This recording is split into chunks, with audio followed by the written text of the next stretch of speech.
And welcome, ladies and gentlemen. We look forward to this exciting weekend. Yeah, the powerboats are back out in action, and in conjunction with them, it is the IHRA Professional Watercraft Series as well. Welcome to the Lake of the Ozarks. How about a 54,000-acre lake where the party is all going to go down here today? I'm Ken Stout, Mike Young sitting right alongside a veteran when it comes to the Professional Watercraft Series. Personal watercraft, some people refer to them as. The skis are a lot of fun, but in this particular case, they are also extremely fast. The competitors are extremely talented. We're talking about athletes that are equivalent to motocross racers. It's incredible what they're able to do, and we're ready to watch the best go at it here today. I'll tell you, you've got a lot of crossover athletes, Ken.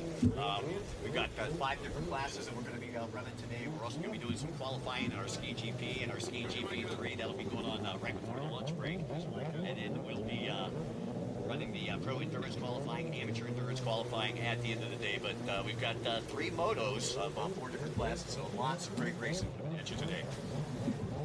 Yeah, looking forward. You can see that overhead shot there of part of the course, and that's where the PWCs will be racing, where the skis will be racing. Off to the right-hand side is where the powerboats will be racing a little bit later on this weekend. They'll all get out on the water tomorrow. So we'll look forward to them coming out here as well. That will be round 4 of the IHRA Offshore Series. So once again, we're going to start today.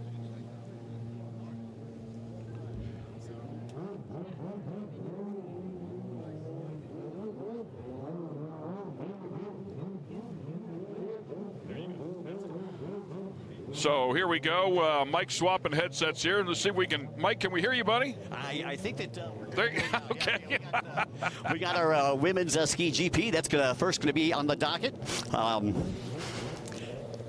All right, and that'll be followed by our Sports Spec Junior Ski GP2 and Runabout GP3. Those are going to be our first 5 races of the morning. We should be getting those done before noon today. Yeah, look forward to it. I'm Ken Stout. That is Mike Young sitting right alongside us. You can see the beautiful lake back behind us. If you've never been to this area, it is certainly a bucket list item. If you want to go on vacation, this place is littered with condos and apartments that you can rent BRBs and come out here. You can bring your boat. You can get one with a dock your boat, or you can rent a boat. It doesn't matter, but this lake is massive, and you can come out here and just have a fabulous 2-week vacation. You know, Ken, I'll tell you, I walked from the Rockford Motel a little bit earlier today, and I passed 5 fudge shops on the way here. Yeah. This place was built for tourism. Yes, for sure. They love to have you here. So keep it in mind if you're looking for a place to go during the summer. Lake of the Ozarks is a great one. Looks like one of the buoys has gotten away here. We'll go back and corral that thing and get it back in position. Yeah, that's Jackson J-Rod, one of our safety personnel out there. Came all the way out from Lake Havasu City. Got a lot of folks out here from the West Coast that are representing from Lake Havasu, from California, in the Phoenix area. But a lot of them up there in the points. Again, as I pointed out, the women's ski GP going to be first up, and current points leader with 336 points in that class is boat number 11, Emmy Garcia, who is a transplant from France, now living in Lake Havasu as well. Yeah, how about that? 4 competitors you were talking about. She is leading in the points, followed up by River Varner, and then Britton Reinhardt and Isabella Parker to round out the top 4 there in that category. Yeah, you got your top 3 that are all in attendance this weekend. Parker not making a trip up from South Florida. So talk to me about the skis that they'll be competing on here today. Well, our women's ski GP class, you're going to see mostly super jets, or I'm sorry, not super jets, but you're going to see the aftermarket boats in the women's ski GP. So if you hear the GP, they're going to be the aftermarket boats. You know, you got Commanders, you got the Pro Force, you got the Pro Watercraft, you got Fast Power Sports also involved in that. So these are all aftermarket hulls with Kawasaki 1500cc engines. So, I mean, we're talking about things that are very, very capable, very fast. Yeah, you could tell this morning when we were warming up and doing our sound checks and everything, you could hear them back here behind us, and I'll tell you, man, it just echoes through the valley here. They sound crisp, no doubt about it. Yeah, you are definitely looking at some brute horsepower. Again, we'll see the GP in the women's class, and we've got our Sports Spec Junior Ski GP2, a little faster boats, and then our Runabout GP3, which is kind of like a stock runabout division. And a look at some of the property that we are working on here today, the beach where they'll be going in and back out. You could also see that dock where typically a bunch of boats would be stationed, but they've cleared all that out for racing purposes here this weekend. And it looks like a check of the course here for safety. Well, I'll tell you, couldn't ask for a better weekend. It's nice and it's cool. Got a nice breeze coming from the west side. You make a great point. I mean, the high today is going to be 84. Now, one day ago, it was 92 degrees, and it was humid and nasty and hot. But that we had a storm blow through last night, probably around 8 o'clock or so, and it brought with it some nice cool temps. All the humidity's gone, as you just mentioned. The high about 84 today. A beautiful breeze. A lot of the humidity gone. We're expecting some rain tomorrow off and on, and then Sunday even cooler yet. I think the highs are going to be in the 70s. Wow, yeah, I tell you, it's been a brutal couple of weeks for me. The last 3 weeks I spent in Boca Raton when it was like 95. Oh, that sounds brutal, Boca Raton. Okay. The Cayman Islands, it was 95. And oh, poor you. The Cayman Islands. Lake Havasu, it was 108. But, yeah, we got great temperatures here, Lake of the Ozarks. It's nice to be out here in the Midwest and see all the greenery. You know, I come from Florida, so, you know, I'm always on the beach, so this is actually kind of nice. It's a welcome area to come to. So we're being told they are repairing a buoy, so as we talked about before there, we saw them chasing a couple of them. Well, I think, Ken, one of the issues here is that it's very deep here in Lake of the Ozarks. And so I think that some of these buoys, they're on like 90 to 100 feet of rope. So you're going to have a little bit of problems here trying to keep everything in position because they've got to have those ropes taut. And what we used to do is we actually used to use like bungee rope instead of using like regular rope, because then, you know, it could just fluctuate. The buoy would fluctuate with the waves and everything like that. Here, the buoys actually come up off the ground and they move. So we want to make sure that everything is tight. And, you know, obviously we've got a split. 100 foot of rope. I mean, they can move. I would say they'd be able to move a fair amount, really. Yeah, we've got a split section of the track, too, and they've got to make sure that that section's even, you know, whether you start on the inside or whether you start on the outside. And the reason we have a split track out there is that if you're behind somebody and you can't get around them, well, when you come to that split section, you have the opportunity to go inside or outside, so you don't have to play follow the leader through the split. Awesome. A passing lane or a passing zone, if you will. Exactly. As we take a look at the course here, I see a number of different buoys that are different colors as well. Yeah, your yellow buoys signify to the rider that it is going to be a right-hand turn. Your red buoys signify that it is going to be a left-hand turn. And pretty much all the other buoys that you see out there are kind of course marshals trying to keep people in and out of the course. And you can see the floating signage that we've got down there. Those are for the merge buoys. So if you come from the inside, you have to stay to the inside of the merge. If you go to the outside, you have to stay to the outside of the merge, and that's so they don't come together right there at one buoy. So, you know, you got a little bit of space and you're going straight as it's, you know, coming into like a 90-degree turn. So makes it a little easier for the riders. Yeah, a lot to learn there. If you're a novice rider and you're coming in here for the first time, there's a lot of rules there to pay attention to keep everybody safe, clearly. Yeah, I'll tell you, and the IHRA has done a great job with their rule book. A couple of new rules. You know, we've got the point scoring here this season, whereas in a lot of previous seasons we've had just the moto scoring, and I'm sure you're very familiar with the moto scoring. You run 2 motos. If you tie, whoever does better in the second moto. Well, here it's all points.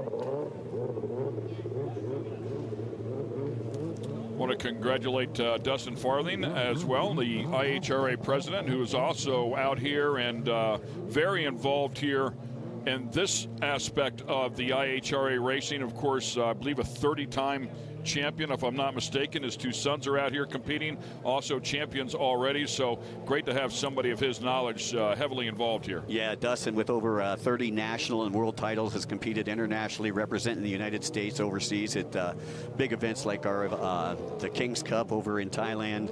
And he's been involved in a lot of the European races as well. But he is now the head of the IHRA. And again, congrats from Mike and Ken here in the booth, Dustin. Yeah, absolutely. We appreciate you being here and bringing that wealth of knowledge. So we take a look at the ladies coming out here, getting ready to sort this one out. And as you can see there, these are not the type of skis, at least in this particular category, that they're going to sit on. These are standing skis. These are the smallest, the lightest, the fastest. These are the Mac Daddies, if you will, of the sport. Yeah, these are skis that you're not going to find at your local Kawasaki dealership or your local Yamaha dealership. These are specialized hulls. They're all carbon fiber. And as I pointed out, they're going to be running a 1,500cc power plant. As we take a look at our grid lineup there. Ski GP women's class coming your way directly here from Lake of the Ozarks. And look at the competitors here, as we've already documented a little bit earlier. Approximate horsepower that these things are putting out? I would say probably right around 200 to 220. Okay. Yep, sizable, and approximate weight for an all carbon fiber unit that they have. Oh yeah. The hulls are really lightweight. Matter of fact, we were at the World Finals last year, and I watched a guy carry a hull through the pit area. That's how light they are. So you're looking at probably right around, I would say, 50 to 75 pounds, and that's a lot of horsepower. 220 horsepower for a light boat. Horsepower to weight is incredible, no doubt. So you can see our ladies milling about as we get set to go here with race number one. Again, got 5 races here on the first set. We'll be running until about noon today. We've got the women's ski GP for those of you listening in. That'll be followed by the sports spec, the junior ski, the ski GP2, and the runabout GP3 class. But first up, the women's current points leader with 336 points is Emmy Garcia. River Varner out of California with 327 points. Britton Reinhard out of Arizona with 303 points. So those are your top 3 that are all here and in contention that have both ran in St. Pete and New Orleans a little earlier this season.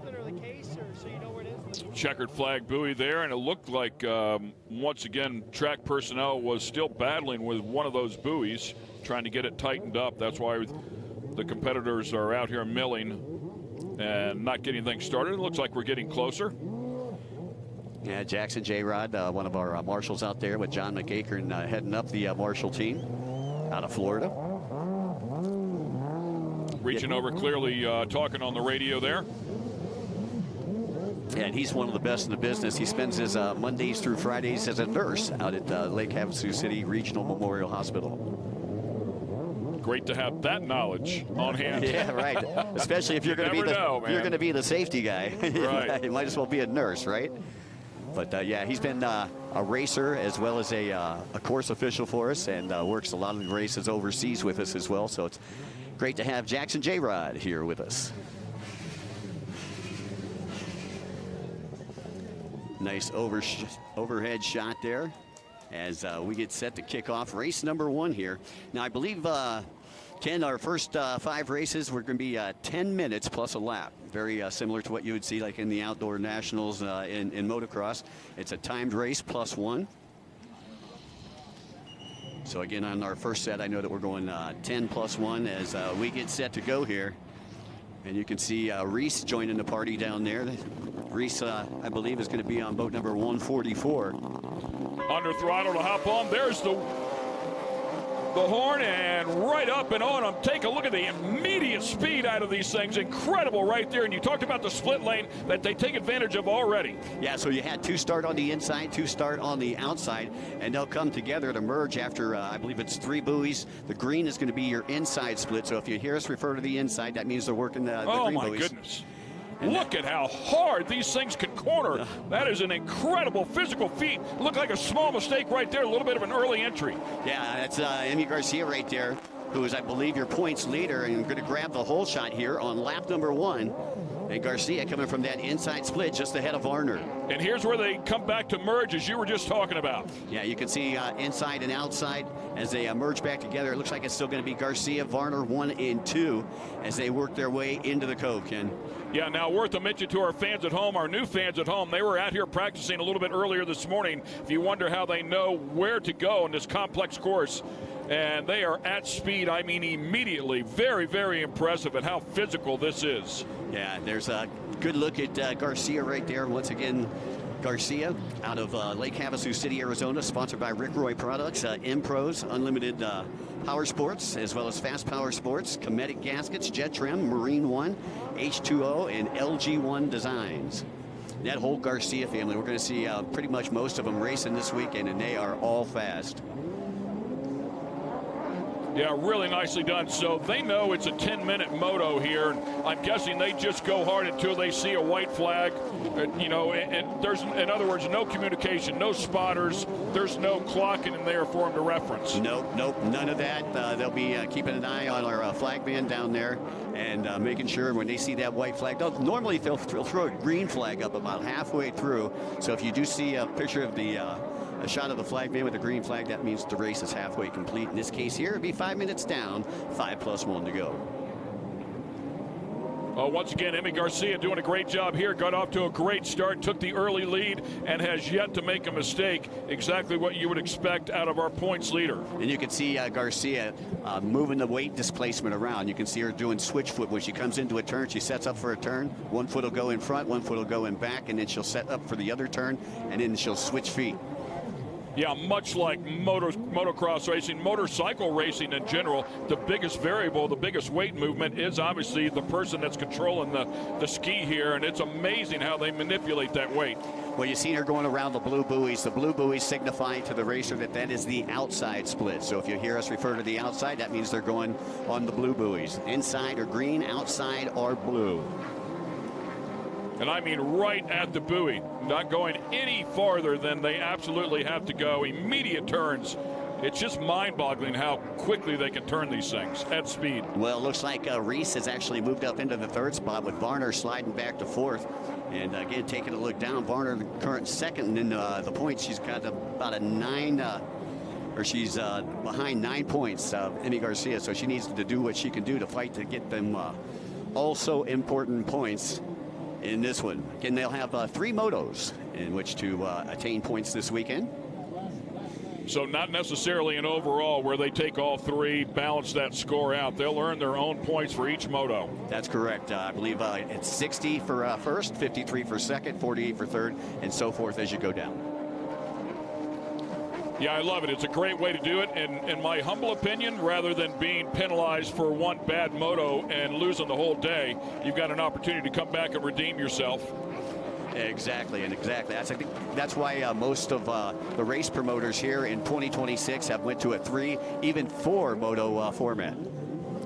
But either way, they're all scored by points. No moto scoring here at the IHRA Professional Watercraft Racing Series. Once again, glad everybody could join us. Emmy Garcia is your race leader out there on boat number 11, followed by Britton Reinhardt. And Britton, another West Coaster out there. Britton coming to us from, I believe, Lake Havasu City, and she's sponsored by Monster Energy, TC Free Ride, that's Taylor Curtis, Fast Power Sports, Marine One, Jet Trim, Anderson Toyota, Works Racing, 6D Helmets, BC Goggles, ODI, Naughty Shine Tasco Gloves, and The Human Being, which is a coffee shop out in Lake Havasu. Sounds nice. Again, I love watching this form of ski racing. I think for the most part, general fans all have and are familiar with the skis that you sit on, but the ones that you stand up to operate like this are always exciting. It's what I learned how to jet ski on, and I remember it took me, I don't know, I would say 30, 45 minutes just to get up on that thing the first time. So I'm thoroughly impressed with the physicality of what goes on here, and then to think that they do it at this level for 10 minutes straight, I mean, it's nothing short of exceptional. Yeah, I'll tell you, and these girls really all in shape, you know, I mean, and you've got to be in shape. If you're going to handle one of these GP ski classes, you know, you've got to definitely spend some time in the gym, do a lot of cardio. But right now, your race leader, it's been the Emmy Garcia show as we take a look back there at River Varner, boat number 24. And she is sponsored by, or 23 rather, she is sponsored by OnlyFans, believe it or not. Oh, very cool. And as you can see here, I mean, watching them race, it would not take much of a mistake here to get yourself in trouble. So anything can change in the blink of an eye. Yeah, especially with the speeds that they're going and the physicality that, again, that is required here for our GP ski class. Yeah, and I would think that the farther that it goes on, the more likely the mistake would happen due to due to the physicality of it and getting tired here towards the end. So we were on board there with River Varner, currently sitting in 4th place, just behind Reese Geese. Or Reese Geis, rather. We used to call her Reese Geesey Geis. Very talented rider there, Reese. She is a 7-time IJSBA world champion, and she's out of Scottsdale, Arizona, riding on a commander boat. She's the lone commander racer out there. All the other riders out there in this GP ski class are on fast power sports boats, which are manufactured by Dustin Montzuris out in Arizona. About the halfway point here, about the 5-minute point plus 1 lap. And you can see they are pushing the boundaries on those buoys. Yeah, good look at Britton Reinhardt there on boat number 851.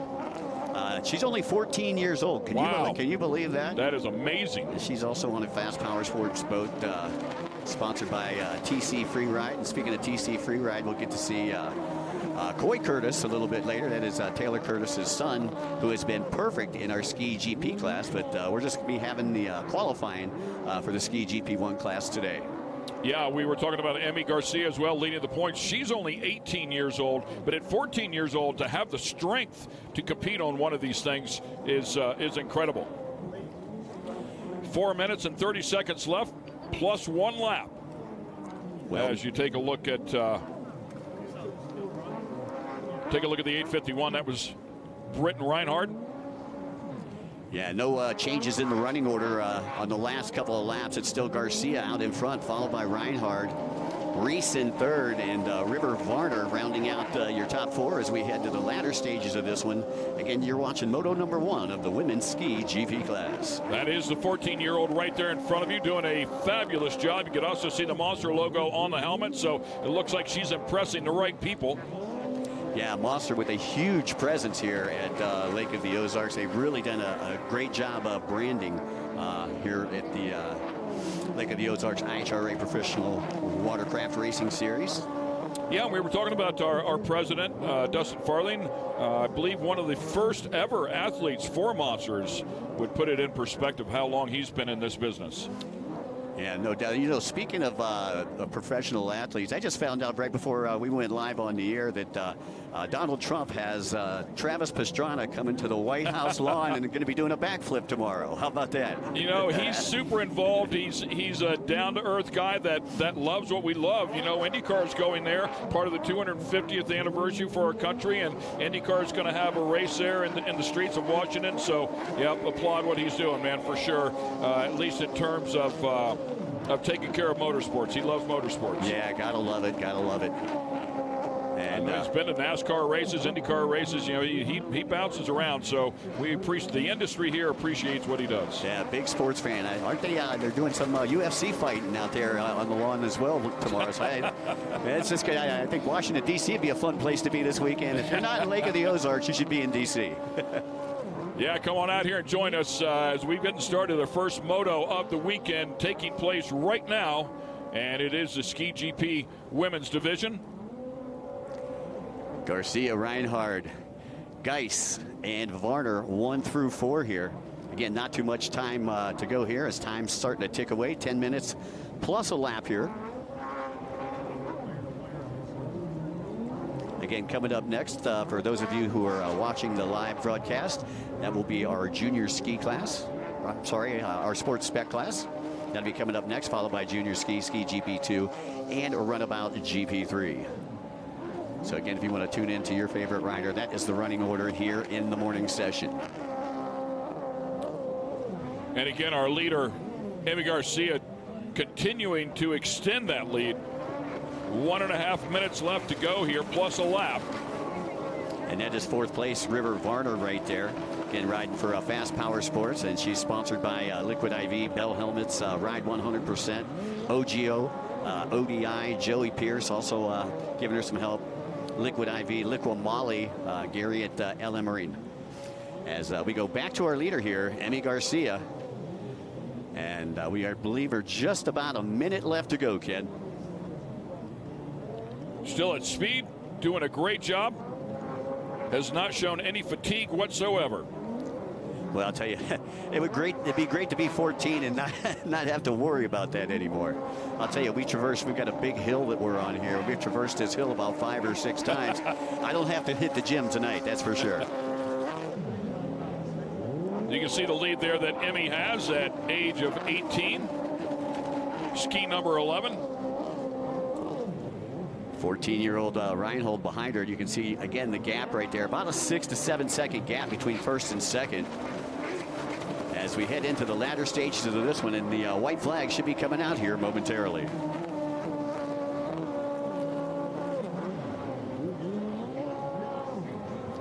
Great battle here, and I'll tell you, were talking about the gap. The gap between third and fourth has not changed, and it's been pretty tight all along the way. That is a second place Geis right there. I'm sorry, Reinhardt. Yeah, River Varner not far behind Reese Geis, as you were talking about there before. And you never know, man, last couple of laps, maybe you pick up one spot. Well, it looks like the top two have kind of stretched out the lead a little bit. They've kind of separated from third and fourth place right now. As we go back on board with your leader, and I hear the whistle right there, and that means there's probably a white flag being shown down there. Yeah, you can see the white flag. White flag flies. 1 lap to go.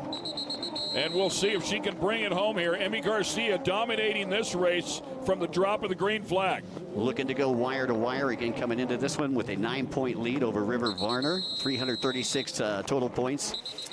And Garcia in New Orleans had 3 victories there, brought home 180 points. As we see Ryan Scaglione, our flagman right there, showing them what we like to call the hallelujah flag, because you got an arm pump here by this last lap. You're saying hallelujah. I only got one more to go. We're going to make it to the end here. Britain's still hanging on there in second, and looks like Reese has stretched out that third place position just a little bit over Varner. Well, still 2 more motos to go here for the ladies, and you're watching the GP division here as we go through the outside split one final time here with Emmy Garcia. Getting ready to exit that outside, grabs a handful of throttle, and out comes the checkered flag. Across the stripe she goes. Congratulations to Emmy. Excellent job there. Followed up, of course, by Britton Reinhardt.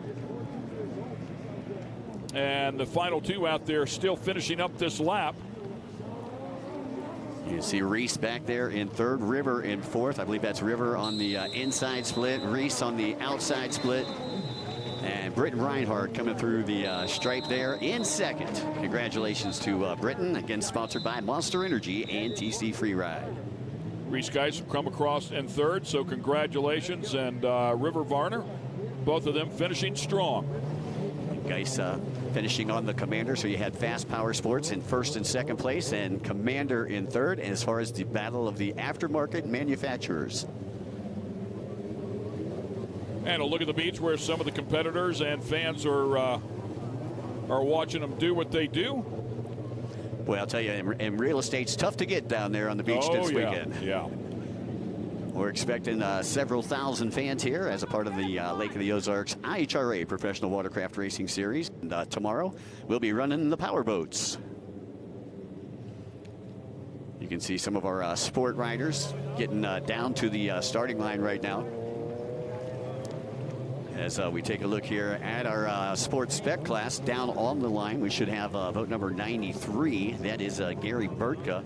Boat number 818 is Jet Wildeboer. Boat number 72, all the way from Mims, Florida, is Johnny Smith. Then we got Casey Moore, a.k.a. Skinny, who is out of Como, Texas. Strauss Mernick, another Texas native out of Fort Worth, sponsored by the Monster Army, only 14 years old. Talon Farthing, who is, I believe, up there in the points here in our sport division. I believe Talon currently the points leader with 334 points. Got a 7-point lead over Strauss Mernick, who currently sits in second.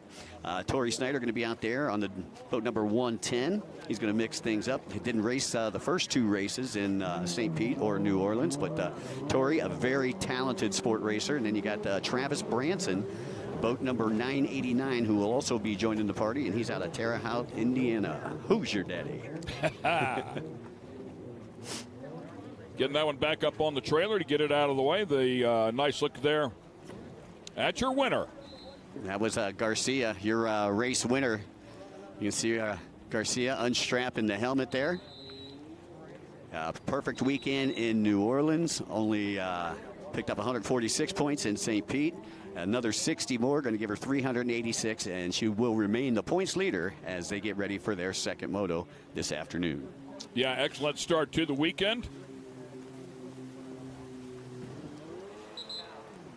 All right.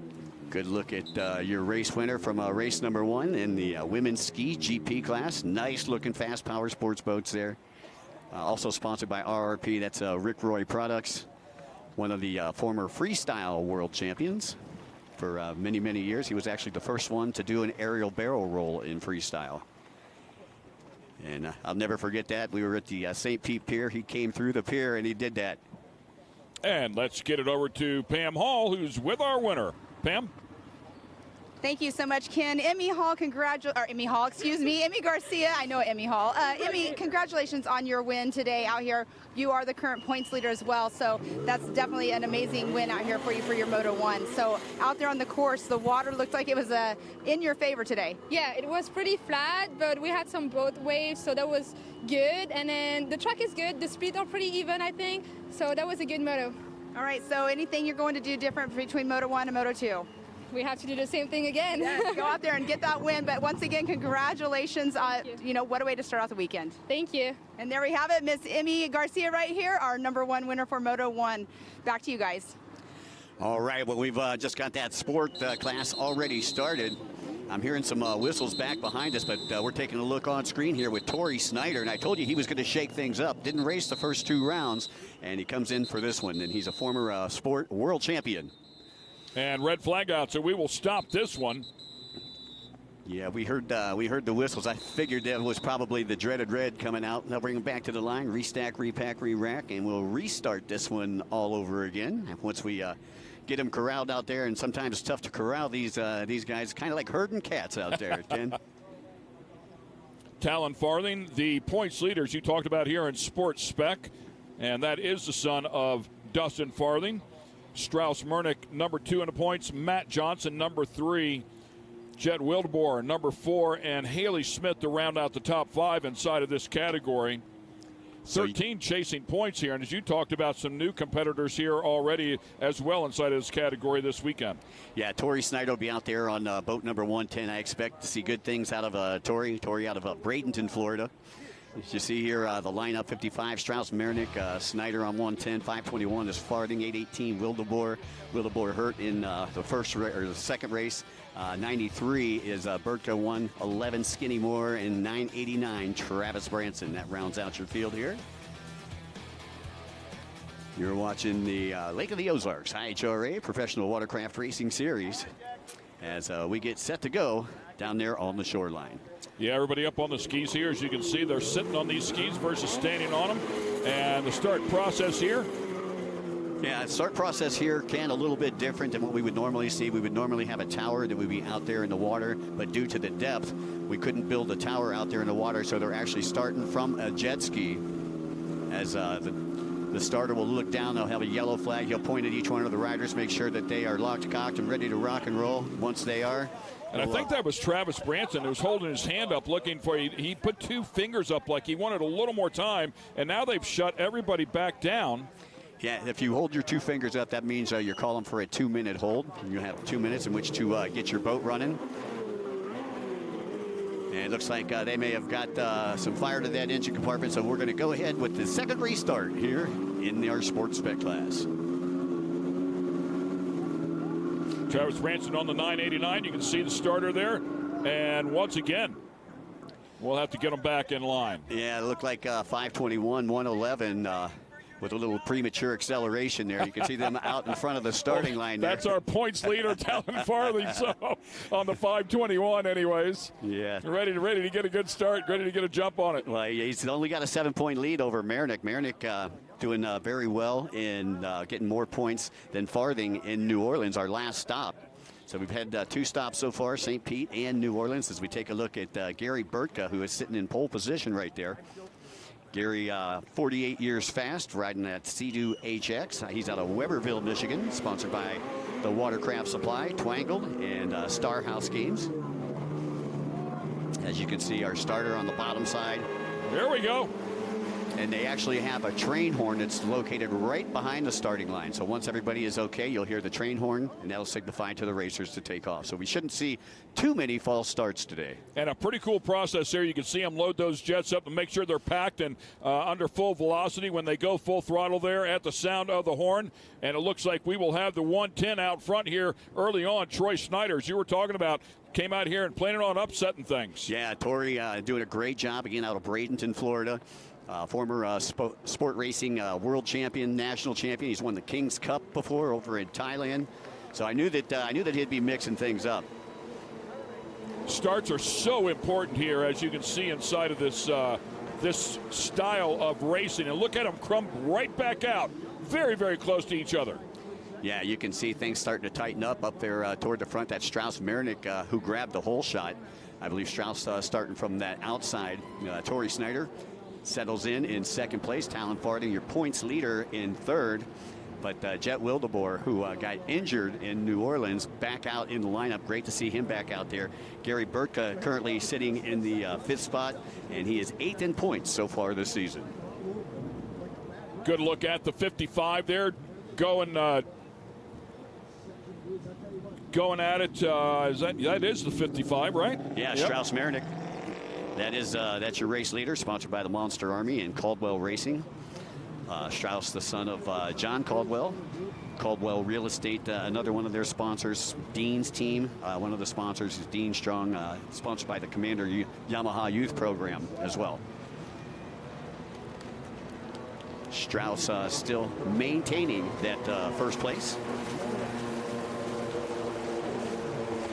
Yeah, watching those two, and we had that overhead shot. It was easy to see the top three were all chasing clean water. They don't want to follow inside of that white water, clearly. Yeah, Strauss is actually the younger brother of Cooper Caldwell, who we'll see tomorrow racing in our 300 division in our endurance races. Today, doing all closed course races. We'll do some endurance qualifying toward the end of the day, folks. But right now, you're watching the sports spec class. This is race number 2 of the day. Junior ski will be sitting on deck right now. Again, Marinick, your race leader, comes in 7 points behind your points leader, Talon Farthing. Talon Farthing, third place right there. That is our points leader, and you call it sports spec, and it really is. It's basically a stock version of the GP, correct? Yeah, that's correct. And the crazy thing is a lot of these sport boats, they haven't been manufactured since the mid-90s. So it's great to see all these boats. And again, if you're going to get into personal watercraft racing, this is probably one of the most affordable classes. You know, you can go and get a barn find for $1,500 to $2,000, and it's all bolt-on performance, it being a spec class, so you're not allowed to do any internal work. So a very cheap form of racing to get into. Talon Farthing doing a great job there, still in third place, up off the seat, manipulating his weight to get that thing to turn as good as it can. And the top three staying very close to each other. Yeah, there's a good look at your race leader there. Nice graphics package on the double nickels there for Marinick. And again, Strauss, sponsored by Reva Racing, 6D helmets, Jet Trim, and Jet Tribe. I'll help them out. Yeah, and you talked about that 7-point gap there between first and second in the points coming in here, and they currently second place in the points is first on track. First in the points is third on track, so he'll be able to really tighten those points up here if it remains like this. All right, we got Wildeboer on screen right now, currently running in the 4th place position, and Wildeboer out of Lake Havasu City, sponsored by 212 Racing. Yeah, Wildeboer also inside the top 5 here in points. Struggled at New Orleans. Yeah, so out of your top 5, Johnson a no-show this weekend, and Haley Smith a no-show, so Jet should be moving up.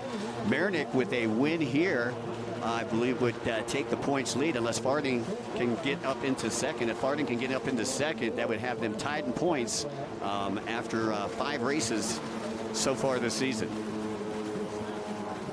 Yeah, so it's nip and tuck there between the top 2, and we'll see how things sort out here, as you talked about before, with 3 motos. So 3 opportunities for this points battle to go back and forth, and a number of competitors here inside of this category, so the point spread's a little bit bigger. Yeah, we still have a couple more rounds to go. Next round is going to be Sheboygan, and that is always a good round as we go back on board with first place right there. Strauss Marinick, 14 years old, leading everybody around the track. You got riders in here all the way from 14 to 52 years old. Isn't that amazing? Oh, yeah. Well, you know, one of the crazy things, we've got a guy that's actually out here racing the stand-ups this weekend. He's 70 years old. That is great. And the number 93 is down, we're being told. That is Gary Budka. Yeah, Gary, part of the Twangled team. So look at the 93 right there, checking underneath there. Looks like maybe he got some stuff wet, and the ski's certainly not up to speed. Yeah, trying to get some O2 to that engine compartment. Gary, part of the Twangled series that you could pick up at Watercraft Supply. He made a series of videos back in the late 90s and early 2000s of him going on the freestyle tour for many, many years. Pretty impressive, too. This is to watch Strauss Marinick there just plow into that buoy. And chopping it off, man. That's your gap right there on screen between first and second place. That's Snyder back in second, who is only about a buoy behind your race leader. Yeah, and Farthing is falling way back there. He was in third place. I mean, a relatively tight third place, I should say. And now, as you can see there, a pretty big gap. Yeah, top two starting to stretch out that lead. And we're taking a look at second place right there, Snyder, sponsored by Snyder Built out of Bradenton, Florida. They own a construction company and do a lot of new development down there on the west coast of Florida. And the water that was relatively flat here early on this morning now has a bit of a chop to it. So it only makes it even more difficult here for these riders to maintain speed, get these things turned, as we watch Tori Snyder in second place. Well, I'll tell you, Ken, I expect the flotilla to get a little bit bigger here as we get a little bit later into the afternoon. We should have a lot of boat traffic that are coming to set up on the outside of the course. Great place to view the races from. Yeah, you bring up a great point, and that's something the fans should know at home is this is a wide open lake, so there's a lot of pleasure boaters that are out here. This is big water, too. It's not uncommon to see a 50-footer go cruising by, so they can send a pretty big wake, as we heard Emmy talk about during that race. Yeah, fantastic, and that's going to be an equalizer, is unlike... That's Skinny Moore that we're taking a look at right now out of Texas. But, yeah, the only difference between this and motocross is, you know, we've got an ever-changing track. When you're a motocross, at least you can plan on what rut you're going to do, you know, what line you're going to take and everything, where your lines are changing constantly out here with personal watercraft racing. Good look at the entire class, and, boy, big spread right there. Yeah, the closed course, normally about a half mile in length. When we do the endurance tomorrow, probably about a mile to a mile and a half in length. So this is a much more abbreviated course than we're going to see in the enduro classes that we're going to see tomorrow. You see, one of the lappers was respectful enough to move over out of the way for the two leaders that were coming at speed. Yeah, well, when you see the blue flag being thrown at you, that means there's a race going on and you're not in it. So get out the way. The leaders are coming through. Wow. Marinick and Snyder putting on quite a show here, and Snyder not letting him get away. No, he's still staying within a couple seconds of him. Great shot there by the drone, and I think that drone's going to have some really great footage as we take a look at first place Marinick on boat number 55. Again, not too much breathing room between he and second place. And again, Snyder throwing a wrench in Farthing's program, because now Farthing might have to settle for third place points. That would give Marinick the points lead coming in to race number 7 of the season later on today. Great job navigating that thing around the buoys. Oh, man, it almost looked like the left hand slipped off the handlebar there for just a second. I'm sure if that was a visual that I missed. It looked like something happened. You can see him turn around and look back, checking on the competition. Yeah, we got less than a minute right now before the white flag comes out. So he'll have to go another lap around before the white flag comes out. You can see the gap again there between first and second place. That's Marinick and Snyder 1 and 2 right now. Tori, a chip off the old block. His father is a former national and world champion as well, just retiring last year. Hats off to the Windy City creative crew here, giving us some good pictures up tight and close. Get a good look at the numbers and how beautiful some of these skis are. Yeah, I'll tell you, the track looking absolutely amazing out there. Kind of a, it started this morning. I call it a fast track because there wasn't too many waves out there. Here you can see there's a lot of ripples out here, so things are starting to slow down as we progress throughout the day. Marinick, Snyder, Farthing still 1, 2, and 3. No lead swapping as the white flag should be coming out. Great battle here for first place. Yeah, it has stayed very tight. I want to say it's even closed up just a little bit. Not enough to be a threat for a pass just yet, but right there, man. I mean, it would not take much of a mistake here for things to change. So Marinick having to stay on point. And you can see both riders, Snyder actually playing follow the leader as they went through that outside split, now exiting the outside split, and the white flag has now come out for your top 2 riders. So Marinick, Snyder still running 1 and 2. As we are under white flag racing conditions here at Lake of the Ozarks. And Farthing still back there in third, albeit just a little bit further back, but has maintained that position. And that's him right there. He's actually closed up a bunch. I'm not sure if that was third place right there behind our leaders or not. I think that's Farthing a little bit farther back. Yeah, I think that might be a lapped rider. Yep, I'm with you. That was running with our lead pack. That was the guy that got out of the way a couple laps ago for your top 2. And we're taking a look at Marinick. He's got less than half a lap to go here as he gets ready to enter the split section for one final time. And as I take a look over, it looks like he's going to opt to go. That is the decision buoy. We usually call that where you see the 2 buoys tied up together. Oh. We call that the MasterCard buoy. Yeah. Smacked the side of him, too, a little bit. He was looking back behind him. He's concerned about it, where he's at back there. My, oh my, what a... It opens up the door to make a mistake, man, instead of looking forward all the time. And once again, checks back. Well, you know, you can't do that. The race ain't behind you as the checkered flag Well, comes it looks out. like something happened there as well to Torrey right at the very end, because that gap was very tight and it got a good bit wider there right at the stripe. Yeah, I'm not sure if Torrey went to the inside split that last time around, but I was talking to some of the riders and they said that the outside after the start of the race is a couple seconds faster. So that may be why you've seen Torrey following him to the outside. So good stuff out of our sports spec category. And once again, congratulations to Strauss Marinick, sponsored by the Monster Army, Caldwell Racing, Dean Strong, and Commander Yamaha. Shin Snyder coming through in second. Torrey, 22 years old, sponsored by Snyder Built. Tim Judge at Judge Motorsports, the Monster Energy team, as well as Dave Bandis and the crew down at Riva Racing.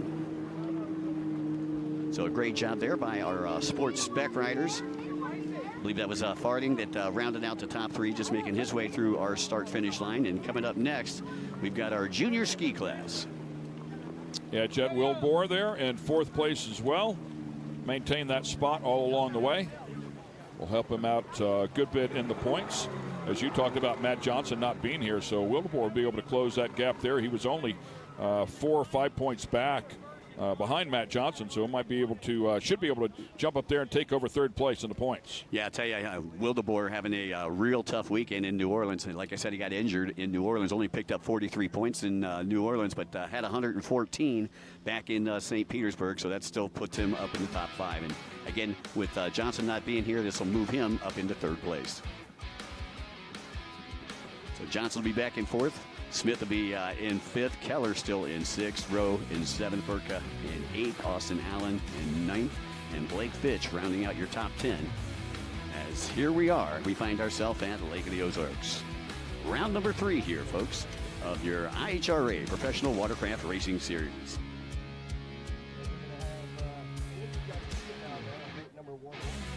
As we get into the big boats later on in the weekend, it will be their 4th event of the 2026 season. After kicking things off at St. Pete and New Orleans alongside our ski competitors. And then they snuck an event at Cocoa Beach here just about a month or so ago. Well, representing our junior ski class, boat number 11, Andy Garcia. Like I said, the whole family races.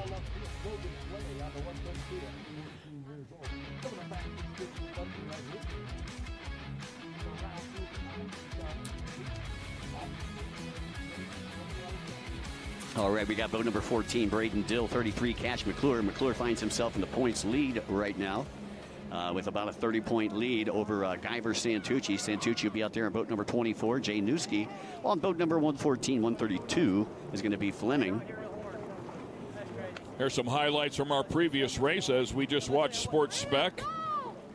And that's Strauss Murnick doing a great job there on the 11 ski.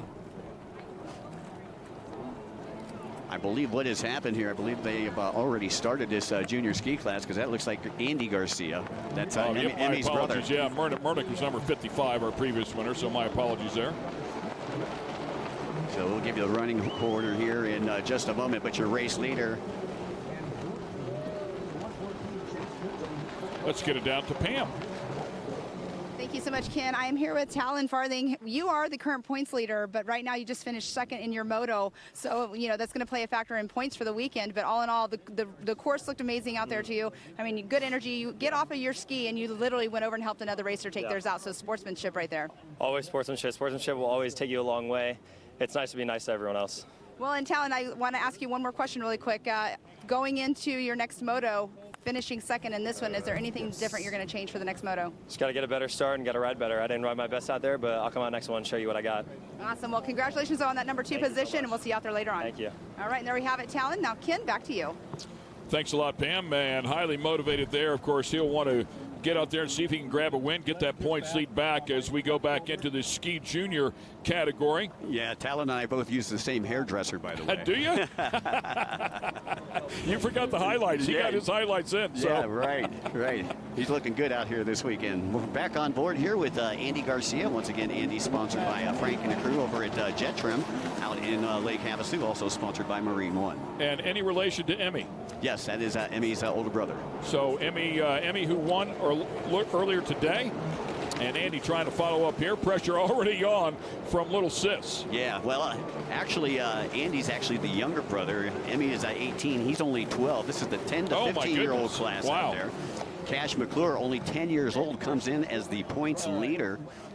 And taking a look down, Newski currently sitting in second, Braden Dill in third. I'm looking for McClure. McClure back there in the 4th position. So he's got his work cut out for him here. Guyver Santucci, who currently sits second in the points coming into this one, back in the 5th spot, followed by Logan Fleming out of Port St. Lucie, Florida. Yeah, a good battle. Look at that battle back there. I know it's deeper in the pack, but all 4 of them very close, and certainly the last 2 extremely close. Yeah, you're looking at 2nd through 5th right now, and they're so tight you could probably throw a blanket over them.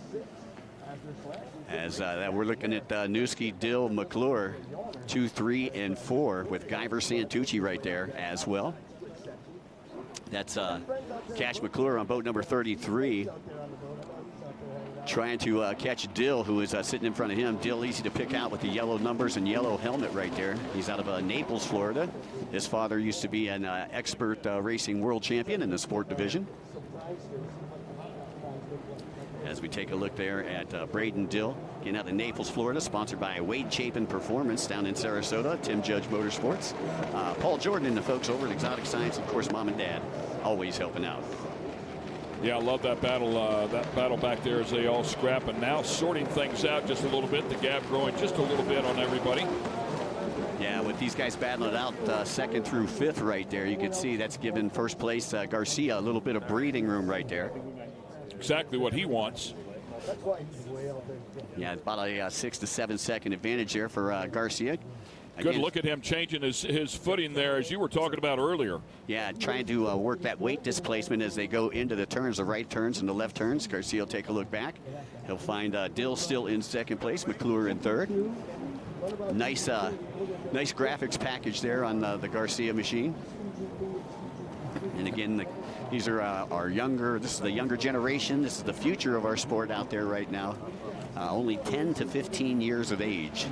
Yeah, we do have a 10-year-old out there, as you were talking about before, with Cash McClure, 14-year-old Guyver Santucci, a couple of 14-year-olds, and Logan Fleming. So pretty cool there. A couple of 11-year-olds, 12-year-olds out here. The kids putting on a great show. Yeah, Santucci, he's out of my old neck of the woods, Destin, Florida. He's sponsored by Coastline Tree Service. His father, another one that used to race. It was an expert champion in our stand-up division back in the late 90s and early 2000s. Great to see all the father-son combinations that are out here this weekend. And when You've been doing this for 40 years like I have. The fathers are all my age now, so they're living through the kids right now. Yeah, and at these young ages, you start seeing third-generation racers. Exactly, and again, you can see the gap there between first, second. Real big battle going on for third place right now. Looks like McClure pulls up right beside. Oh, look at that. Going for a pass, and he chops down on him. Side by side, they go around that buoy. Still outside. The inside lane looked like it had the preferred line, but did not get it done. Outside makes it move. Yeah, I believe that was Fleming and McClure that were going at it there for that third place position. All trying to chase down Andy Garcia on the M-Pro's Cometic Yamaha. And that's what you got out here in this junior class. They're all Yamahas, I believe all the four-stroke Yamahas. Good to see the aggression out of these young racers and good, clean racing as well. Let's get it back down to Pam Hall. She has more on what's coming up. Oh, and one over. Thank you so much, Ken. I'm here with Sadie Muir. Sadie Muir, she is out here racing, not in the women's class, but racing against a bunch of boys out here. And you're the points leader also as well. So getting ready to go into this moto, what's your thoughts? I'm super excited. I just want to prove that to all the girls, we can race up with the men. We train just as hard. We can do it. And I love racing the women as well. They're super competitive, but racing the men, they're next level. So I'm super pumped to get some good training in there. Well, I know that your guys are over there holding the ski in the water for you, and I caught you really quick before you go in. So good luck out there. Hopefully we get to talk to you back at the end as well. Thank you so much, guys. All right, and there we have it. Sadie Muir. Ken, back to you. Yeah, thanks a lot. And of course, right when we were going to that interview, everything was already in motion. It was hard to get it back, but we're going to bring you a replay. And unfortunately, one of the riders going over here in the middle of this race. All right, let's take a look here and see exactly what happened. And it looked like just caught an edge right there. And turns it over into a what we used to call in freestyle a log roll. Not what he wanted to do. That was Fleming. That was Fleming that went down right there, and that was that battle that we were talking about between him and McClure on that last lap. Yeah, and that brings to light what I was thinking early on, how easy it is to make a mistake, or just not even a mistake, just have something happen. When you get in that white water, you get in that wake and that chop, and you've got another boat or another ski right there with you, it's so easy to have something happen. You know, and I'll tell you, Ken, I always tell people that it's kind of a hat trick. Three things that make you a winner in jet ski racing. The first thing is you got to be in the good physical shape. You got to have a boat that's going to run all the way through. That's the second thing. And the third thing, and I think the most important thing, is you got to keep your mental focus. Okay, because you go out there and you kind of get in cruise control by the end of the race, and that's when the mental mistakes start happening. Yeah, certainly the fatigue plays a part of that as well. Well, pretty exciting stuff. And as you can see, their second and third still very, very close here. This one isn't over. Yeah, Garcia and Newski battling it out. Garcia, once again, West Coaster from Lake Havasu. Newski, an East Coaster out of the Pensacola area. Braden Dill there in third place. Then you got McClure out of Saudi Daisy, Tennessee, and Santucci out of Destin, Florida. Look at Braden Dill. It just looked like he was slowly closing up on second place here. We'll see if he can get it done here. Time running out. Yeah, you're looking at 1:14 Newski right there. Both him and his father, he'll be racing a little bit later on this weekend when we get into our enduro classes. Ian, the youngest of the Newski clan, started racing just a couple of years ago with us. Great to have him out here. And as I take a look down, Newski only 12 years old, so he's been racing since he was 10. Wow. And he's sponsored by Gary Holbein and the folks over at Jet Blast, as well as the Gaddis team over at Greenholt and Advanced Contracting Services. And doing a great job. You'd never know he was 12 years old. Watching him, it looks like a pro. You know, and it's amazing to watch the junior program. We had the junior program. It came out about 25 years ago. But before that, you had to be at least 16 to get in. And by the time you're 16, Ken, you know it, you're already focused on something else. So you got to get to these kids when they're young. You take a look at a great prime example is motocross. You know, these kids are starting to race when they're 4 or 5 years old. Yeah, I agree 100%. The Carters are in carts at 5 years old. So, yeah, the sooner the better. And it's amazing what they're capable of. They pick it up very, very quickly. They're great athletes, even at a very young age. and the racecraft develops quickly. You know, it's amazing, and I try to compare this like to expert ski racing in the 90s, because that's how fast these kids are. They're faster than our experts were all the way back in the 90s. Wow, that's amazing. Yeah, 12 years old. And, you know, 10 to 15 years old. I mean, what do you do when you go back and you're telling your classmates, you know, what'd you do this weekend? Oh, I went racing at a pro powerboat race. All right, now go I went to Lake of the camera. Ozarks, nothing Better? big, you know. No, the physical is this. Fleming trying to Oh, work his way man, back just into stuffed it. the nose of that thing and Yep. water all the way up over the top of the ski, and I'm sure he took the brunt of it right there in his chest. Yeah, that was your points leader there, Cash McClure. Easy to pick out with that helmet. He's got this running the stars and bars on his helmet. Okay, I'm holding the camera. No lead changing that last time around. Still Newski in second, Dill in third, McClure in fourth, Santucci in fifth, and they're all following Andy Garcia, who is up in the top spot. And it's cool to watch them turn these things. I mean, the physics are kind of the same as the big boats. They check up enough, set the hole back in the water, lean hard, get it to cut, make a sharp turn, and then right back into throttle to get it up out of the water. Yeah, well, you want to make sure that that back end is always staying hooked up, because if the back end ain't hooked up, then you're not going anywhere. Let's take a look at replay here. Watch him stuff the nose here in the back. That second ski actually did it twice. Yeah, and that was your battle for third place, I believe, or second place. So McClure having to settle for third right now, right behind Newski and Dill. All right, I believe white flag is coming out for Garcia out of Lake Havasu City, Arizona, sponsored by Jet Trim and Marine One. Garcia making it look easy. We're taking a look at second place right there. That's 114, Newski, followed by boat number 14, Dill. McClure all the way back there in the fourth spot, who came into this one the points leader.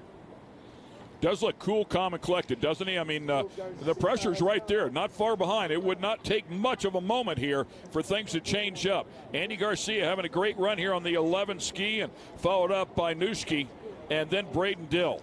McClure coming in with I believe, a 39-point lead over Guyver Santucci. Boy, and here we go. We've got another battle here, really tightening up here right in this at the end of this moto. That's your battle for third right there. That is Braden Dill on the yellow 14, followed by the 33, McClure.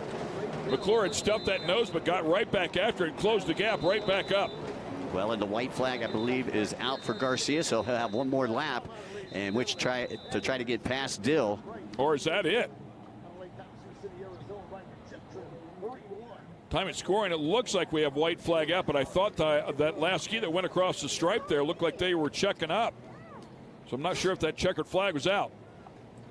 Yeah, it doesn't look like anybody's on the track, and you can see one of the boats from the marina working right here along the shoreline. Nobody on the track. So, again, we'll call it for Garcia. Congratulations, Andy Garcia, taking the win right there.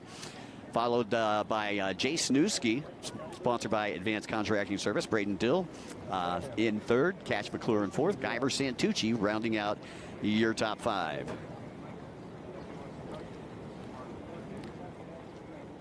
As I believe we're taking a look right there at boat number 114. That is Newski in second, working his way around the outside split. One final time here. Congratulations, Garcia.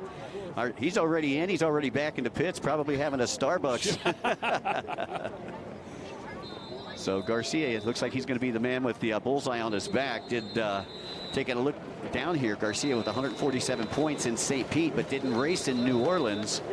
So currently sits sixth in points, so that win is definitely going to help Garcia out. The 114 was Jace Newski that came across, and there's a look at the results. So congratulations to Andy Garcia, followed up by Newski and Dill. Great battles out there, some good passing, a couple of big moments as well. Cash McClure will hang on to fourth, Logan Fleming to round out the top five, and we'll round out the class with Santucci.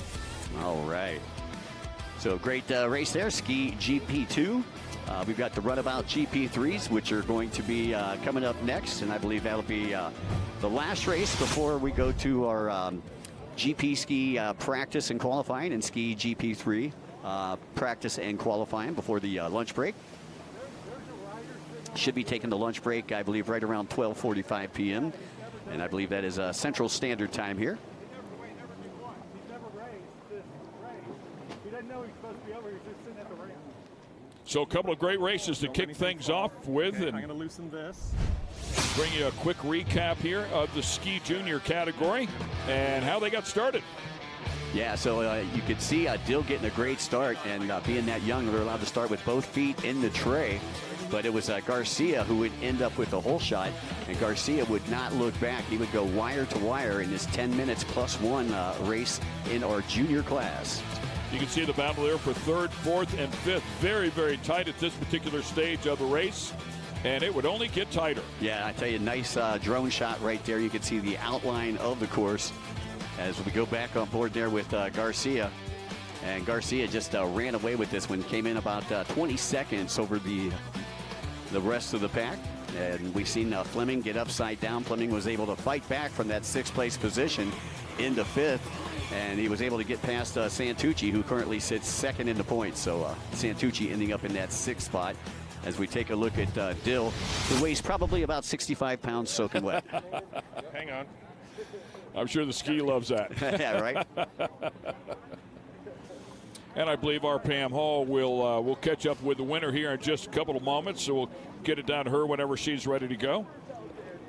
And let's get it down to Pam. She's with Andy Garcia. Thank you so much. Andy Garcia, you are the winner of Moto number 1 out there. You came out of the water with a huge smile on your face, and you know your sister already won once today, and here you are winning as well. So your pits are having a great weekend so far. Yeah, it's been fun. That Moto was fun, but like it could have been longer. It would have been better. Well, you have more to go, so you have some more time in the water yet this weekend, but congratulations once again, and your riding style out there, definitely you can tell that you're out there to win. Yeah. Well, congratulations, Andy Garcia. We'll see you at Moto number 2. Back to you guys. Nice, Thanks a lot, Pam. Yeah, nice young man there. You can tell he's a little shy right there. I'm having a great race. Why do we have to stop so early? Yeah, right, exactly. I was out in front. Why'd you throw the checkered? So again, coming up next, we're going to switch hulls again and go to our runabout class. Yeah, the runabout GP3, I believe it is. Yep. And I believe we've got, as I take a look down, we've got about 12 riders out there. We've got Arnold Martinez, came out from California. He'll be on boat number 1, Andrew Horn. Boat number 607. Boat number 361 is the Outlaw, Eric Legopoulos. 44 is Ian Newski. We got Jason Seeley on boat number 38. 17 is Glenn Bonnet. We got Kristen on boat number 239. We got Mason Puccio, boat number 137. 308 is Ryan Smith, and Tim Hicks rounds out your field on boat number 821. You were talking about age splits before. How about the age splits in this one? Klein Bonnet, 17 years old. Puccio, 17 years old. Tim Hicks, 66 years old. Yeah, Arnold Martinez is 60 years 61 old. years old. Yeah, I mean, pretty well awesome. We got Great to see the spread. We got a couple guys out there spending their Social Security check here at the Lake of the Ozarks. Good for them. All right. That's great that they're in physical shape to go race one of these things. That's pretty wild. Alrighty, as we get set to start off here with our Runabout GP3. Once again, just as in the first 4 races, folks, we'll go 10 minutes plus a lap. So we got Alan Wiss. I believe this is our lineup that's on the screen right here. I believe this lineup is actually for our Ski GP2 class. Runabout class, we should have at the top of the order Andrew Horn, followed by Arnold Martinez, Eric Legopoulos, Ian Newski, Seeley, Bonnet, Greg Azork. We got Puccio, Ryan Smith, and Hicks in this one. This is the Runabout GP3. Again, the lineup that you're taking a look at on screen, that is for our Ski GP2 class, which I believe they're going to be racing a little bit later today. They're going to be, I believe, our 4th race this afternoon. Yeah, So, when they do come out as a good-sized class here, as you can see, 16 different competitors inside of that category, so it will be fun to watch as they'll come up a little bit later on. And still a decent-sized class here as well in this Runabout GP3 category. you can see moving some of the buoys around, and this is this is going to be our Ski GP3 class. You can see the skis down there. I believe 10 different competitors, I believe, inside of this one. Yeah, this Look here at the Sorry, Mike, go ahead. Yeah, I believe this is the ski GP2 class that we're taking a look at here. Adrian Fisk, Alan Wiss on boat number 17. We got Reber on boat number 89. Boat number 4 is Bryce Ford. 116 is Heber Blackmore. 970 is Caden Roenfeld. 33 is Knox Ritchie. 26 is Kyler Dickey. Boat number 212 is Mike Klippenstein. Boat number 34 is Mike Lewandowski. Boat number 912, Rick Shirker. As we take a look online or at the graphic right now, 35 is going to be Fisk, Adrian Fisk. 116 is Heber Blackmore. 26 is Kyler Dickey. And then I believe we've got boat number 335 is going to be Sadie Murr. 66, Seth Pettit. 187 is Shane Elliott. 989, Travis Branson will round out your field competitors. Knox Ritchie, the youngest in the category here at 15 years of age. Horn sounds. Here we go.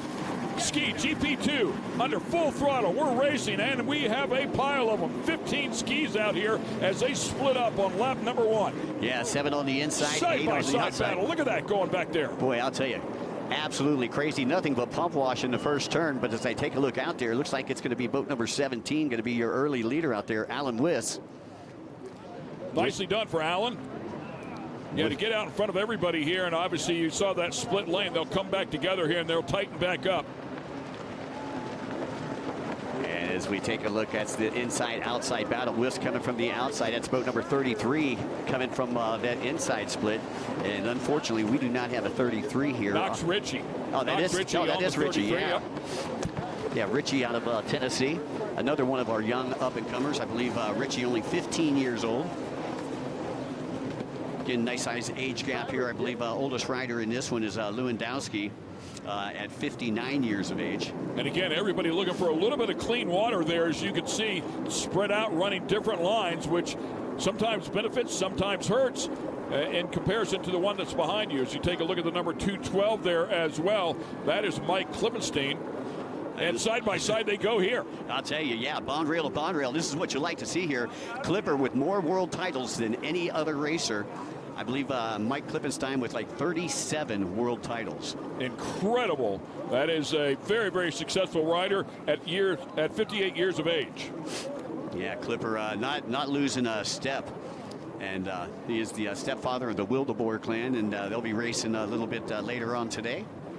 Got Ryder Wildeboer, who'll be in the GP ski class, and Jet Wildeboer, who is in another one of our ski divisions. As we take a look at Wes right there, sponsored by Charged Up Nutrition in Lake Havasu, as well as Jet Trim and Impros, and coming to us out of Lake Havasu. And you can see the gap there between first and second. Nice battle going on back there. Look at that battle, yeah, side by side for third place back there as they came back together. They're going to try to get sorted out there. Yep, and they do at that buoy. Somebody had to get the bottom line. Great overhead shot there, some great drone footage. And I think the drones are going to have the best shots here this weekend because there's a lot of greenery down there that's right around the starting line, so the camera's not going to be able to get all of the great angles that they normally would be. Yeah, really tight battle there for third and fourth.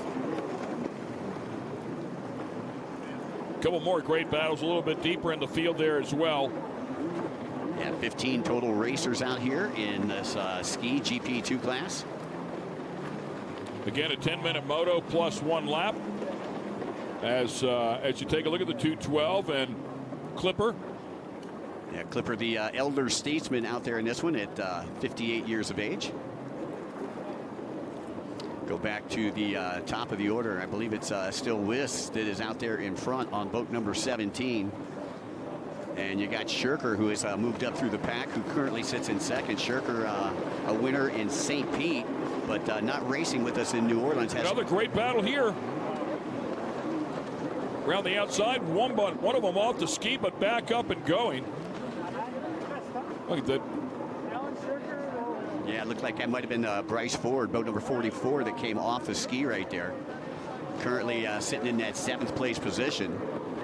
It looks like he's going to yield that to Blackmore. Ford back into 8th after that mishap there, as we go back on board with your leader there, number 17 on the Charged Up Nutrition Kawasaki. And Alan Wiss, 38 years old, out there and dicing it up with the kids this weekend. Yep, very, very capable, as you can see there, leading this one. I'm ready to go with the kids. No problem at all. I still got it. There we go. Hits the MasterCard buoy. Looks like he's going to opt to go to the outside split. Once again, the outside of the blue buoys. The inside are the green buoys. If you hear us refer to inside and outside. I think a lot of the leaders that we've seen so far in the first 3 races, Ken, have been favoring that outside. Yeah, you had mentioned you felt like it might, the racers might feel like it might be a tick quicker. Well, and one of the things that you want to do as a racer that has not yet raced is you want to watch the course marshals in the middle of the races, because that's when they play Sneaky Pete and they go out there and they move that track around. So again, we got number 17, WIS, in the lead, sponsored by Jetrim Impros, Lake Havasu City, and Charged Up Nutrition. A look at Elaine.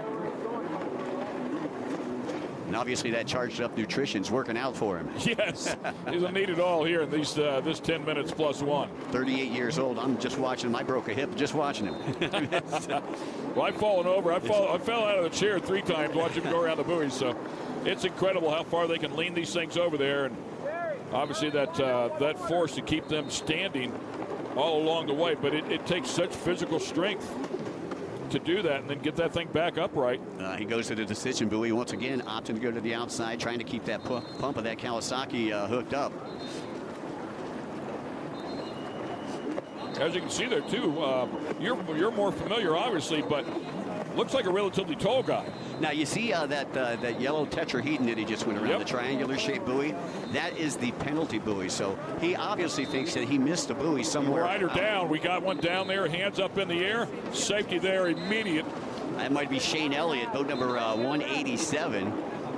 And you can see this the separation from the boat, just how fast that these guys were going. Yeah, and you can see them, I mean, right in the race course. So ski goes ripping by at speed. Safety there immediately to grab a hold of the racer and get them back to their ski.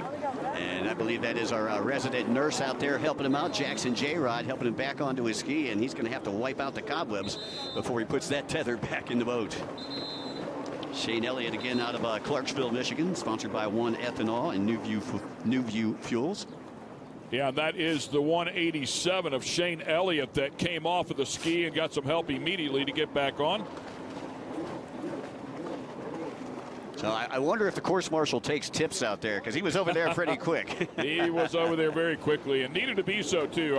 We saw that ski go by, I mean, right at speed. And of course the racer down there, hands up in the air, doing his best to make sure he was visible. Well, coming into this one, the GP2 class, we got Sadie Murr with 483 points. She was the points leader coming into this, with Knox Rishi and Shane Elliott both knotted up at 434 points. And that get off right there by Elliott definitely ain't going to help his campaign. Shirker with 329. Quickly it can change, right? Yep, how quickly. Knox Ritchie's currently sitting in 5th. You got Adrian Fisk back there in 6th. Heber Blackmore in 7th. Bryce Ford in 8th. That is Shane Elliott. That is back on. He is the guy that just had that bad get off. Yeah, as you talked about, currently 3rd in the points behind Knox Ritchie and Sadie Meir. And Shane in great shape. Was able to get back on that boat. 3 wide back in there. One of them was a lapper to the outside, but there was also a pass for position there around that buoy. Elliott came so far off of the boat that. Wow, and the 44 is also struggling here, as we saw that before with Bryce Ford. That's Bryce Ford, sponsored by Ford Brothers Racing, Dean's Team, SSI Decals, and Maxima getting the tow back over to his boat. And looks like he came almost right up onto the shoreline where the starting area is. And just slung something back up to the shoreline. Frustration, no doubt. We've got parts everywhere. There's 212 again. Mike Klippenstein, and Clipper not being allowed back in the United States until about a month ago. Went home to Canada, got married here in the United States, but was stuck up in Canada for about 6 months, not able to see his family down here in Lake Havasu. Wow. It's not the first time I've heard that story. Yeah, it's happened to other people as well. It can get pretty crazy. 1 minute left here, plus a lap. Yeah, well, they say it's easier to get over the border than get back through. So, Alan, Elaine Weiss out of Lake Havasu, taking it to the rest of the pack right now. Shirker still holding on to second. Clipper back there in third. Richie has advanced up into the fourth spot with Sadie Murr rounding out your top 5. Your points leader coming into this one. Mike Lewandowski there on the 34 ski as you go back up to our leader. Lewandowski, 59 years of age, the oldest rider out there, sponsored by For Him Construction. Elaine's still ripping, man, doing a great job here late in this moto, looking for the white flag. Yeah, and again, that should be coming out here in less than a minute. Currently on the outside split. As we view it here from the booth, you can see him switching feet, and as he gets ready to come down the front straightaway and exit the merge section from the outside. You see the merge as those 2 yellow buoys, the cylindrical buoys. Again, if you're on the inside, if you come from the green buoys, you got to be on the right-hand side of that. If you're on the outside, you got to be on the left side or the shore side, as we view it here. From I did not see the white flag on that one, so he might have come around. He might have to run one more lap here before he gets the white. Very possible. Very possible. As the clock ticks down, if it wasn't quite down with that last minute finished up, he'll have to run one more lap. And again, a great side-by-side battle there. Not sure if that, I think that was a lapper that just got passed. Now, Lewandowski actually on the move, was in 10th that last lap around, is now currently in 8th place as they get ready for their white flag lap. Wiss taking a look behind him, see where the rest of the pack is.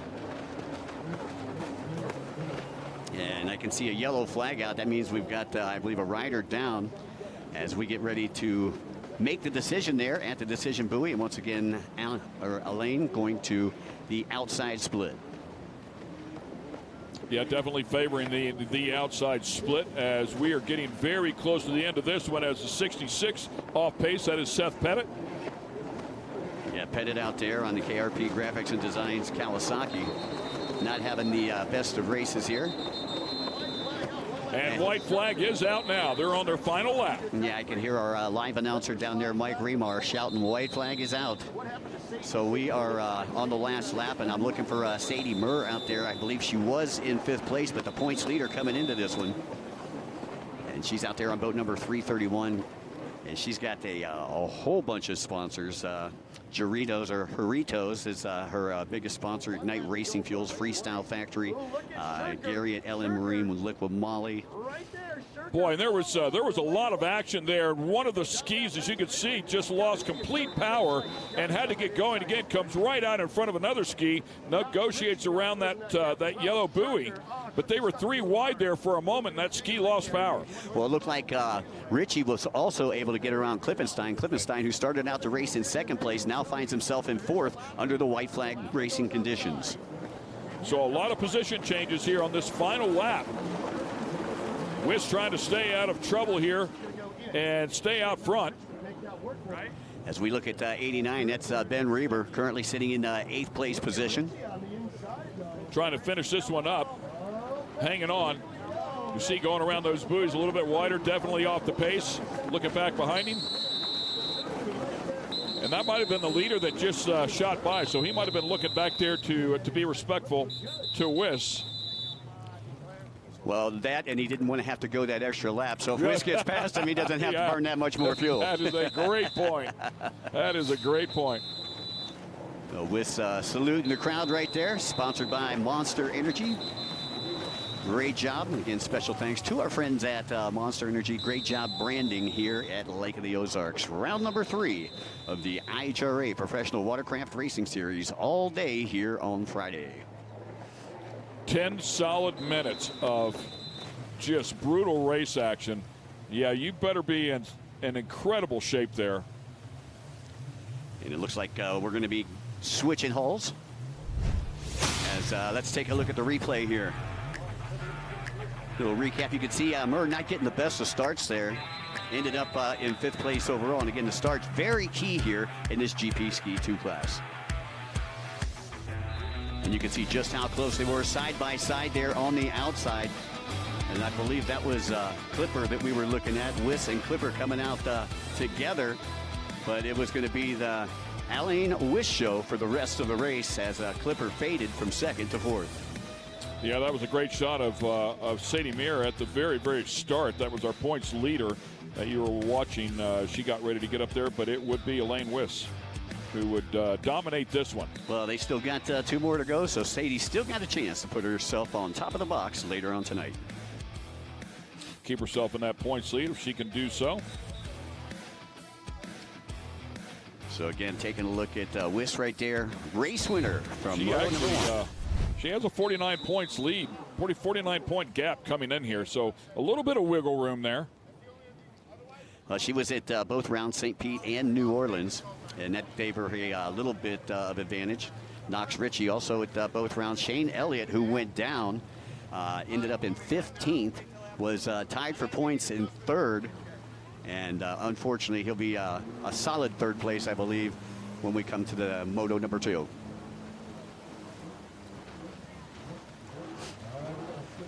Another excellent shot there from one of our drones.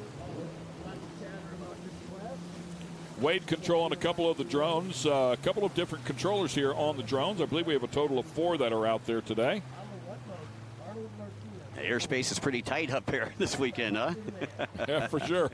As we take a look at the results, congratulations to Elaine Wiss. Excellent job there. Got out early and hung on to the lead, followed up by Rick Shirker. Knox Ritchie there inside of the top 3. So once again, these are unofficial results for our Ski GP Moto number 1. Ski GP 2, Moto number 1. Again, we're going to have some GP qualifying coming up here during the break as we move some buoys around. I told you, in between the races is when you want to watch these marshals here because they play sneaky They'll beat tighten out stuff there. up and make sure there's no advantage, right? Right, exactly. You can see what they're trying to do is shave a couple seconds off that inside split. They're moving the green buoys out there, not moving the blue buoys. So obviously, as we were talking about a little earlier, that outside split comprises of blue buoys, possibly just a second or 2 quicker as they are adjusting the track for that right now. We got one more race here before we go into our qualifying for our Ski GP and Ski GP3. We got the Runabout GP3 class coming up next.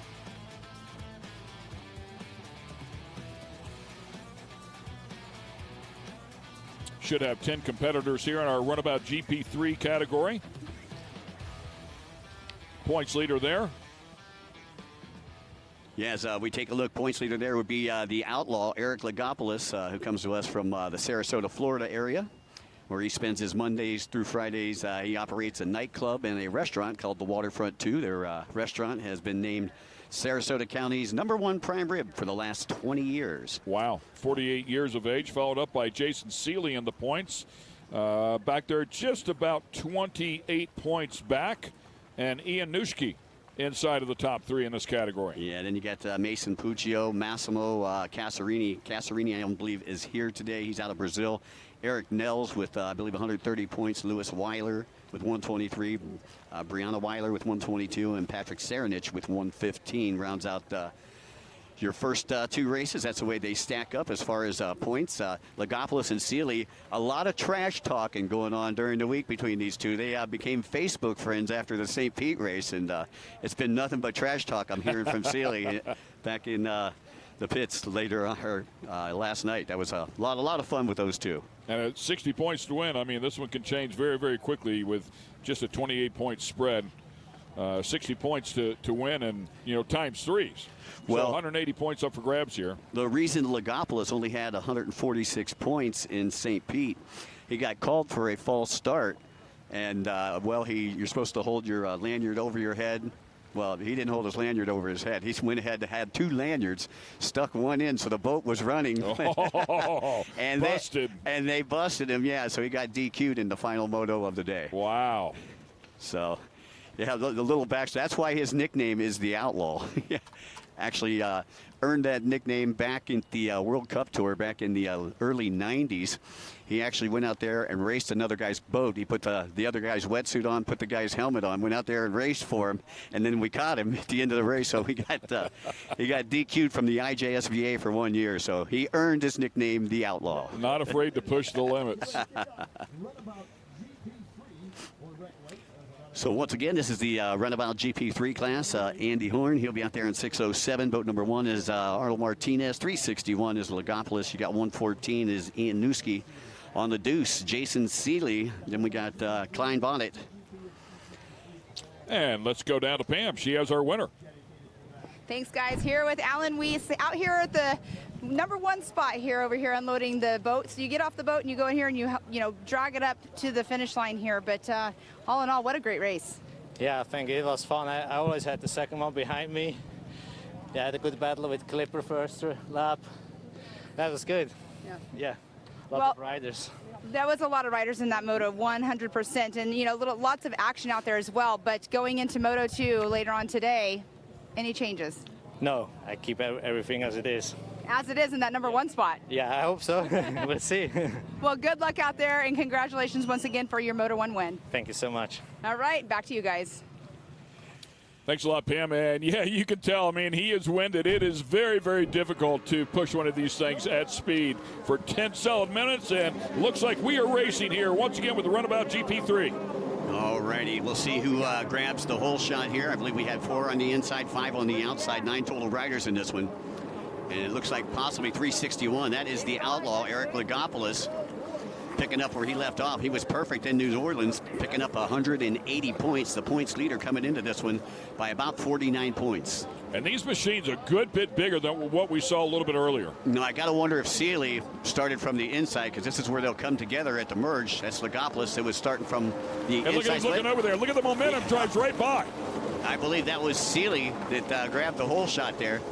So Seeley trying to make a statement early on in the day here and not being a keyboard cowboy. And still side by side there. So we will have a for sure leader as you take a look at it right here. And you have to go back and talk about those marshals moving those buoys. I wonder if it helped out here just a little bit. Yeah, I'll tell you, we'll see on this second lap here if more guys start taking that inside split instead of the outside split. Once again, the inside or the green buoys out there, the outside are the blue buoys, and they'll come up to the decision buoy, which are the 2 yellows that are tied up together. That's where they make their decision, inside or outside. Boy, it just continues to drive away as that gap from first to second expands. Second, third, third to fourth. Third to fourth is a little bit tighter. Yeah, probably about a 2.5 to 3 second gap between first and second right now as you see them negotiating their way through the chicanes. On the, I believe that would be the top left-hand side of the track as they view it here from Lake of the Ozarks. Nice overhead shot, and you can see that gap really starting to extend, and we'll see your leader taking the outside split. Pretty cool to watch them again move their bodies, almost kind of like a dirt bike, as it seems like they'll slide up towards the nose of it to try and set the nose when they get ready to go around one of the buoys. Yeah, I believe that's Ryan Smith, boat number 308 out there in front on the Impros Yamaha, just in front of Lagopoulos, who is on the Farthing Racing Monster Energy Yamaha. That's your gap between first and second, and this is the first appearance here on the IHRA Pro Watercraft Racing Series for Ryan Smith. So that's probably why we don't see him up there in the points.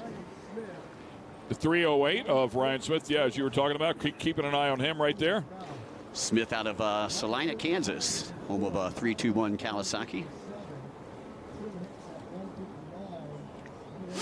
And you can see, again, trying to open up that gap. Seeley back there in the 4th spot, who currently sits second in the points. Drew Horn back in 5th. And this is Drew's first appearance here on the IHRA Watercraft Racing Series. And that's your gap between first and second is more on board with the outlaw Lagopoulos. Yeah, Lagopoulos went wide there. Looked like out there to get some clean water, but went a little bit wide around that right-hander. Yeah, so you got Smith out there. He's on the black Yamaha with the green hood. And Lagopoulos on the blue Yamaha.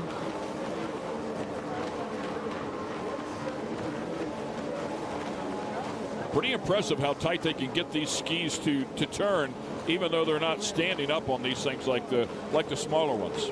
Yeah, you know, your top 3 all on Yamahas. I believe that was Andrew Horn, boat number 607. They just showed in 3rd spot. So your top 3 all on Yamahas. Only one Kawasaki out there from what I see. Clyde Bonnet, 17-year-old Clyde on a Kawasaki out of Jefferson City, Missouri. Nice overhead shot. Kind of gives you an outline of what the track looks like back in the cove. Great to see some diversity here as well. As you take a look at second place is the outlaw, Eric Ligopoulos. Once again, just opened up a nightclub just about a year ago, so he spends his Mondays through Fridays pretty much at the restaurant, and his Friday, Saturday, and Sunday nights at the nightclub. He is right there. Look how close he is. Oh, he's a formidable competitor. There's no doubt about it. And at 48, he's probably been racing, I would say, for around 35 years. I can remember him showing up back in the late 80s, early 90s in Fort Myers Beach. That was his first race, where he was actually racing with his sister, and I had to give him the business because his sister beat him in his first race. Stephanie Ligopoulos, who works down there in Sarasota as well at the waterfront. And you can see your top three all on the straightaway, and you can see most of them going to the outside. We only have one racer that time go to the inside split. So I don't know if they're going to be moving those green buoys around anymore, but it looks like the outside still just a hair quicker. So once again, 3:08. Ryan Smith is your race leader, and he's doing it on his Yamaha, sponsored by Kinetic Gaskets, Thor MX, Wasner Pistons, OSM Graphics, Riva, Peak Power Sports, Rick Cantola and the folks helping him from Peak Power Sports, All Seasons Motors, and of course his family.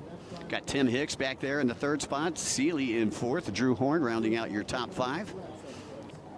And there are your race leaders there. First, second, you can see third and fourth just off in the distance there. Yeah, that split staying about the same here the last lap or so.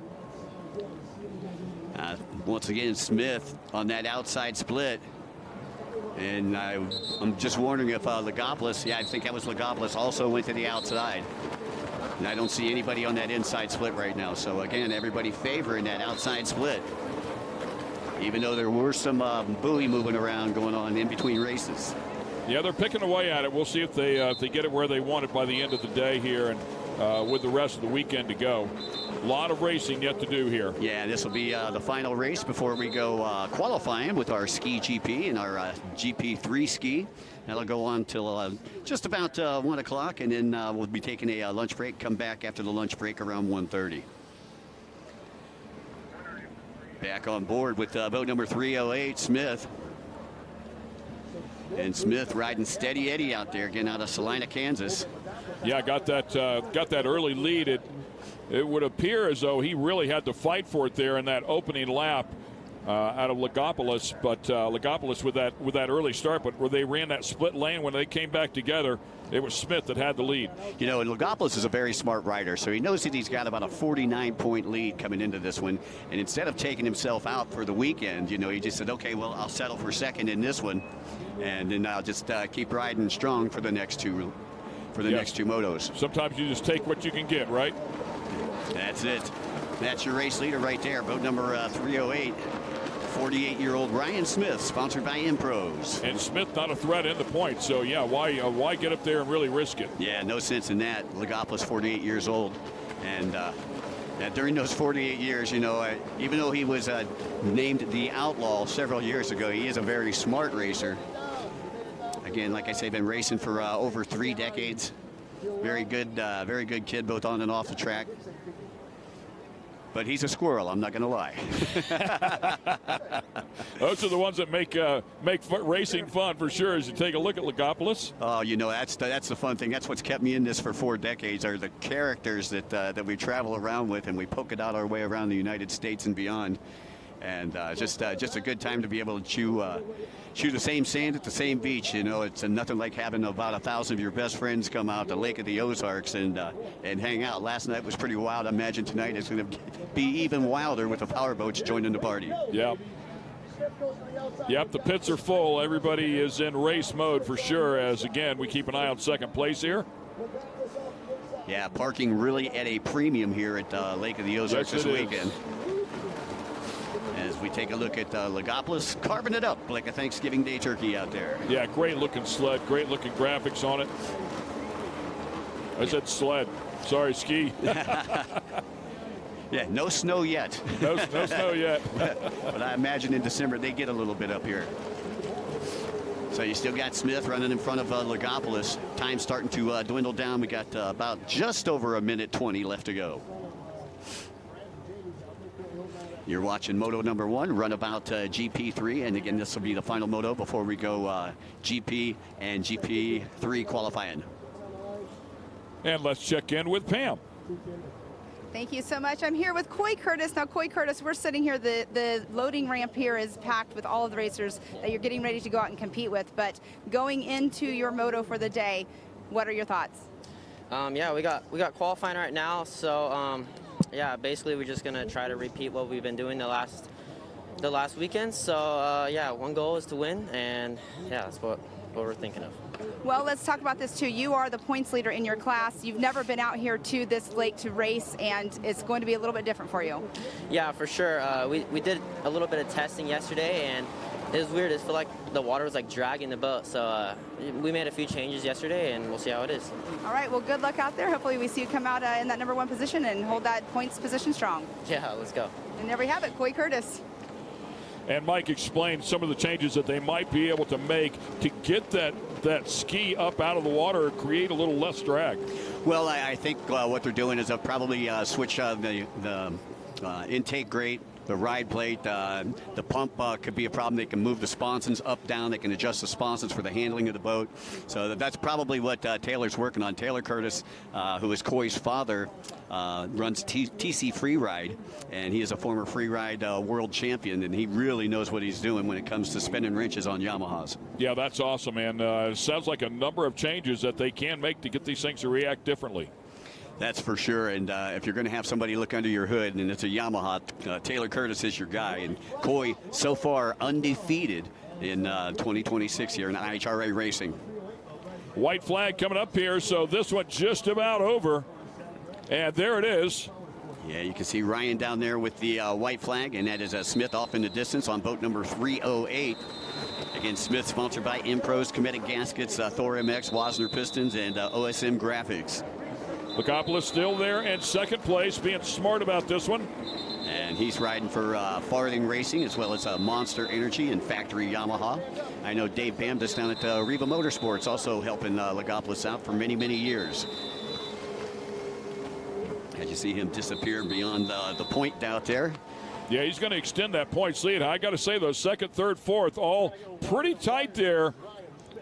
Wouldn't take too much for a position to change. Any sort of bobble, the end of one of these motos when you're fatigued. Yeah, so again, Lagopoulos, your points leader. Seeley currently sits second place in points with 298, sitting in fourth out here in this race. Then you got Ian Newski, who sits third in points with 269 points. I believe he's currently running fifth.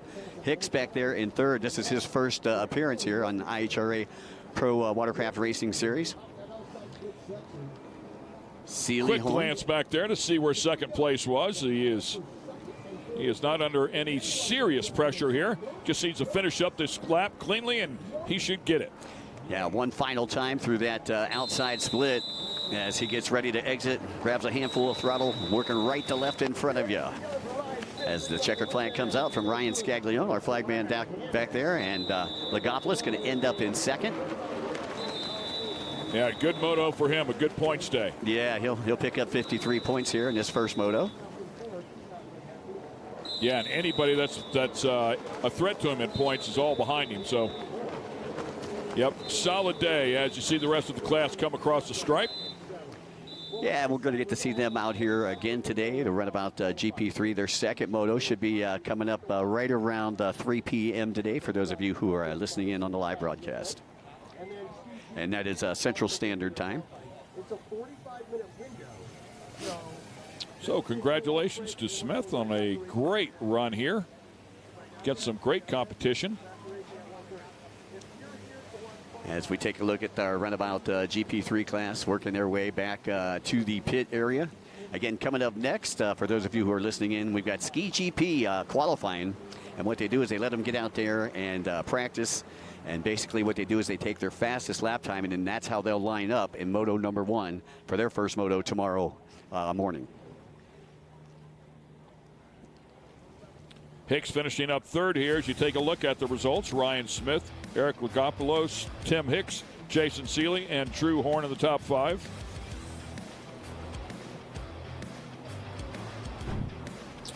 There we go. There's the results. Yeah, Ryan Smith in front, Lagopoulos, Hicks in third, Seeley in fourth, Drew Horn rounding out your top 5. And Newski ended up in sixth with Mason Puccio, the young man from the Midwest, rounding out your top 7. So Lagopoulos coming in about 8.5 seconds behind first place. Just simply a gorgeous day out here at Lake of the Ozarks. Really blessed with a beautiful day here today to go racing.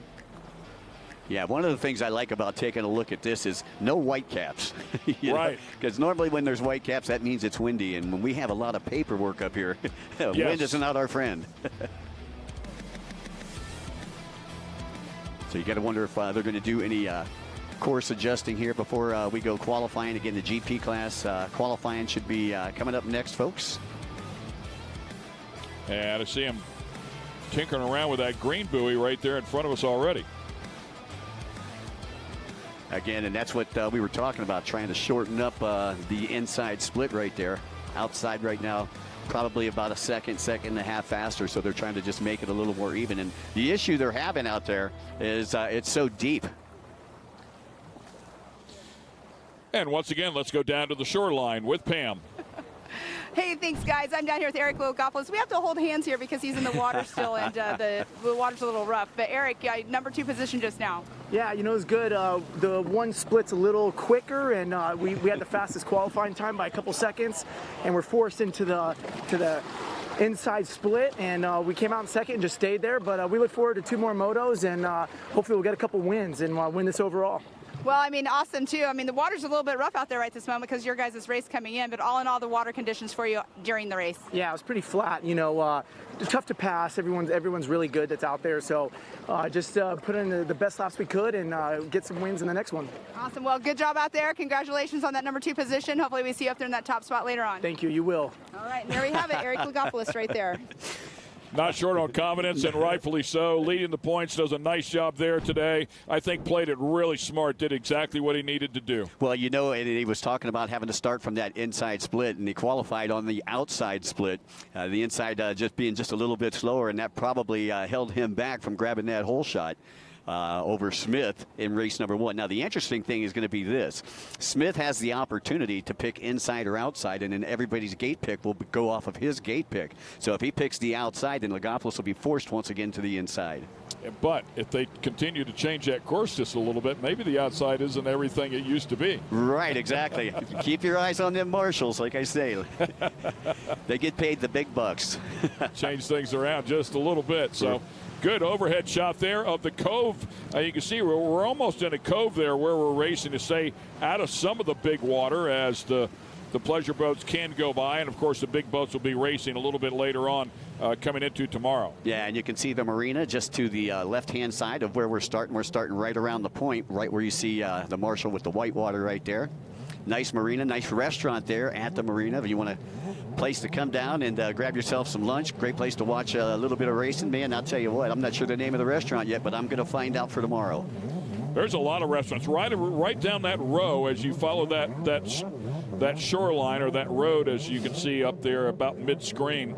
There is a ton of great restaurants to go and enjoy your day. Oh yeah, no shortage of places where tourists can go and hang out and have a great time here at Lake of the Ozarks. You know, this is my first time here, and pleasantly surprised. I've been to Branson before. I've been to Branson several times, but this very much reminds me of Branson, the landing over there. Yeah, we're not too far away from it, right? And I have been here a couple of times. I was here for the shootout, which is a lot of fun as well. And once again, we're going to go to Pam. Thank you so much. Once again, Ken, here with Revan Harris. You are number 2 in points, getting ready to go out for your qualifying run. I know that there's about a 50-point span between you and number 1 position, but all in all, going out there just to try to get that number 1 spot for those extra points? Yeah, I'm always pushing for number 1, but it's a good class, a lot of competition, and do what we can out there.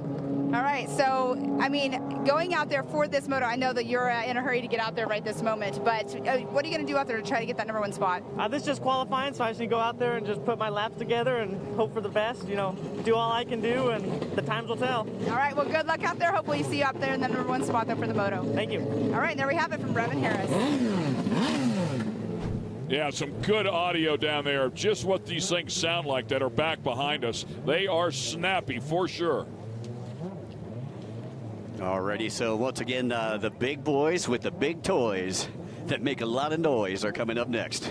Yeah, and there's a couple of different combinations here. Help me out with this, Mike. I believe there's a 1500 naturally aspirated combination. You can run a turbocharged combination, 1100 cc, and I believe you're allowed 9 pounds of boost with 1100 cc, 900 cc turbo, and you're allowed 12 pounds of boost. So a couple of different ways to skin the cat.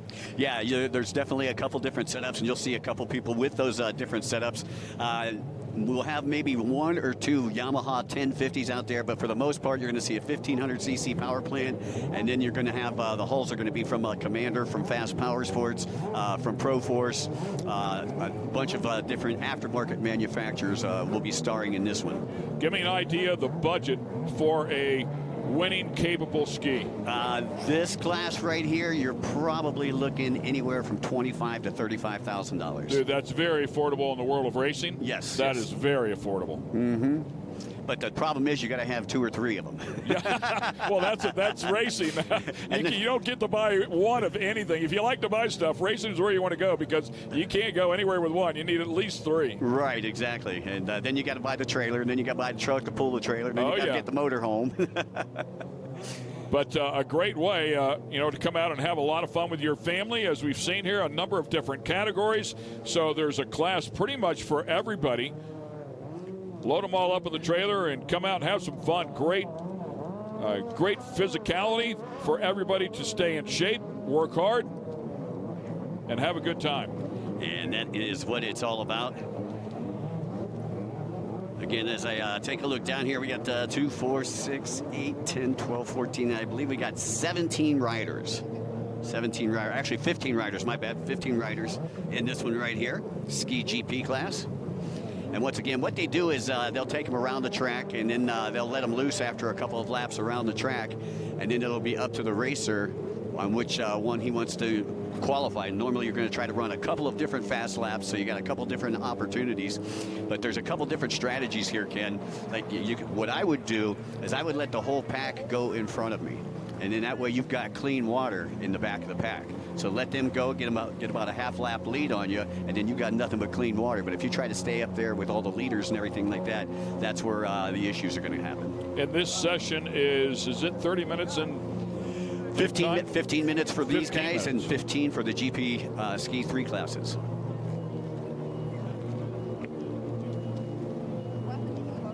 So Coy Curtis, current points leader.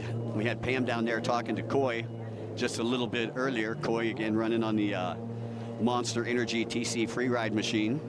Revin Harris currently sitting second in the points. Curtis undefeated so far in 2026. He won both the qualifiers in St. Pete and New Orleans, and then won all 3 motos. So he has really been unstoppable. Revin Harris, as you pointed out, currently sitting second in the points with 298. Ryder Wildeboer with 236 in third, 208 for Hugo Pastorello, who is not here. He's made the trip back across the pond to France, and River Crawford out of Lake Havasu sits fifth in points with 207. Yeah, nice size category here with 15 competitors inside of it. Good looking skis, man. And again, as you talked about before, carbon fiber, very light, horsepower to weight ratio, very good. And you can see how these are built a lower center of gravity to the water as compared to your normal Yamahas and Kawasaki's, your Superjets and your SXRs.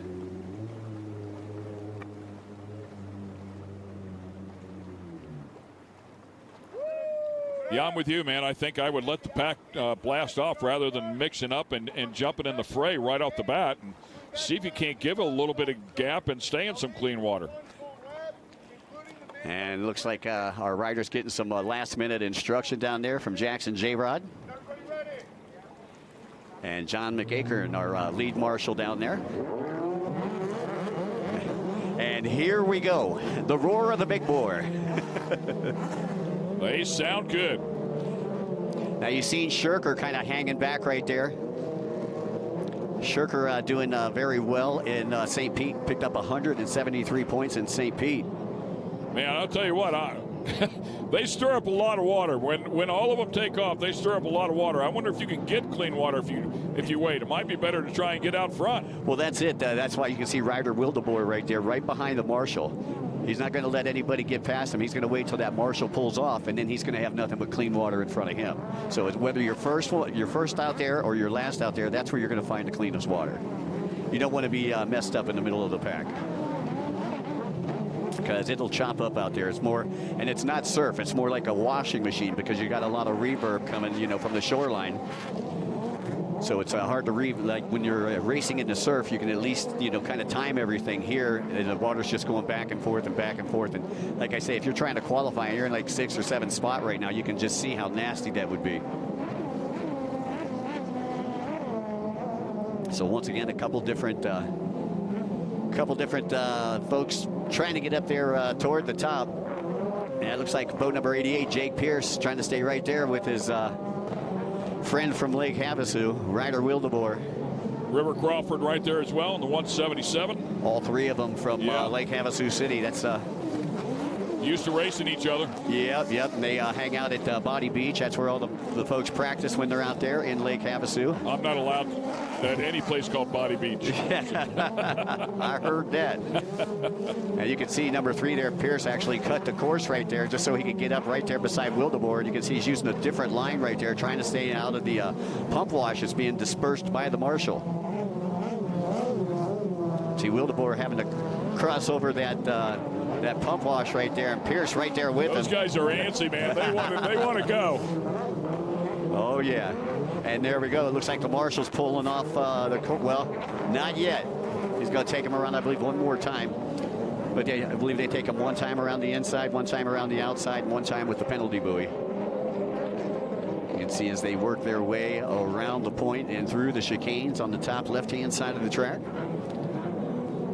Be a lot of fun to be out there in that boat right now, huh? Yeah, it would. I've seen the big tube and everything. And I'll tell you, that's a great place to spectate the races from, is actually being out there on a boat, because they actually race around a point. So if you're out there on the boat, you probably got the best vantage point. You can see the whole track. But if you're sitting up here on the point, you can only see half of the track.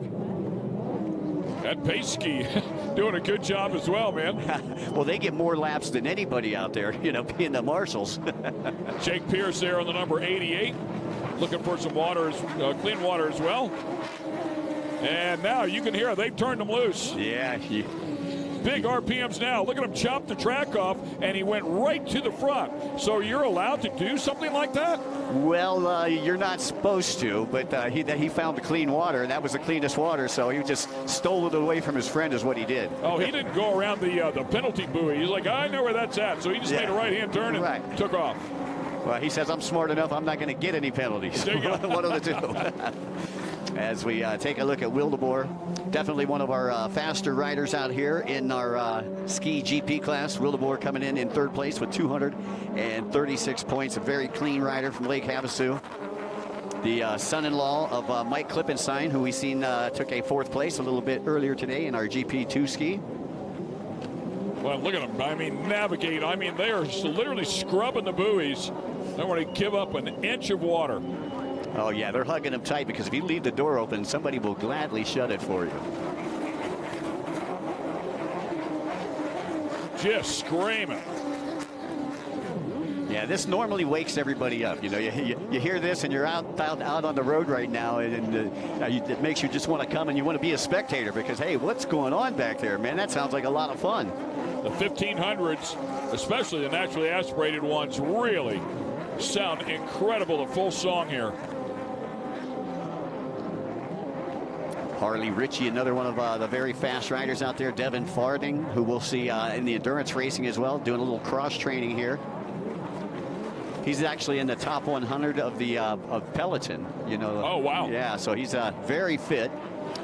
The eldest son of Dustin Farding, who is the president of our IHRA Association. And Dustin looks like he can still rip, man. I mean, he's in great shape, too. So Pops is keeping him honest. Oh, yeah. Over 30 world titles to prove it.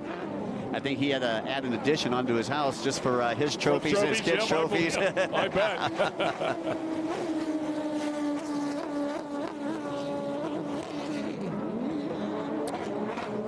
Pan is down at the shoreline with another one of our competitors.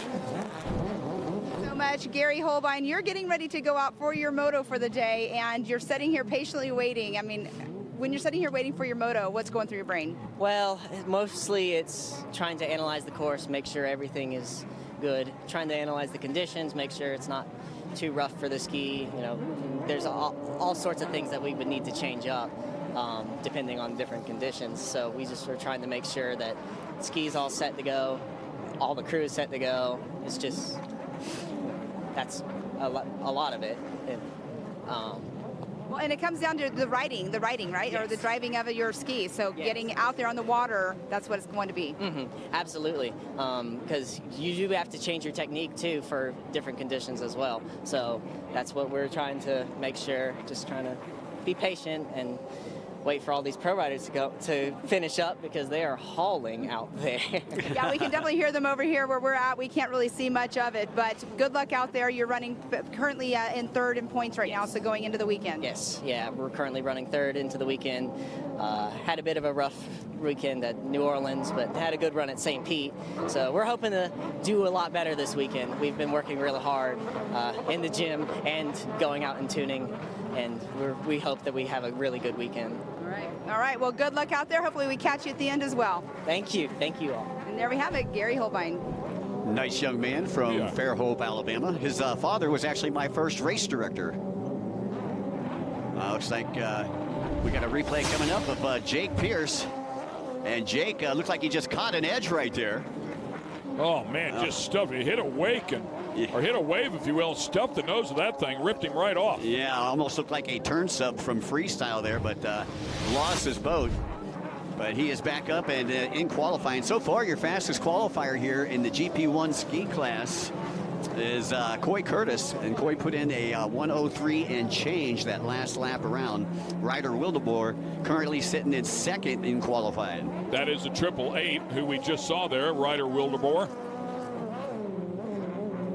Yeah, time's rolling across, timing scoring, obviously, as you can see up there at the top of the screen to give you your number one qualifier. And Coy Curtis continues to be the ski that everybody is chasing.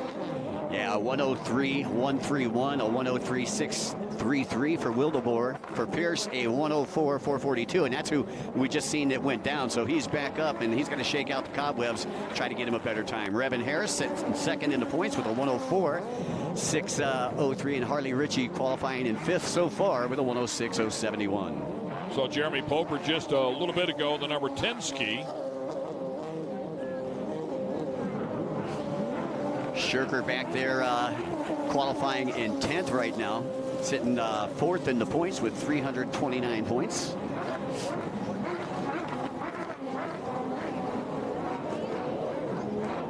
So once again, it's Curtis who has been unstoppable in this class. That's Curtis, I believe, right there. Or check that. That is boat number 89. Yeah, that's Ben Roper, or Reber. Yeah, Ben Reber. Yeah, Ben qualifying, I believe he's back there around 10th right now. Devin Farthing currently sitting in 7th with a 1:06.144. River Crawford with a 1:08.312 in 8th. Poper with a 1:09.278 in 9th. And rounding out your top 10 is Jeremy Poper, father-son team out there with a 1:11.135. Rylan Webster competing today on a Commander boat. He's sitting in 11th, Reber in 12th, Shirker in 13th, and Powell in 14th. A chance to come out here and get a good feel for what they're going to see come race time as well. Maybe make some final adjustments to the ski before they come back out here for their moto. Yeah, as I take a look, I believe that they are not going to be racing. Rick Shirker and the 912. Yeah, Shirker out of Pennsylvania, longtime racer, and took a couple of years off, took a little 2 to 3 year hiatus, and great to have him back out on the racetrack with us, and former winner in the Region 8, or the Northeast Quadrant of the United States.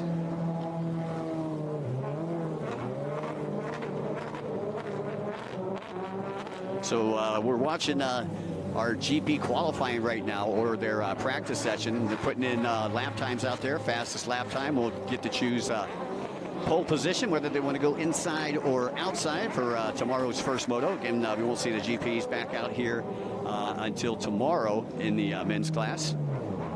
We'll have the Ski GP3 class coming up with their 15-minute run here coming up next.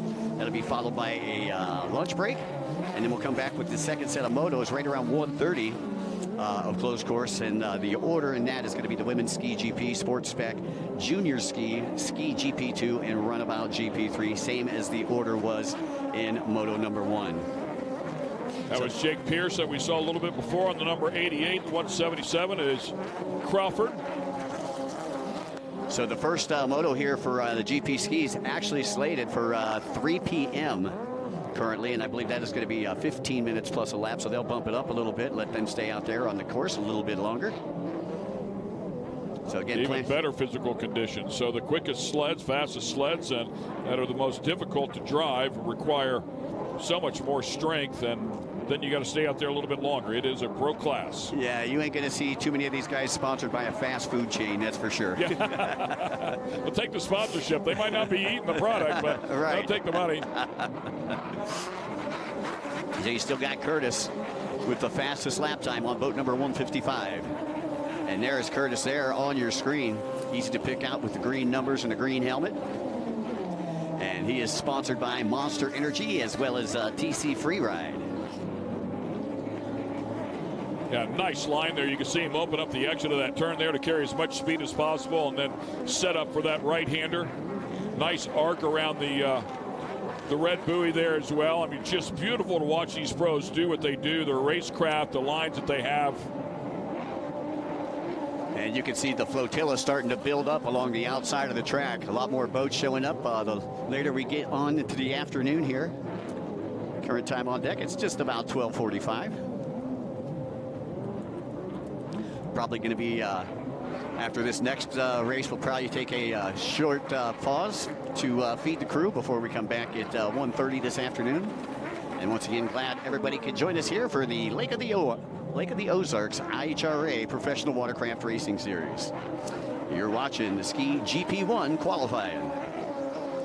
And it's still Coy Curtis. Curtis putting in a 1:02.562 that last time around, so he's able to shave off about a second. Wildemore hanging with that 1:03. Yeah, I was just going to say a full second on second place is pretty incredible. Yeah, you do 15 laps, you know, you're coming in 15 seconds, Yeah, 20 seconds ahead of your competitor, and that's exactly what Coy's been doing. He's been coming in about 20 to 30 seconds ahead of the rest of the pack. So he has really been unstoppable.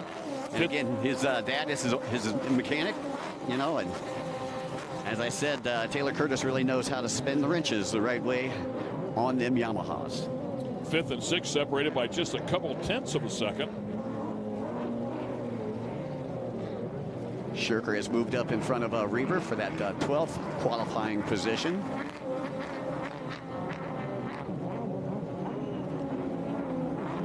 So once again, Coy Curtis, and it looks like we got a rider down out there. And I'm trying to... The 155, was that? That's 155 there. He's got the green numbers. That's Curtis there. That is Curtis.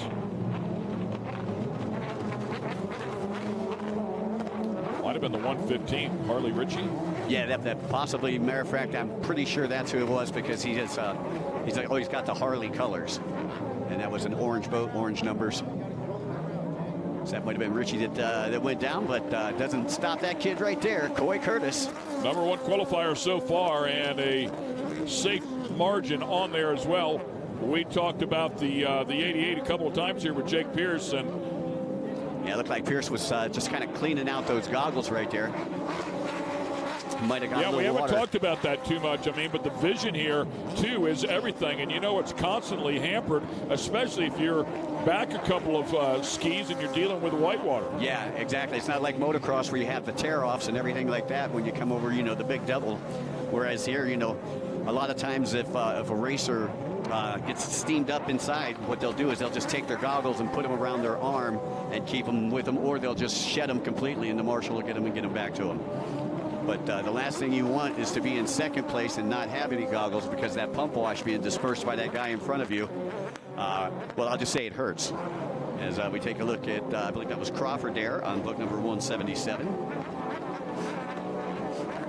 Entire body hanging off the side of that one to deal with the G-forces going through the turns. Look at that thing, man. Just cutting through. That is wild. Yeah, I'll tell you, you know, these aftermarket boats, they make them just so they can turn like this. And you can see he's working that outside split right now. River Crawford doing a good job. There's a split, a couple tenths of a second, I should say. Jake Pierce there in 6th. River Crawford right there in 7th, and then it falls another half second. And that would be Farding right behind Crawford. Dev Dog out of Ackworth, Georgia, just graduated from the University of Tennessee. And I believe that's the 116. I know that we had Ramjeet was going to be on 116, but I know that that is a runabout class. As we take a look at, I believe that's Garcia.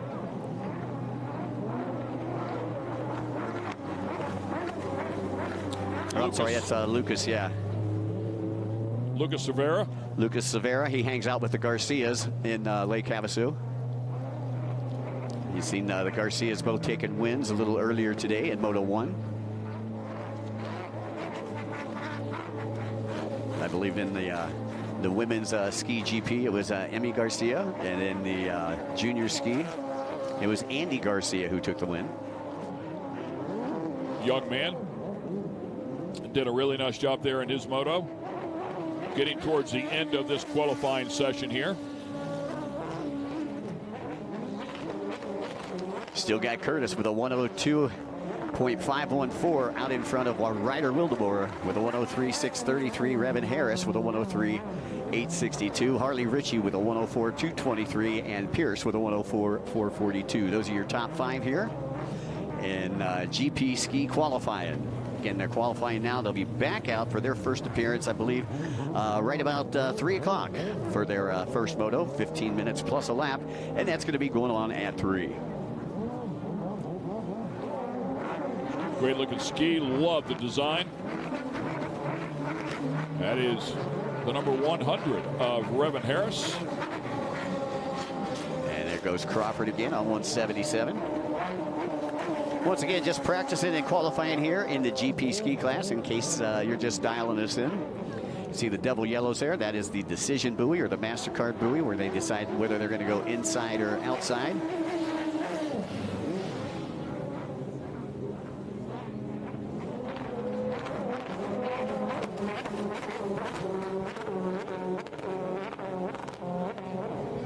I believe that was Rick Shirker there on the 912.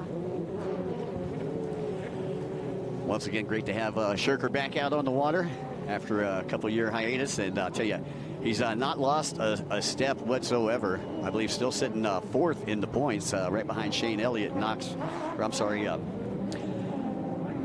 He is actually sitting a little further down in the points because he's racing both the ski GP3 and the GP class. Sorry about that. I was looking at the GP3 points.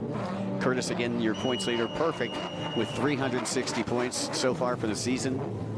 I hear the whistles going off down there, so that may signify the end of this one. You see the official down there with, I believe, a red flag. And I believe that is going to do it for our GP ski qualifying. And again, congratulations, Coy Curtis, another qualifying win for Coy. Man, he has absolutely been on a tear here in 2026. We'll see if anybody has anything for him in the moto. And Ryder Wildemore, who's inside of the top 3, is down with Pam. Oh, thank you so much, Ken. We're getting out of the way here. The skis are coming out of the water, but Ryder in that number 3 position for your moto just now. I mean, it was quite the battle out there. Yeah, it was super good, super choppy. I had a lot of fun. You know, the ski feels good today. Thank you to Commander and Clipper for setting this thing up for this race weekend. But, you know, it's a wonderful day. It's beautiful, so I can't really complain. So we're going to have some fun in the Moto 1. Well, you look good out there. I mean, in that number 3 position for moto number 1. So good luck in the next one. Yeah, no, thank you. I appreciate it. Let's have fun. And there we have it, Ryder Wildemore. Great stuff. So that qualifying session in the books, and as Mike mentioned, we will see them come out here for their first moto a little bit later on this afternoon. It'll be exciting to watch the pros go at it. A big class, fast skis, and some talented riders. Right. Make sure you set your watches for 3 o'clock, folks. Yeah, we've got some racing to do before that, so just stay with us. As you had talked about before, I believe they're going to take a lunch break here in just a couple of moments.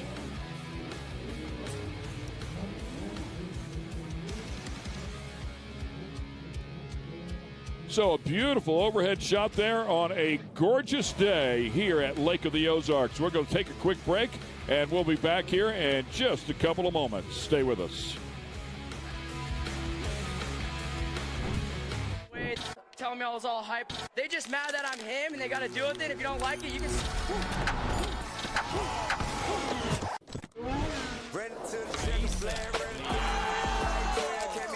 One of the things that makes me most proud is I did things Lando's way. I don't need everyone out there to like me. I like being different. You are world champion.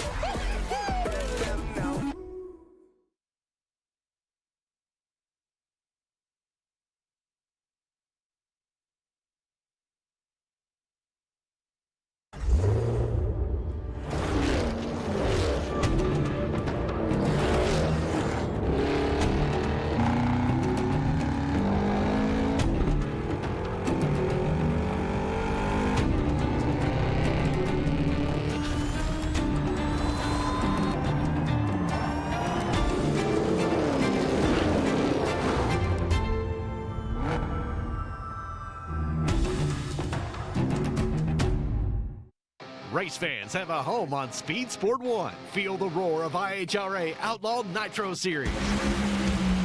Experience the power of American muscle with the Trans Am Series presented by Pirelli. Speed Sport 1 has a wide variety of motorsports competition that will satisfy your inner racer. From IMCA dirt track action to Ferrari Challenge North America. Speed Sport 1 is 24/7. Go to speedsport1.com for details and viewing options. It's that no holding back feeling.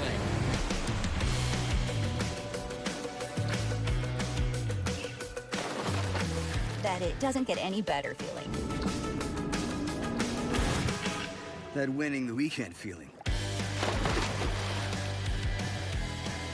No matter what feeling you're chasing on the water, nothing feels like a Yamaha. Look at Amy, working hard now so that future Amy can buy her very own boat. Wait, sorry, the boat's great, but am I wearing culottes? Oh, you love your culottes. It's lemonade o'clock.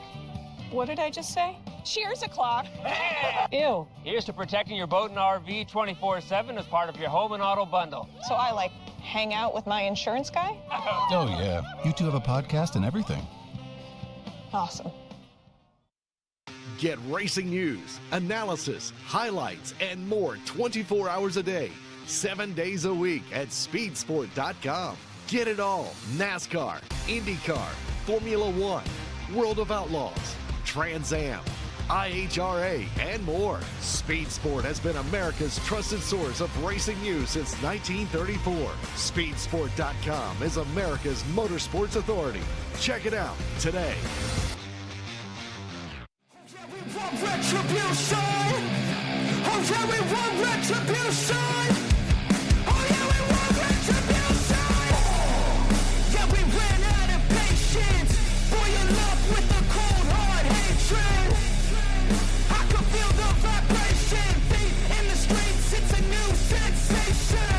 I wanna break faces on the pavement. I wanna make greatness look complacent. Adrenaline awake. The wait is finally over. The IHRA Stock Car Series is here, and it's on Speed Sport 1. This is what stock car racing is all about. The International Hot Rod Association is going stock car racing. There's big money on the line, and racers willing to push the limits for a piece of the pie. Leaning on each other as we cross the start-finish line, head down into turn number 1. Watch the entire season on Speed Sport 1. It's free to watch. Go to speedsport1.com for details and viewing options. Doc, with Coy Curtis, you just won your moto for the afternoon here. Tell me how you feel. Good. Yeah, the track is a lot different than what we've been racing. It's pretty wide open, and yeah, just managed to get a good lap, and we're stoked. I mean, when it comes down to it, your qualifying run that you just did, I mean, qualifying really is key. So in the water sports world, let's talk about how key that is, because you definitely don't want to be back in the pack. Yeah, it's always important to get a good gate position, especially first. It's pretty hard to pass, so on this track, it's good to get P1. Awesome. Well, congratulations on qualifying in that #1 position. Right now, we're going to go back to the booth. Back to you guys. Thanks a lot, Pam. And yeah, man, he had a great run, no doubt. He put together a great lap, as he was talking about. Had a full second, 1.1 seconds on second place. Right, 15 minutes plus a lap. I mean, you kind of add that up. The lap times hovering right about just about a minute. So if he's a second faster, they do 15 minutes. He's going to come in 14, 15 seconds faster than the next guy. So we are now starting another qualifying session, and then we will take our lunch break. This is Ski GP3. Yeah, 15 different entries here in the Ski GP3 class. Current points leader in this class is Cash Crawford. And Cash is going to be out there on boat number 928 this weekend. Britton Reinhardt, another Arizona native, currently sitting in second with 276 points. And Emmy Garcia with 256 points sits in third. So Emmy and Britton, we saw them racing earlier today in the women's division. So out here running a couple different classes. Oh yeah, definitely running a couple different classes. Again, we were talking about the ages, 14 and 18 right there. And I guess when you're that young, you can stay out there for 20 minutes plus a lap and not have it hurt you. Lucas Severa also 5th in the points inside of this category. Just saw Lucas out there a little bit ago. Yeah, you're taking a look at Lucas, and this is Cameron Spooner out there, one of our young up-and-comers from South Florida. His father, another former champion racer out here. And I like the iridium wrap there that he's got on the boat as he works his way around the decision buoy. Very unique looking, beautiful. We call him Spoondog Light on tour because he's sponsored by Spoondog Racing, and that is his father's nickname was Spoondog, so we call him Spoondog Light because he's another one of these racers. He weighs about 65 pounds soaking wet. Looks like he's almost standing on something. Like the board of that one is a little bit taller. Well, I'll tell you, once again, it being, him being a little bit lighter, he's staying way on the back as to keep that pump hooked up because he's not going anywhere if that pump's not hooked up. Great point. And you can see, yeah, he's got his feet parallel like you see a lot of people doing the switch foot, and they're really working it out there. Well, you can see his feet are basically just parallel together as he works his way through that start-finish line. Once again, we're qualifying here in the Ski GP3 class. They have, I believe, they're just now getting ready to turn them loose out there. Again, Cash Crawford with 319 points is the point leader. I believe that is a 53-point lead over Britton Reinhardt right now, who has 276. Garcia back in third. Gary Holbein Jr., who we've seen him interview just a little bit earlier, currently sitting in fourth with Lucas Severa, who showed up in New Orleans but missed St. Pete, but he's got 168 points in that 5th position. That's Herbie right there. Gary Holbein, that's the guy that they got the graphics from Herbie. Remember Herbie the Love Bug? Yeah, check it out. Love it. He's a very talented high school senior right there. Gary Holbein Jr. He actually did the national anthem for us at one of the races. He plays trumpet and played the trumpet for the national anthem for us just a couple of races ago. 4th in the points, but had a good run at St. Pete. I believe he came across the stripe in 2nd place, but struggled when we got to New Orleans. So he didn't get the points there that he would have wanted. Consequently, 4th in the points. Yeah, and that was tough for him to face that in New Orleans because that was kind of like a home race for him. And the problem was the reason he didn't get as many points in New Orleans, they canceled his flight. So he was actually out of town and couldn't get back for day number 1 in New Orleans. So his mom was there, his dad was there, but he wasn't there. So that's one of the reasons he's back 4th in points right now. I expect to see good things out of him. And Spooner right here, Cameron Spooner, he's going to be another tough competitor here in this ski GP3 class. He's just moving up from the junior class, and he was very dominant in the junior class, so I expect to see good things out of him. And again, he's out of Dania Beach, Florida. Guyver Santucci a little bit deeper in the pack here in terms of time so far. Raced a little bit earlier today. Right now it is Lucas Severa, who is number one with a 117 to Cash Crawford's 118.6. So separated again by 1.1 there, and then 118.675 to a 120.971 for Spooner. Yeah, Spooner, like I said, he's just moved up into this class right here. So this is his inaugural run in our GP3 ski class.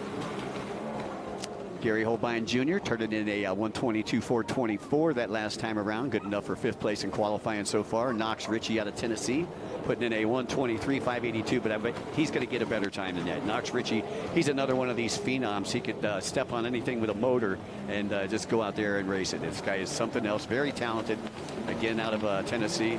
Him and his brother, both state champion wrestlers down there, and I'd seen his brother Axel in the pits a little bit earlier today with a knee brace, but he just got his knee operated on, so he'll be going to college next year, and they're trying to get that right. And a big moment there for the rider of the number 55, nearly completely off of the ski there. Yeah, I believe Andy is Finlandson doing a little cross training. Finlandson will be racing in the Pro Enduro tomorrow, sponsored by Ignite Racing Fuels, and he's part of the Syracuse Mafia. And let's take a look at the replay and see exactly what happened. Again, just buries that nose in these aftermarket, or these boats right here. You bury the nose, you're going down with it. Well, that's a really good save there. Yeah, at least he didn't get separated from the boat. A lot of times when you get separated from the boat, that's pretty much the end of the moto for you. You watch so many of the pros come out here, so many people just run these motos. They make it look easy, but you need to see a couple of moments like that and just how easy it is to get knocked off of one of these things. Well, and you got to remember too that's got to take the wind out of your sails. You know, I mean, when you go down like that, how much strength it takes as well to try and save it. Sure. Nice outline of the track here from overhead, and I believe you're looking at the outside split right now on the overhead view. And you can see him exiting on the left-hand side of the track, exiting that outside, going down that front straightaway with the merged sausage in the middle. So Cash Crawford currently in 3rd, Gary Holbein Jr. in 4th with a 119. We still don't have a time for Emmy Garcia. Spooner sits in 5th with a 120. Well, there we go. Garcia with a 126.88, currently sitting in 6th. And taking a look out, you're looking at Severa right there on boat number 28, sponsored by TC Freeride. Yeah, Severa was number 1. I don't know if he's still there or not. We'll see whenever it scrolls back across. Put a 117 up on the board. Well, we had 15 signed up. Looks like 13 are out here qualifying. It's up to you whether you want to qualify or not. And it is Severa with a 117.515. Your top qualifier right now at Crawford in 2nd with a 118.675. And Jay Finlandson with a 118.386. So I believe those are your top 3, followed by Gary Holbein Jr. with a 119.506. And Spooner with a 120.253 rounds out your top 5 qualifiers. Once again, time starting to tick away here in this 15-minute practice session / qualifying session from Lake of the Ozarks. Beautiful overhead shot of the whole area here, and I mean, I tell you, it doesn't get any better than this. If you like country living, I mean, this is where you want to go. The tourism, they got so much stuff for tourists to do here. If you wanted a vacation home, this would be a great place to come and spend your summers. Yeah, absolutely beautiful. I noticed that there was a whole lot of Airbnbs being utilized this weekend. Yeah, and it's a massive lake, a 54,000 acre lake. I mean, I think it's 1,100 miles of shoreline. So It's a big place for sure. You can come here and find yourself a nice little nook and have a great summer. Yeah, we were just taking a look at boat number 2, the Deuce. That is Knox Ritchie, who I believe has moved up into qualifying. I believe he's running like 2nd or 3rd right now. Again, Ritchie out of Tennessee, the Chattanooga area. And we talked about some of the pleasure boats. You can see them out there enjoying a nice day on the water, but take a look at the water. That big boat is moving out there, and those wakes are going to make their way into the race course. That's what I was talking about before. It can certainly, as you talked about, every lap is different. And with wakes like that coming onto the course, it will certainly throw you off. Well, I'll tell you, you know, some of the, I'm not going to say slower riders, but that's kind of what they are. The slower riders, they like that weight the wakes coming off of those boats right there. Because if they don't have the horsepower to keep up with a lot of the money that these people can spend on this, then that becomes your equalizer right there with it being a rougher track. You can see still a couple boats qualifying out there as we take a look there at, I believe that was boat number 116. I know Farthing was on a 116, and I believe Ramjeet was on a 116, but I don't see a 116 on my GP3 grid sheet here. Funny, all three skis right there together, and it seems like most of them are clumped there pretty close, and the whole other side of the race course is wide open. Right, and that's exactly where you want to be. You want to let everybody get away from you, so that way you've got a clean shot, and then make sure that you're at top speed when you go through the start-finish line, and top speed when you finish that lap. As we take a look at Cervera there on boat number 28, 17 years old, sponsored by TC Freeride and Dustin Matzuris. Got about 5 minutes left to go here in GP3 qualifying before we take a lunch break. Cervera doing a nice job there and has a nice margin between first and second so far. Look at the 33 here as well, out there competing. And I believe that the boat belongs to Cash McClure. I'm not quite sure who the pilot is there. I don't have a 33 on my list. I don't have a 33 on mine either. So we might have had some late entries, some folks that came in late. And it had to beg Jamie to get in because I know that they were shutting registrations down on Wednesday night from what I understood. And I hear the marshals with the whistles down there, so we might have a rider separated from his boat. And it looked like it was right there in the middle of 28. That was Cervera that came down, or that got off the boat. That is. And he's #1 qualifier so far. Well, maybe he was just tired and wanted a water sample. Well, when you're #1, you're pushing. Right. It looks like he's already heading his way back over to the pit area right now. So again, you can stay out there. You can run as many laps as you want to within the 15 minutes, or you can go out there and run one fast lap and go right back to the pits. It all depends on your preference, and Cervera probably knows that he is one of the top qualifiers, and he's like, hey, why go out here? Why chance anything else? If you're the top qualifier, just stay where you're at. And again, taking a look at the 177 there. And I believe that is one of the Crawford boys.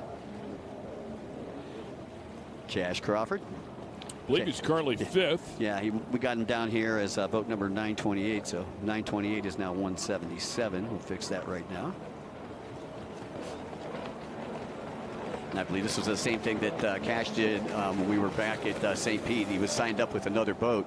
Didn't like the water conditions and ended up using the 177 boat. And I believe that's a boat that him and his brother are sharing.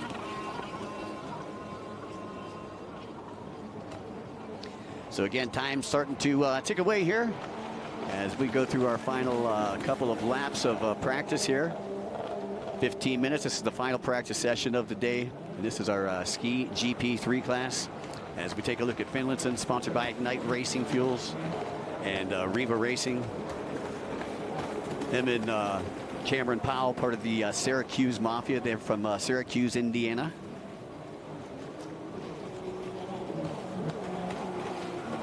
But doing a little cross training here as he is one of our faster endurance riders, and his first year that he rode the endurance, the amateur 300 endurance, he pretty much went undefeated the entire year.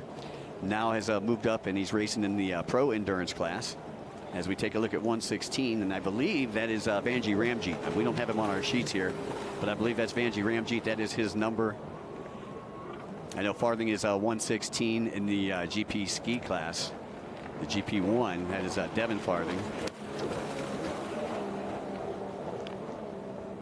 So again, that probably is one of the Farthing boats right there underneath the Monster Energy tent. Yeah, they do have a large display. It looks like there's a better part of 10 skis under that tent. Oh, yeah. You know, I'll tell you what, it's a personal watercraft racer's dream to be a part of that team. The Penske of jet skiing? Oh, you got it. You got it. I mean, he's had quite the setup, whether it was St. Pete or back when we were in New Orleans. But he's right here at the pit entrance and definitely doing a little branding there for Monster Energy. And, of course, our friends here with the IHRA Professional Watercraft Racing Series. Finlinson, one of the taller, lanky riders, only about 21 years old. And he's another one whose father used to race. His father, Brian, used to race back in the late 90s and early 2000s. Was another one of the champions in IJSBA Region 6, which is the Midwest of the United States. Nice looking graphics package there on 116. But what's that they say? Chrome won't get you home. Yeah. Yeah. Definitely doing a great job, though, and it's cool to see the second-gen racers come up here. They watch their parents. They're at the track at a very, very young age, and come out here and then continue to perform. Now, see, that boat's more our style. Yeah, for sure. I can fit on that one. I was going to say, I buy my boats based on cooler space now and not speed. More canopy would be good. Yeah, exactly. Or Bimini. Bimini, right? Yeah, a back look at this at the 116. Just a beautiful ski. Yeah, you know who that is? I just figured it out. That is Garcia. I looked at the back of. Oh, if you look I see. at the back of the vest. Yep, yeah, the it's vest, boat number 11. So 116 is now 111. Or I'm sorry, 11 is now 116. All and right. the whistle blows. That'll wrap things up there for qualifying. Good shot of our flagman Ryan Scaglione coming all the way from Florida.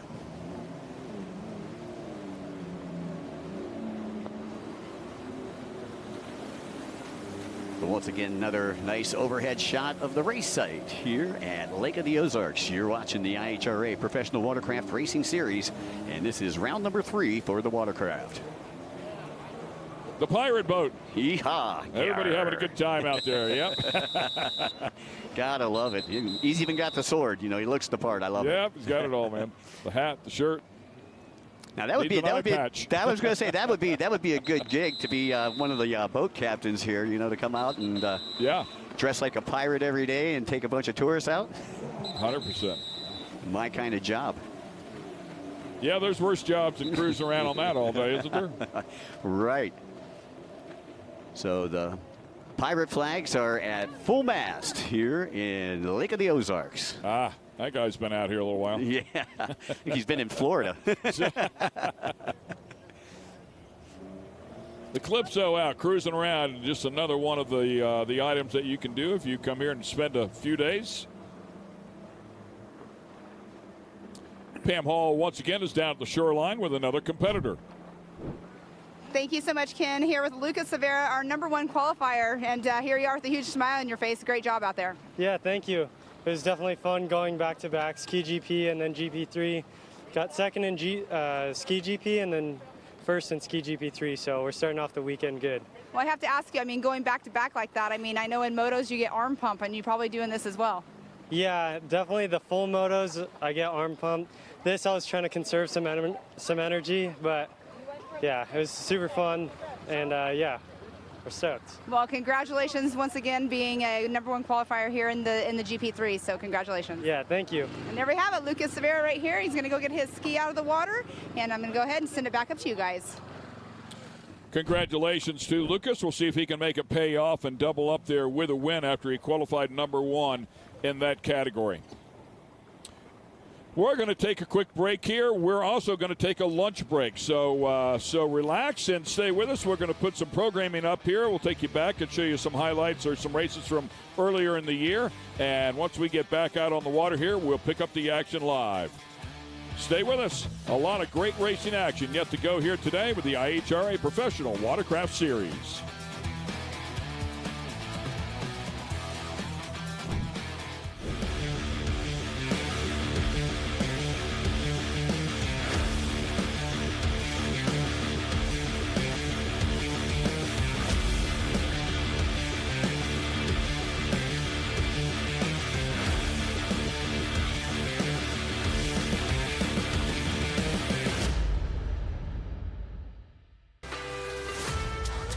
It's a windy, rough water day here in the Sunshine State, but the International Hot Rod Association is ready to make history with day number 2 of the first ever event for the all-new IHRA Offshore Powerboat and Pro Watercraft Championships. It's the Monster Energy St. Pete Grand Prix, presented by Visit St. Pete Clearwater.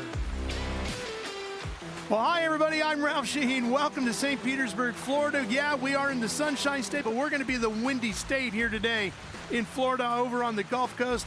And this is going to make for some really interesting racing with all that wind and choppy surf. I'll tell you what, it's going to be a wild day. It is windy. It is rough, and these guys are going to feel it. Now, these are going to be stand-ups that we're going to be taking a look at next. And imagine how rough it's going to be on a stand-up. These guys getting underway, and you can see how rough that water is, and they're just getting this thing underway. It's going to get churned up, and boy, they're going to get launched off those waves, Michael. I'll tell you, this is exactly the kind of weather that these ski riders like. Again, like I said, it kind of separates, the better riders from the mediocre of the pack.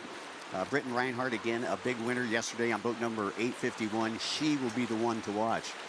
And you can see the long run out to the first buoy from Spa Beach. And you got a split start right there. It's not like the endurance race where they started with a running start. They actually started from the beach with 2 holders, and half the pack will go to the outside split, half the pack will go to the inside split. They'll come into a merge buoy right there on the outside of the jetty. As we take a look at boat number 201, I believe that's Massimo Casarini. Let's take a look at the race course that we're competing on here today so you get an idea of the layout.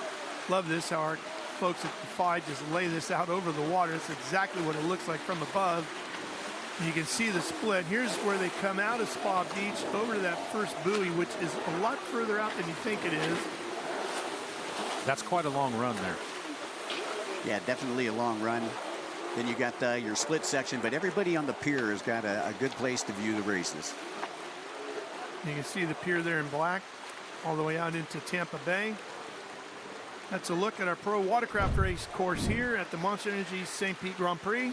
All the boats out there that you see are going to be Yamaha Superjets for the most part. You're not going to see any Kawasaki's out there. Cash Crawford, Gary Holbein, Massimo Casarini, your top 3 right now. And you can see 201 Casarini doing that right there, a quick little switch foot. Now he's got to go parallel as he leans into the turn and switching feet again, but again, you got to wait till you got the time to do that because you don't want to be switching when you hit a wave. Well, it's a ballet, but in this kind of rough water, none of it is choreographed. He is tiptoeing through the tulips, that's for sure. You can see him coming out of a split right now. Crawford still your leader, followed by Holbein Jr. Problems here for Emmy Garcia out of Lake Havasu on her Yamaha. Casarini was able to take the lead that last lap around from Cash Crawford. Holbein Jr. slipping down into that 3rd place. Britton back there in 4th. The surprise out there, Steve Hayden back there in the 5th spot. Steve was an expert champion back in the 90s.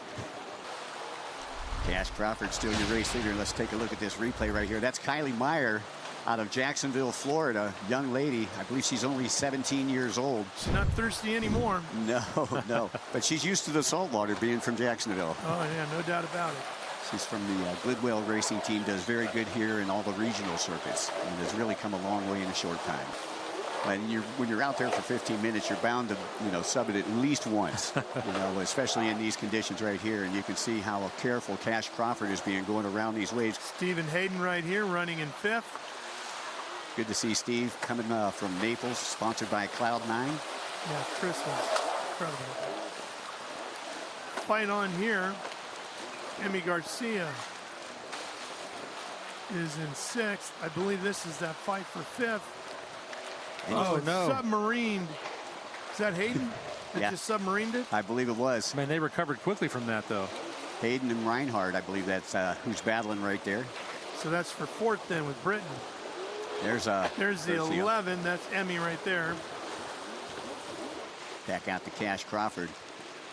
Cash trying to tame the waves here in Tampa Bay. Got just over 4 minutes remaining in this 15+1 GP3 Moto number 2. With a minute 30 plus 1 lap to go, Cash just ran his personal best in the east side section. And Holbein did the exact same. So there's still finding ways to find speed out there that they didn't have early on.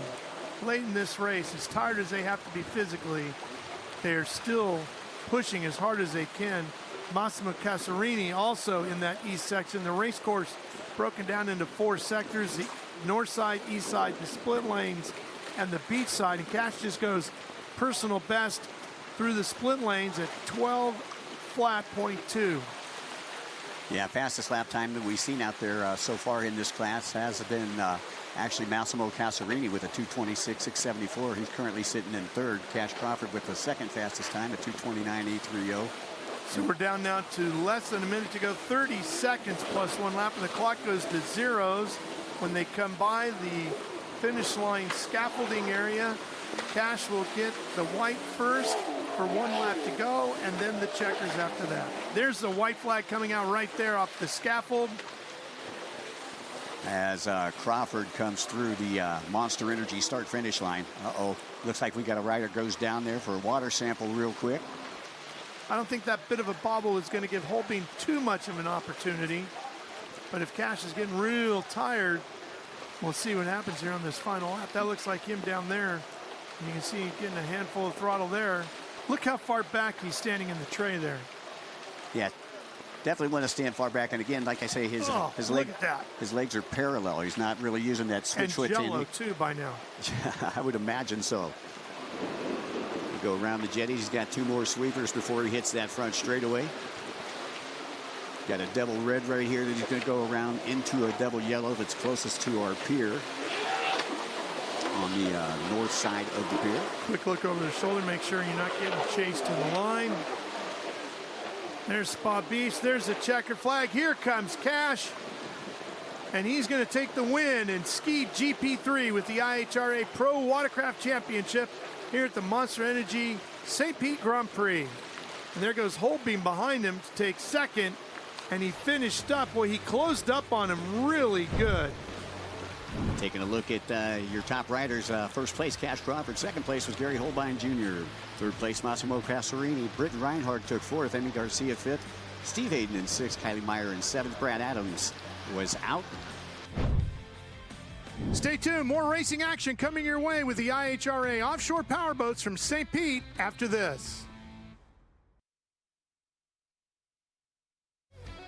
The Monster Energy St. Pete IHRA Grand Prix is brought to you by Monster Energy. Unleash the beast. Progressive Fast Boats, Smart Coverage, Progressive Insurance. And Visit St. Pete Clearwater, America's best beaches. This is our Ski GP1 class that's going to be coming up next. These are the fastest riders around the world. If you take a look at the skyline there in St. Pete, windy day for racing out here. That's going to separate the men from the boys. Michael, being one of those holders is a bit of a thankless job, isn't it? I mean, you're down there, you're getting soaked, and then when the rider takes off like that, you get covered in the spray as the field heads off to the first buoy. Now, unlike the ski class that we've seen a little earlier today, the GP3 class, this class here, these guys don't have any styrofoam or anything in their boat, so if they lose a hood, we might have some boats at the bottom of Tampa Bay today. That'd be a problem, and an expensive one. And yesterday we saw one where they lost it, so. You see your riders working their way through the split section right now for the first time. We'll see how things sort out here as they get ready to come down the front straightaway. I believe that's Curtis on the inside. Easy to pick out with the yellow number 155.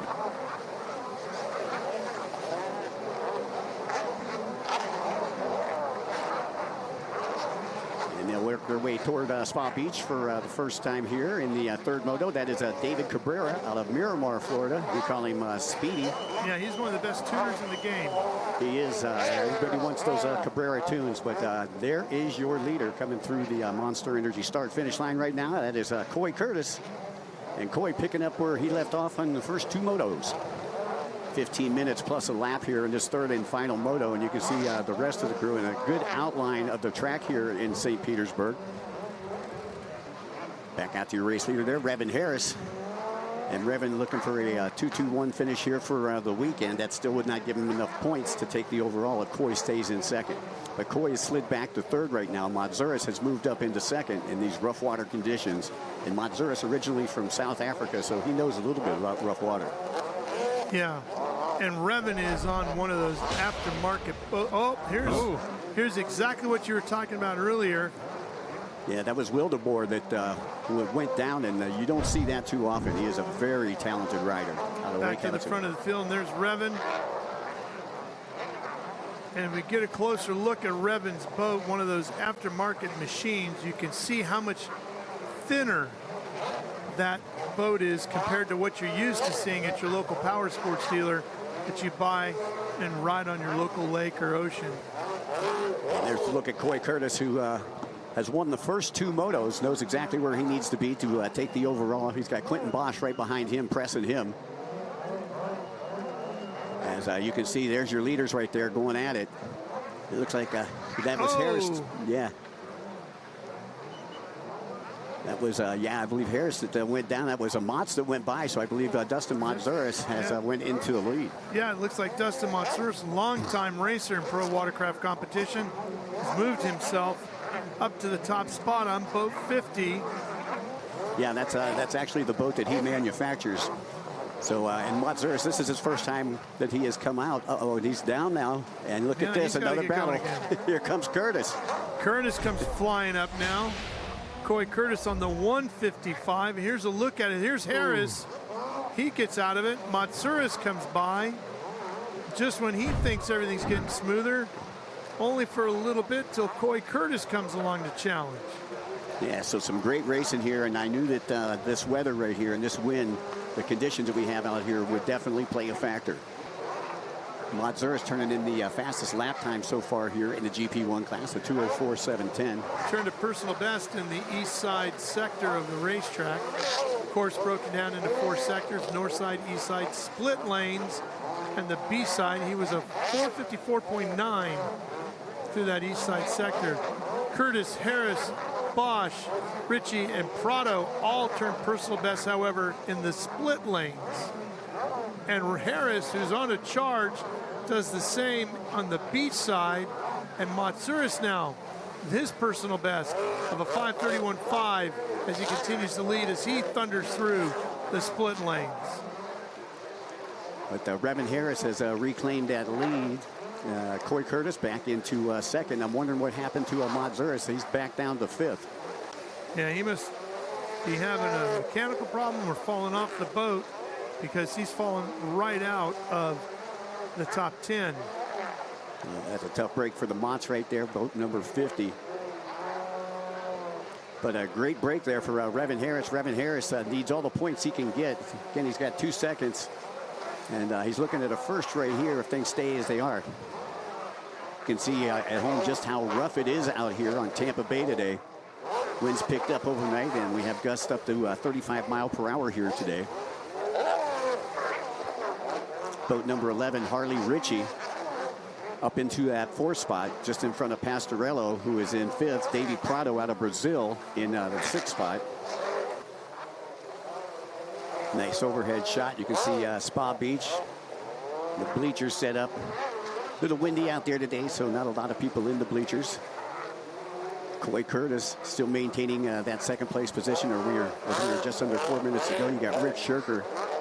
Rick, a KG veteran, coming back. Had a child a couple years ago and took a couple years off, so it's good to see him back out on the water. And again, Coy Curtis has retaken the lead over Harris, turning in a minute 54, 8:34 lap time on that last lap.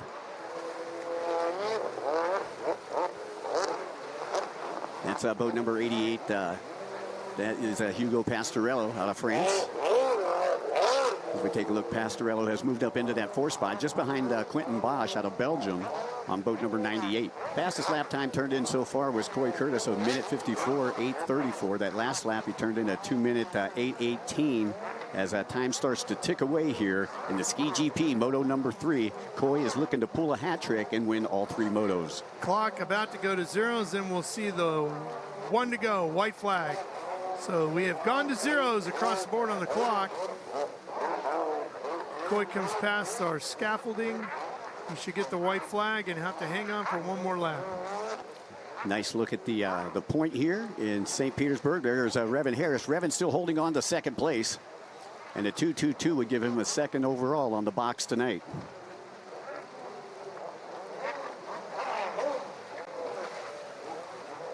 Curtis trying not to make any mistakes. He'll be coming from the outside split. Once again, the outside of the blue buoys. See him on the green buoys. That is the inside split. And Curtis, look at that. Luckily, he used to be a freestyler. He can handle that. Up on the scaffold, you got to hold on to that flag with a big grip today, Shane. Oh, man. I'd put two hands on that thing. They're going to lose it. I would, too. So again, Coy Curtis on the white flag lap here. Sponsored by TC Free Ride. That is his father, Taylor Curtis, Free Ride.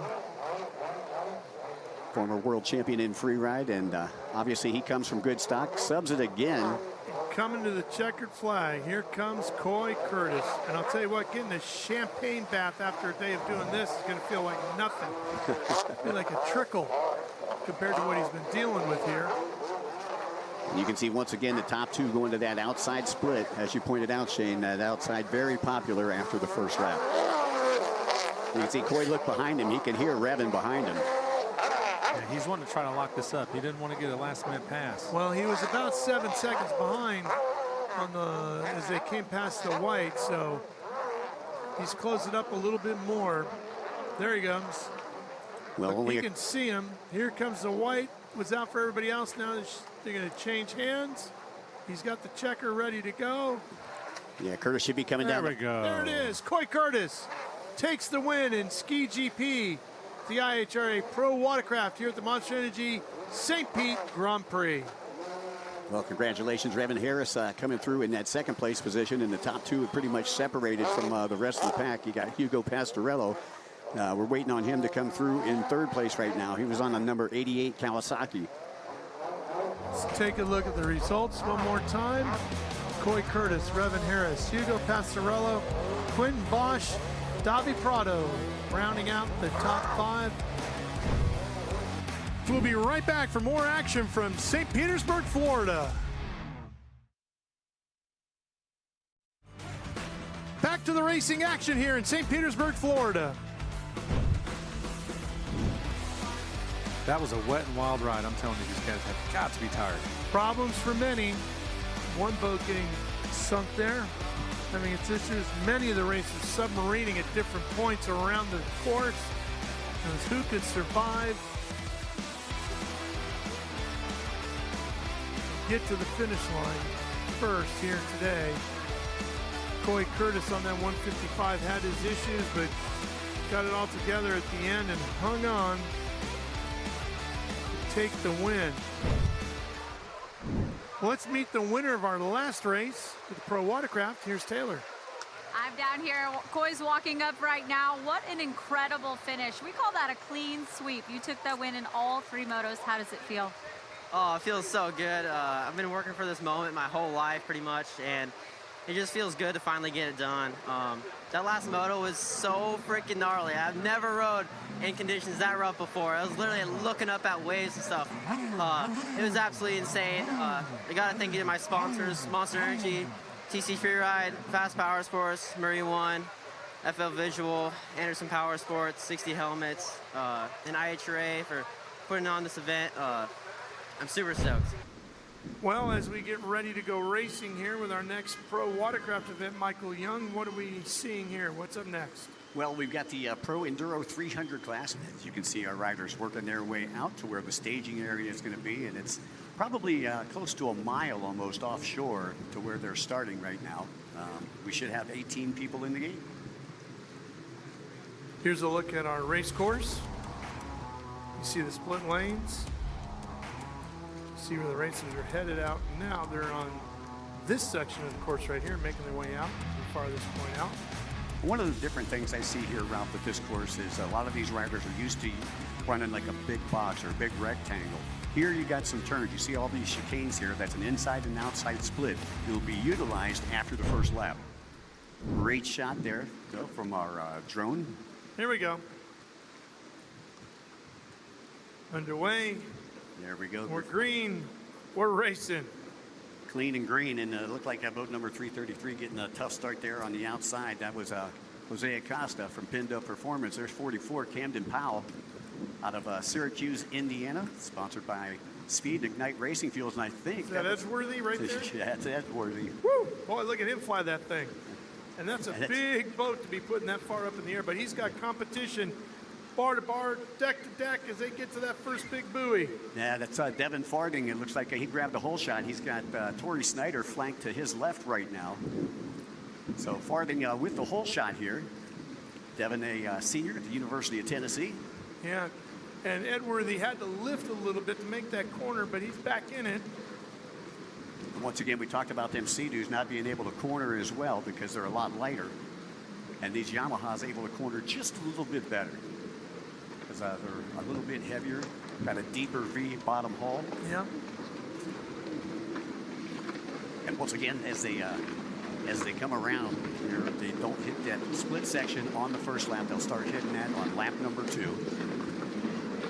Oh, man, took a shot right into the bars there. And let me tell you, that hurts. Oh, yeah, that's a chinner, we call that. That'll take the wind out of you. Exactly. Oh, man. Well, we'll need a butterfly Band-Aid after that one. So you see your top two working over there on the right-hand side.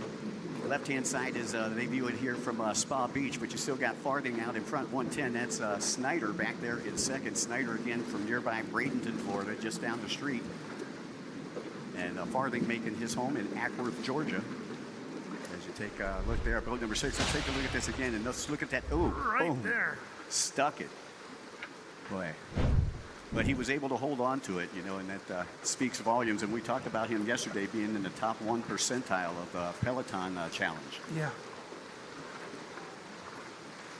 So that obviously helped him out being in such great condition there as we go back on board with your race leader, sponsored by Monster Energy, as well as Yamaha and Farding Racing. Taking a look at the top 5 after the completion of lap number 1. Devin Farding out in front of Torrey Snyder, who is on boat number 110. 477 is Jay Edworthy. 116, Vanjie Ramjeet, and 55, Jay Finlinson. Now, keep in mind, Finlinson needs to get up into at least 4th place if he wants to take that overall. Yeah. That's some work to do. Had an 11-point lead coming into this one, but Finlinson's a youngster. He's only 20 years old. And Vanjie's not going to be easy to pass. Nah, Vanjie, tough rider. Again, one of our privateers out there. You got a lot of factory guys out there, but Vanjie is probably the toughest privateer that we got out there. Edworthy riding for the JetX crew up in Canada. Torrey Snyder riding for Snyder Built and Judge Motorsports. You look at the top 3 here for the 3rd and final moto. You got Yamaha. Blue crew at the top. That's right. Led by Devin Farding. Farding coming into this second in points, but he needs to make up an 11-point difference. So he's going to need help from some of the other riders because he needs Finlinson to finish back in 5th or worse. Finlinson currently right now riding in 4th place, and that would still put him on top of the box tonight at the awards. Farding up there at the decision buoy coming into the MasterCard. This time, let's see if he goes inside or outside. Farding actually over on the left-hand side of the track, getting ready to go down that back straightaway. You can see how big this track is. I talked to the officials a little earlier today, and they said if you ride it, you GPS it, it's about 1.25 miles in length. Because they actually run all the way up beside the pier. That's a half a mile right there. Yeah, oh yeah. And then they run all the way in front of the pier before they turn around, and then they come all the way back. And there's Farding now going through that outside split. We were talking about the outside after the first lap being possibly a little bit quicker. That's been a decision for about 90% of the racers that we've seen on the course this weekend. Now, one of the only riders I see here, or racers rather, that I see on the move is Vanjie Ramjeet. Yeah. Ramjeet started out in 6th place, and he has moved his way up to 2nd place on the VR Racing. And that's going to have a huge impact on the overall finish here today. Yeah, Ramjeet came into this one, I believe, 4th in points. He had 28 points coming into this, but if he does very well here, he has a chance to get up onto the podium tonight. Finlayson staying right where he needs to be, right there in that 4th place. But I'd be sweating it right now if I was Finlayson. And Edworthy sitting back there in 7th. He's dropping back a little bit. His Skip's literally just got around him. Skip's got around him, and Camden Powell up there into that 5th spot. Well, this one continues on with just inside of 20 minutes and a lap to go. We're coming back to St. Pete with more of the Pro Endurance after these words.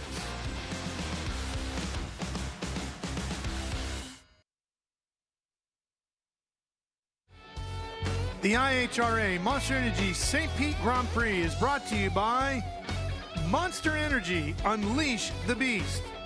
Progressive, fast boats, smart coverage, Progressive Insurance. And by Visit St. Pete Clearwater, America's best beaches. Conditions like this for racers on the water is very similar to car racers in a rain situation. Wake up, look out the window. If you love racing in the rain, you're thinking, man, I own these guys today. If you don't like that, you're thinking, oh, don't even roll it out of the trailer. Let's just go home because I'm not going to be able to do this. Water races, they see the wind, they see the waves like this. Some folks are going, yeah, let's go. Get it off the beach. I can't wait to get out there. I'm going to crush these guys, Shane. I'll tell you, some guys have the ability to thrive in these conditions. They practice in it, and they really, you can tell they're running a whole different race. Whether it's a stand-up, a sit-down, whether it's an offshore boat. Some guys really love this rough stuff, I'll tell you, and they are geared and ready for it. And Devin has gotten a lot of great coaching from his father, Dustin. Dustin was an amazing rider in waters like this. He always wanted it, the rougher the better. And that's the way that he has taught his son here, Dev Dog, to also approach the situation. Well, it's definitely showing. That's good education there. Definitely a technique to it, but there's also a mental technique to it. And it just works for some racers like Dennis Mack here on the 243 that runs in 9th. One area that hasn't changed at all is the sand on the beach over there at Spa Beach, right, Taylor? It definitely hasn't. I was able to catch a word with some of the riders before, and I'm getting a little bit of insight from their teams. I was able to talk to Devin's brother down here. He lives for this rough water. He obviously trains on a stand-up, so water like this is what he thrives. I know you guys mentioned that. This is where he thrives. I asked him if they thought anybody had him. They were cautious, but they said his stamina is absolutely top-notch, so he's not going to get tired out there, even though this is an endurance race. Pretty impressive. I also caught a word with Tori Snyder before the race. He really finds a lot of skill in the sweeper, and he finds excellence in passing on the straights. Unfortunately, he did get passed by Avanji Ramjeet, also another really skilled rider. I asked Tori who his biggest competitor was out there today. He said the waves, so I think that's definitely going to be the biggest one to watch out for is the waves. Yeah, the waves are undefeated today, right, Taylor? Undefeated. Well, Tori Snyder actually trains just down the street here over the St. Pete Skyway. These guys meet down there every weekend when we're not racing, and they're always bringing buoys out and turning laps down there. So this kind of water kind of favors him. But Devin Farthing, like she said, he is kind of an Iron Man out there. Well, Farthing right here leading the race with inside of 14.5 minutes and a lap to go. Snyder up to 2nd, Vanjie back to 3rd, Camden Powell and Jay Finlayson holding down 5th. Well, we got about 12:45 left on the clock, and one of the things I just noticed was Devin Farthing just overtook Dennis Mack, so he has lapped all the way up to 8th place right now. And Snyder switching places with Ramjeet again. And the other thing is Powell getting ahead. Well, I'll tell you, Finlayson needed to get up into that 4th place position. Farthing came into this one in 2nd. Needed 11 points to catch Finlayson. Finlayson needs to finish 4th or better. And his best friend, Camden Powell, just overtook him and took that 4th place position. So I find it interesting there that Syracuse Mafia boys are switching positions there. And this could put Jay 2nd place on the box instead of 1st. So again, you got Farthing, Snyder, Ramjeet, Powell, Finlayson in your top 5. And then your second 5, you got Skips in 6, Edworthy, Bizzowitz, Mack, and Legopoulos. And there's Edworthy, who won his 2nd moto. And unfortunately got penalized the 1st moto. Otherwise, he would have this one in the bag, Ralph. Just imagine. He's got to be running that through his mind throughout the course of the day. But that's racing. Woulda, coulda, and shoulda, right? That's right. That's right. Well, and the good thing is he's got 5 rounds here with the IHRA series, and every round you're getting points. Every race you're getting points. So everything adds up. Camden Powell now getting ahead of Vanjie Ramjeet. So Ramjeet back to 4th, Finlinson in 5th. While Farthing remains out in front, and Torrey Snyder with a pole in the water, and he's trying to reel him in here at the pier.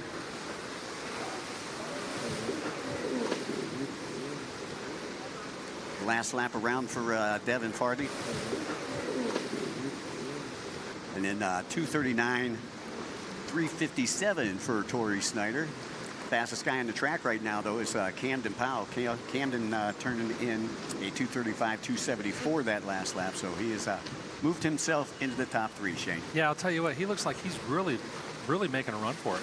Or he's finding some clean water, or he's navigating the wave troughs maybe a little bit better than some of the other competitors out there, but he really's got something figured out there. Hopefully he can continue that momentum. Well, you know, that's the whole thing. You know, it's really hard to find a clean line out there. Yep. The one thing that's different here in the pro class than the amateur class is the amateur has the 200s and the 300s. So those guys are all used to lap traffic. Here in the pro class, you don't see lap traffic too often, but with these kind of conditions, you are seeing some lap traffic. Yep. This is definitely not the water everybody wanted, but this is the water that everybody's going to get to race on this weekend. So. It's the same water for everybody, right? Yeah, everybody's got the same opportunity when they show up or wake up in the morning to hit that beach and get after it.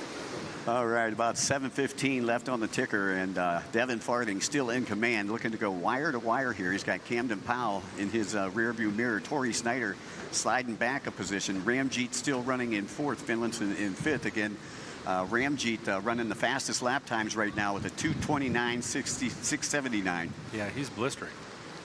So he is trying to get back up to Torrey. He was in 2nd for a while, but started out in 6th, so he's been really moving around. You'd made the comment earlier on in a race that, you know, some of these guys, you know, they'll maybe sit further to the back, and some of these guys are constantly standing so they can take that shock with their knees and their bodies to be able to reposition that, you know, that ski through different corners and such.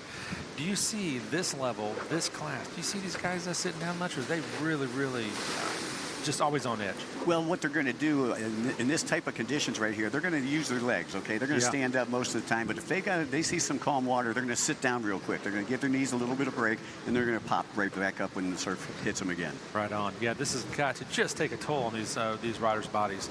You know, these guys are professionals, and these guys are athletes, as you can tell when Taylor was doing all of her, you know, interviewing down at the beach. You know, these guys don't miss a gym day, I don't think. No, not at all, not at all. That was Devin Farthing working his way through that outside split, and there we go. We got boat number 20 that we're taking a look at right there, and that is Martin Bizowitz, who owns Fast Power Sports here on Florida's East Coast.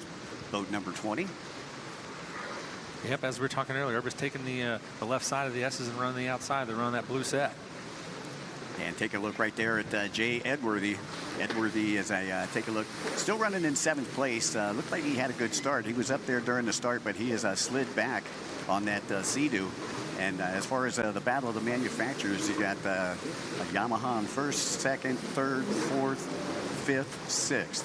And Edworthy is the first Sea-Doo out there in 7th place. I'll tell you what, you could probably tell that the weekend just takes a toll on him. He's had an amazing weekend in all of his other classes, though. Yeah, it really has. He's really been a competitor this weekend. There he is again. Riding they got to ride 2 motos yesterday in that calm water, and like I said yesterday, the Sea-Doo being a little bit lighter really rides a lot better in that calmer water. And these deeper V Yamahas, the SVHOs, are handling a lot better today in this rougher stuff. Well, you sure can tell when you look at the top of the leaderboard, you know, who's riding what. Exactly. When you got the top 6 that are Yamaha, that says what wins on Sunday sells on Monday. Is that what they say? All these power sports dealers better be ready for their phone calls to go. The season is right, the time is right, and you better get your watercraft bought now before the season gets away from you. That's right. I believe it's Cycle Springs here locally in the St. Pete area. Even all of our viewers up north, you know, they got to be functioning at the bit to let things thaw out a little bit and warm up. So, Dev Dog still your leader. Camden Powell trying to reel him in as we are just under 4 minutes left to go here in our Pro Enduro 300 class. Stay with us. We're coming back for more racing action from St. Pete right here on Speed Sport 1. Welcome back to St. Petersburg, Florida. It's the IHRA Monster Energy St. Pete Grand Prix. And it looks like Edwardy taking that inside. We talked about the outside being popular. Edwardy going to try something new. Maybe he's trying to pick up a little ground. We'll see how that works out for him when it comes across the start finish. And that's Farthing. Farthing's getting ready to actually lap Edwardy. If he laps Edwardy, he'll have lapped all the way up to 6th place. Wow.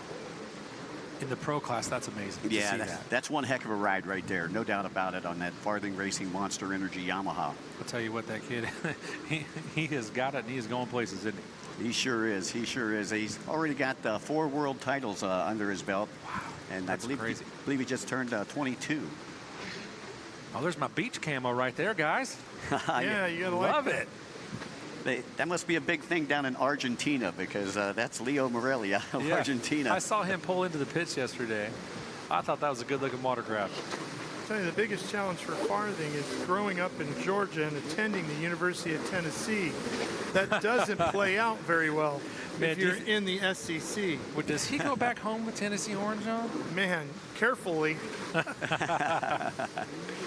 Yeah, you don't want to be sporting that volunteer colors in Bulldog country, that's for sure. Get a nice overhead shot there, and I believe that is Anthony Radetic, who we're taking a look at, currently running in the 12th place, right there behind Morelli, Lagopoulos, and Dennis Mack. But no changes up front while we get ready to hit the 2-minute warning here, plus 1 lap. Dev Dog in control. He's got about, what, a lap and a half to go, maybe?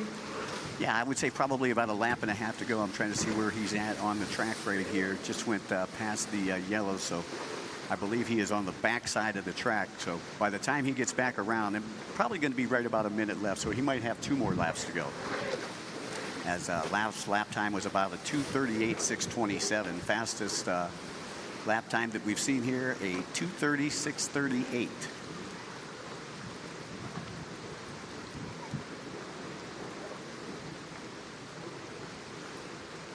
Nice overhead shot. You can see just how rough it is. These guys not spending a lot of time in the water today. They're really airing it out. And it's funny, most of them have 2 words for us up here, and they say, hey, we're going to send it. And they have definitely sent it today. That's all you can do on a day like today, right? Just got a full commitment. And we welcome everybody back here to the IHRA Professional Watercraft Series. We're here at the Lake of the Ozarks. A great weekend ahead, and as you can see, the next race is beginning as we speak. Women's GP Moto number 2. Moto number 1 went towards Emmy Garcia. She dominated that first moto. Britton Reinhardt was right there in 2nd place behind her. And it looks like the 11 is going to get off to a good start here one more time. All right, Garcia picking up where she left off in Moto number 1. Came into the weekend, Ken, as the points leader. Had a nice, sizable lead, but she's going to add to that total. 396 points coming into this one. 370 for River Varner, 356 for Britton Reinhardt. And you can see the 2 different lanes there as they merge back together. And number 1, 1st and 2nd, very, very close right there. Oh, it is tight up there near the front of the pack. And just getting a great overhead shot, kind of lining the course for you as they work their way back into the cove area. That left-hander really separated those 2. Man, look at the gap, how much it grew just between the left-hander and the end of that lap. Well, I'll tell you, Garcia is on fire out there today. Her and her brother both taking wins in Moto number 1. Her brother won the junior ski.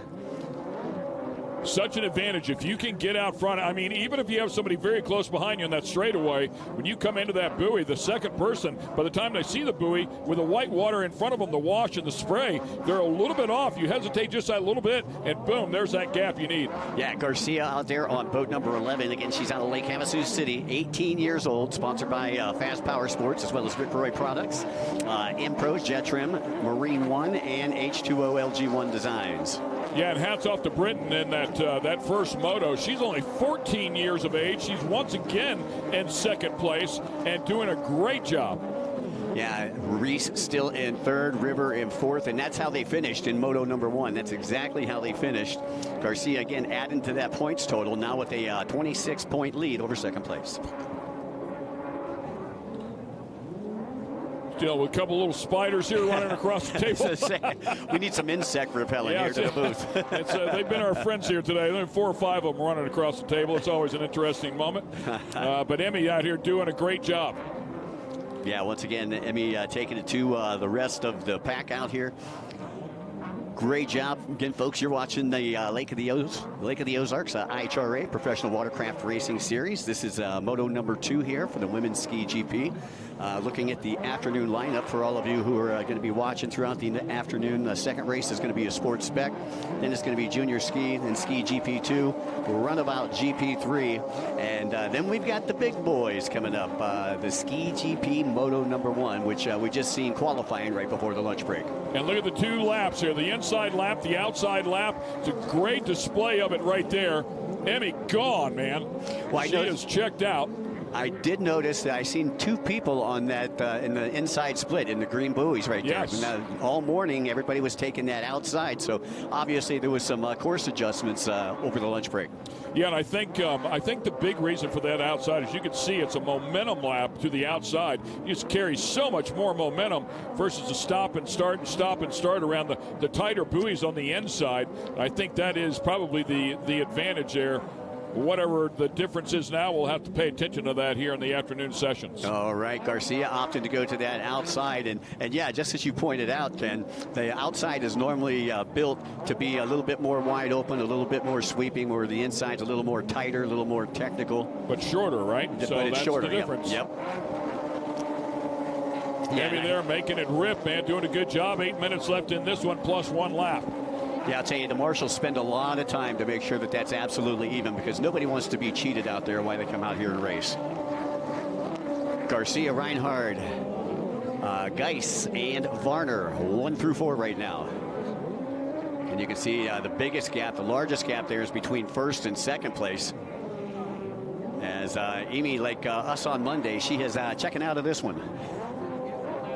Yeah, guys, and Varner again very, very close as Varner closes that gap a little bit closer than she was in that first moto, so she's getting better. Yeah, Varner currently, I believe, sitting second in the points coming into this weekend, and gained a little more points, gained some 4th place points in Moto number 1. Currently sitting with 370 points, 26 behind Garcia. Yeah, and you got to think if your speed out here on the track is good, it's difficult to make a pass. We know that, but you've got to get better at your starts. And if she works on those starts a little bit, and she can get that position, she could probably hang on to it. Britton Reinhardt out of Lake Havasu City, 14 years old, sponsored by Monster Energy, TC Free Ride on boat number 851. Trying to reel in your leader right now, Garcia, but Garcia actually put a little more real estate between she and second place as we take a look at 3rd place right there. Nice color scheme for Reese on the purple machine out there. And again, these are the GP boats. Reese on a Commander out there. She's on the Lone Commander. All the other riders on the Fast Power Sports boat. Yeah, and Emmy with a near 7-second lead already. I mean, she is on fire here in this second moto.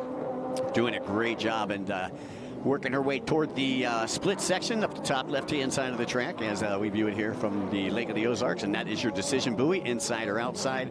And once again, Amy going to the outside. Yeah, I'm sure she gets in a rhythm. It's like, you know what? It's working for me. Let me just stick with what's working. Why would I venture into another lane and just get out of sync? Well, it looked like second place was going to the inside, and then 3rd place, Reese, was going to the inside. As you see the green flag come out, and that means that the race is halfway complete.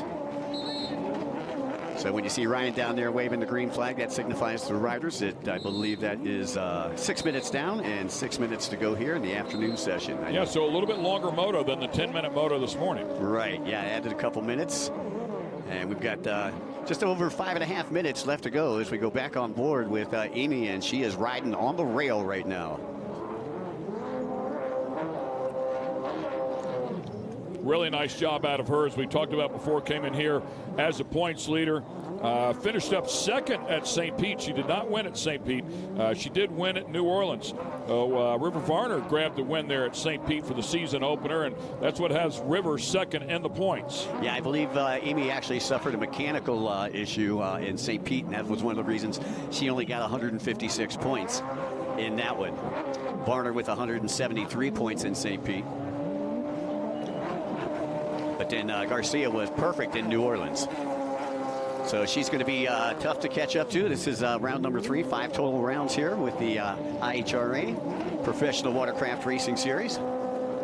Clips off another lap, starts another one, and I mean right at the buoys. Yeah, I believe Amy with her brother spends a lot of time at Body Beach out there in Lake Havasu, and that seems to be kind of like the mecca for personal watercraft racing. But Body Beach is world renowned for that's where all the top pros go to practice, and you got a lot of top pros that actually reside there right in Lake Havasu City. And so you can go down there on any given weekend and it looks like there's a race going on. Wow. Pretty cool how some places just develop a reputation like that, and people tend to start to navigate their way over there, just kind of test the waters, find out where they stand against people like this. Well, from what I understand, that our series is actually going to be going to Lake Havasu City as well toward the end of September. Great. Amy taking a look around, seeing what kind of gap she's got. Just over 3:45 left on the clock, and as I take a look, it looks like Britain is now down a lap. Reese is 1 minute and 2. She's in third place. She's 1 minute and 2 behind your race leader. So Amy just tearing it up out there. Yeah, crushing it. Somebody get out the extinguisher. This girl is on fire. I don't think you're going to put this one out for another 3 minutes on a lap. Yeah, right, exactly. We're going to need a bigger hose. All right, Amy, once again, originally making her home in France. They just moved over, I believe, a couple of years ago to Lake Havasu City. It just physically looks faster. I mean, I wonder, you got to think that nobody just puts them up and lets them rest. I'm sure that they made some changes, some adjustments. She just looks more comfortable on it, and she looked really good in the first moto, don't get me wrong, but she really looks comfortable here this afternoon. We just took a look at Reinhardt. Reinhardt picking up that Monster Energy sponsorship here for 2026, also sponsored by Taylor Curtis over at TC Freeride, as she negotiates her way through the chicanes on that outside split and now works her way down the front straightaway. I love it, man. Squats down, gets as low CG as she can in those really tight turns. Oh, yeah, the attack position as they work their way around the sweeper on the left-hand side of the track. And headed up toward... Right there at the buoy. Yeah. Enters low here and then lets it wash out. You can. Line is still straight. Yeah, and you can see just how deep they're getting in the tray. Garcia a little bit taller than Reinhardt. Again, Garcia 18, Reinhardt 14. Reese, who sits back there in third, is 20. And the oldest rider out there, River Varner, is only 24. So not that big of a gap here in the women like we've seen with the men, you know.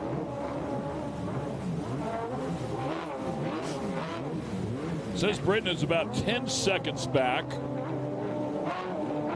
as Emmy continues to stretch out this lead.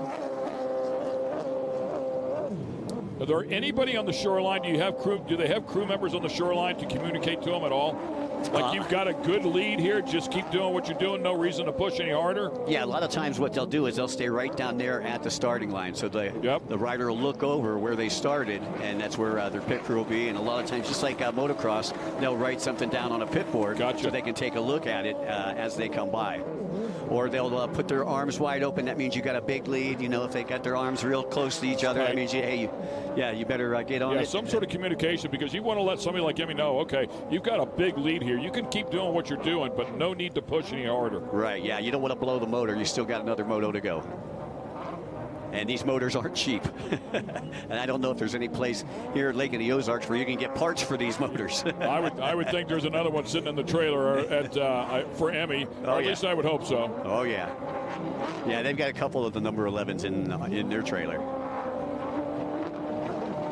And she is just still in the attack position.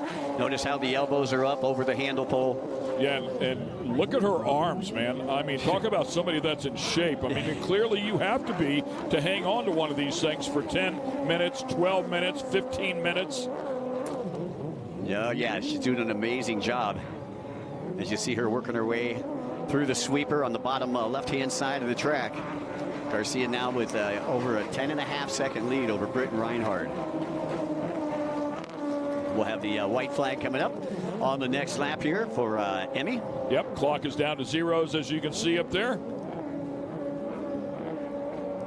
So we'll see if Emmy opts to go to that outside split again as she nears the decision buoy on the top left-hand side of the track. And once again, going to go to the outside. That's been her favorite. And, well, you got a 10-second lead. You could have taken the inside or the outside. I don't think it really would have mattered on this lap. Only about 100 feet to go here, I believe, for Emmy before the checkered flag comes out. And there's Reinhardt still sitting in second.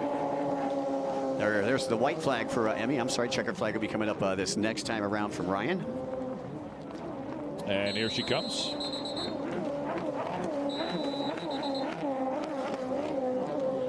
So again, less than a lap to go here in Moto number 2, Women's Ski GP. Garcia a winner in Moto number 1, and looking to put an exclamation point on it here for Moto number 2, as she'll be taking the checkered flag next time around.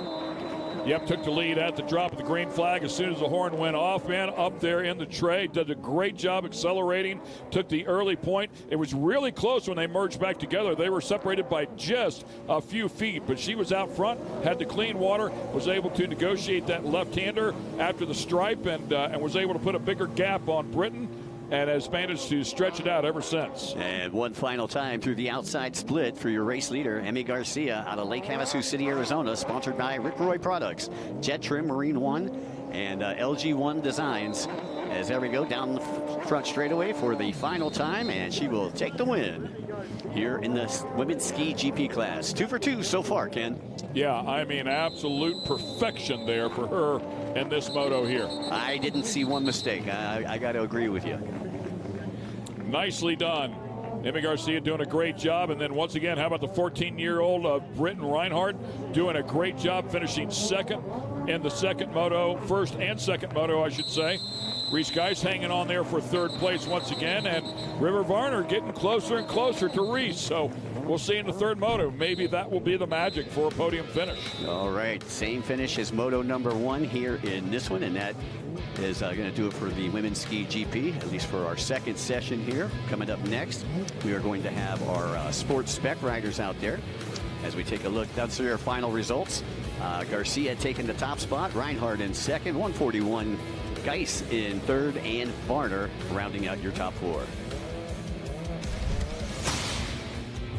Let's take a look at the replay here, and you can see getting a great start from that inside. Amy really getting a good jump. Reinhardt with a good start on the outside, and like you were saying, as they come back together here through the merge, they were side by side.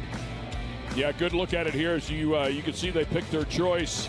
I don't think we're going to see that merge come back here on lap 1, but it was very close. It was very exciting as well. But Emmy, of course, not pressured at all, or the pressure doesn't seem to have phased her, that's for sure. And stayed in the throttle, did a great job on that first lap, and was able to gap second place, and then continued to do so, winning that one by near 10 seconds. Wire to wire as we get set with the sports spec class. Yeah, last time out of Strauss Mernick was the winner there in the sports spec category.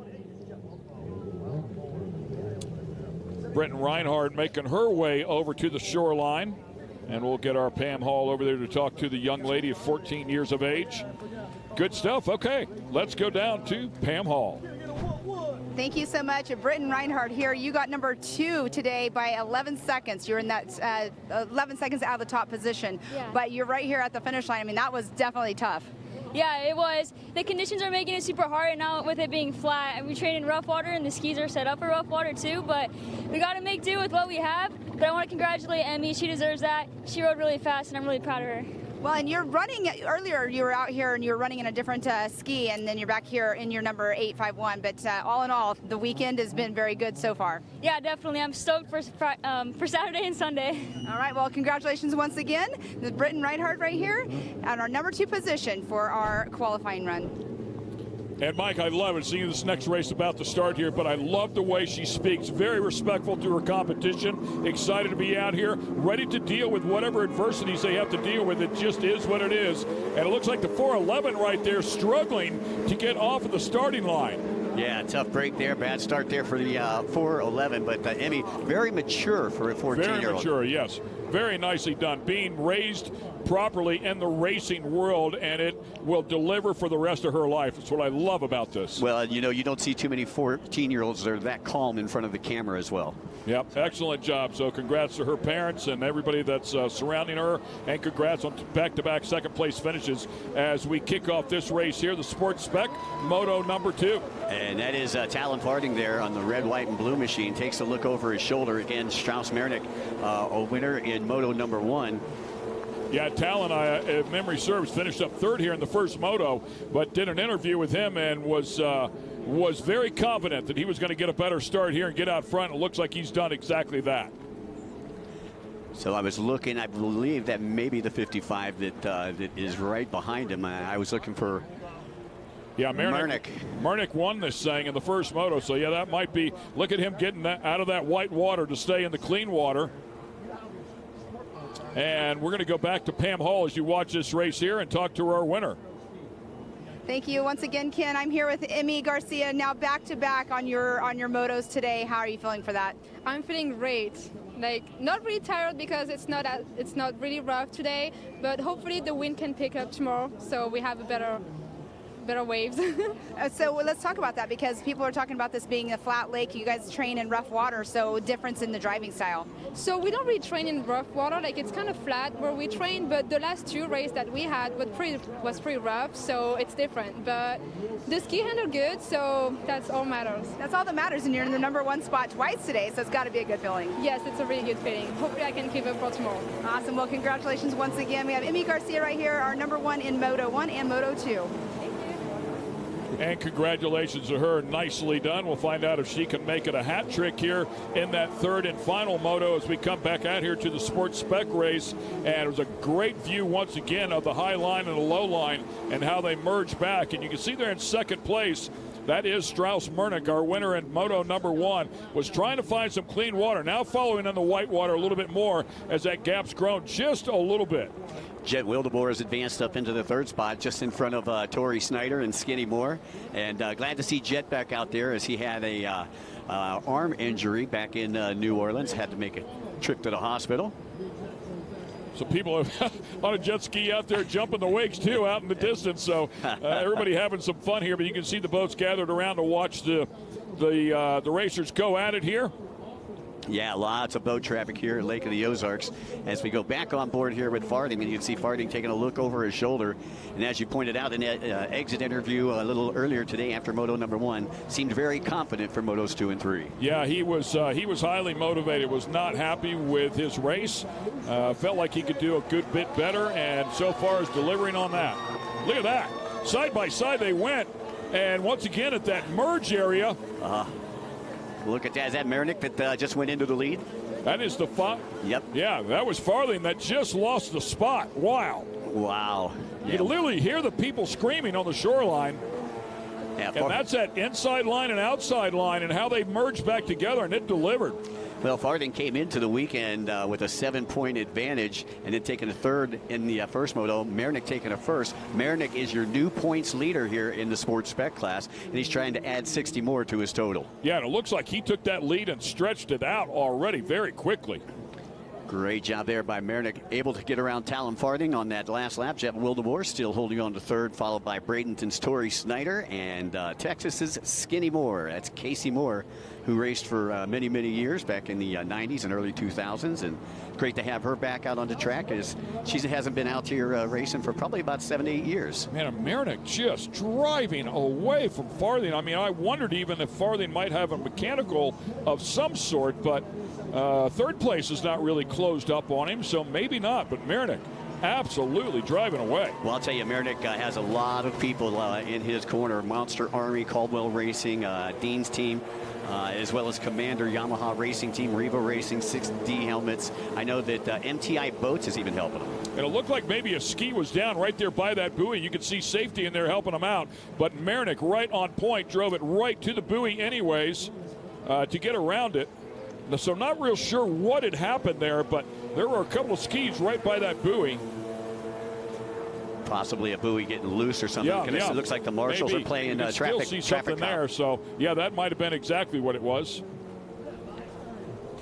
Yeah, a lot of times the marshals will stay right there if we get a buoy that goes loose, and they'll point the yellow flag and let them know to, hey, go on, and that's it right there. So the buoy did come loose. They're trying to get this thing back out in place. And, yeah, like you said, put the ski out there and make them go around you. It's kind of sketchy when you think about it. But Who wants to be that guy? Right. You better have a bright-colored vest on. Right. He gets paid the big bucks. So Marinick, Farthing, and Wildeboer are still running 1, 2, 3. No lead swapping that last time around. Just under 4.5 minutes left to go as we take a look at Marinick. A very talented racer coming on board with us just last year with the Endurance Series, and now doing some closed course stuff with us as well. So we'll see him in the, I believe, the Amateur 200 tomorrow, where he is the points leader in the Endurance Series as well. Do they have onboard data systems like a V-Box, if you will, and they can go back and look at their laps? A lot of them do, especially like when you get into the stand-up classes and stuff like that. I know there's guys like Cabrera Motorsports down in South Florida, where he can tell you everything. He can tell you their top speed, the average lap time, everything that you need to know as a racer about your performance out there. So you'd be able to come back, take a look at your GPS traces, find out which you could really find out which lap is better, inside or outside, if you have that type of data coming back. Yeah, and it actually measures your heart rate as well, so you can see, where your heart rate's at the beginning of the race, at the end of the race, where you need to be a little bit better. But there is a lot of technology that goes into this. Yeah, and if you have a teammate, say like the Farthings, that are running in different categories, different brothers, and they can come back and take a look at that data and say, hey, man, this is a little bit better here if you do it this way. This is a little bit better here if you do it that way. And they can merge that information to come out here and be a little bit better in the second moto. Yeah, that's for sure. If you're in second place, you want to watch the lines that your first place rider is using. Because if the first place rider is using them, they're probably pretty good because he's in first place. Right. And for Marinick to come out here and pass Farthing like he did, I mean, clearly doing something correct or a little bit better. And both of them have very good equipment, very good mechanics. Well, that's what I was thinking, right? I mean, Farthing is out here. The equipment is as good as it's going to get. Exactly. Talon Farthing, again, out of Ackworth, Georgia. And he is, I believe, a sophomore now at the University of Tennessee, where his brother just graduated from. Another part of the Monster Energy Farthing Racing Yamaha Progressive Insurance team. So that 111 there for just a quick moment, last lap of Skinny Moore. Yeah, Casey, the only female out here competing. And as I take a look down, 8 entries in this one. And Skinny currently sitting in 5th place. And Burka, who had some troubles earlier on boat number 93, had some mechanical troubles, currently running in 6th, with Branson rounding out your top 7 here in this one. Look at your leader right there. Strauss doing a great job on the 55. Followed up by Talon Farthing, who was our early leader. Jed Wildeboer doing a nice job here, up inside of the top 3 in this moto, followed up by Tori Snyder. One of the things I just noticed, if you noticed Marinick right now, not following a lapper on the outside split, both him and Farthing going to that inside now. So, again, there has been some stuff that has been moved around out there. That's a nice heads-up move. You have a lapper coming up, you have an opportunity to take a different line and get around them. That's the thing to do. Right, yeah, you don't want to stay in that aerated pump wash. So Marinick, Farthing, Wildeboer, 1, 2, and 3 here in the sports spec class as time continues to expire here. Just over a minute plus lap to go here in the sports spec.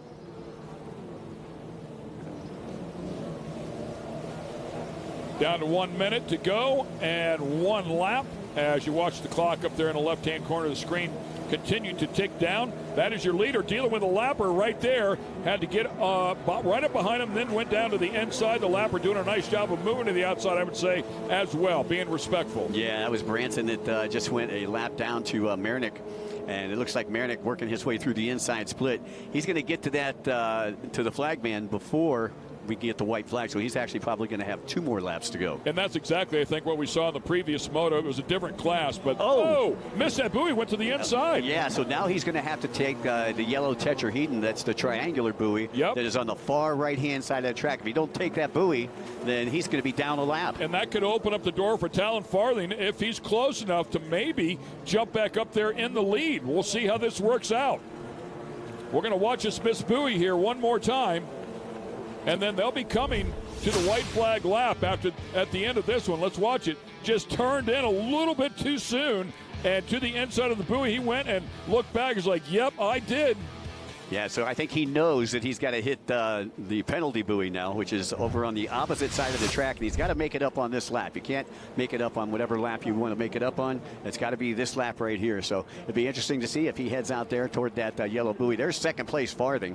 We'll see if Farthing can't take that first place position back as he heads there to the split section here in just a couple of moments, working the left-hand side of the track now. And you wonder if Farthing is aware of the situation there. I mean, there's a chance that he was so far out front that he didn't see that happen. He's working on his own lap. Talon is 15 seconds behind, so it's a pretty big gap.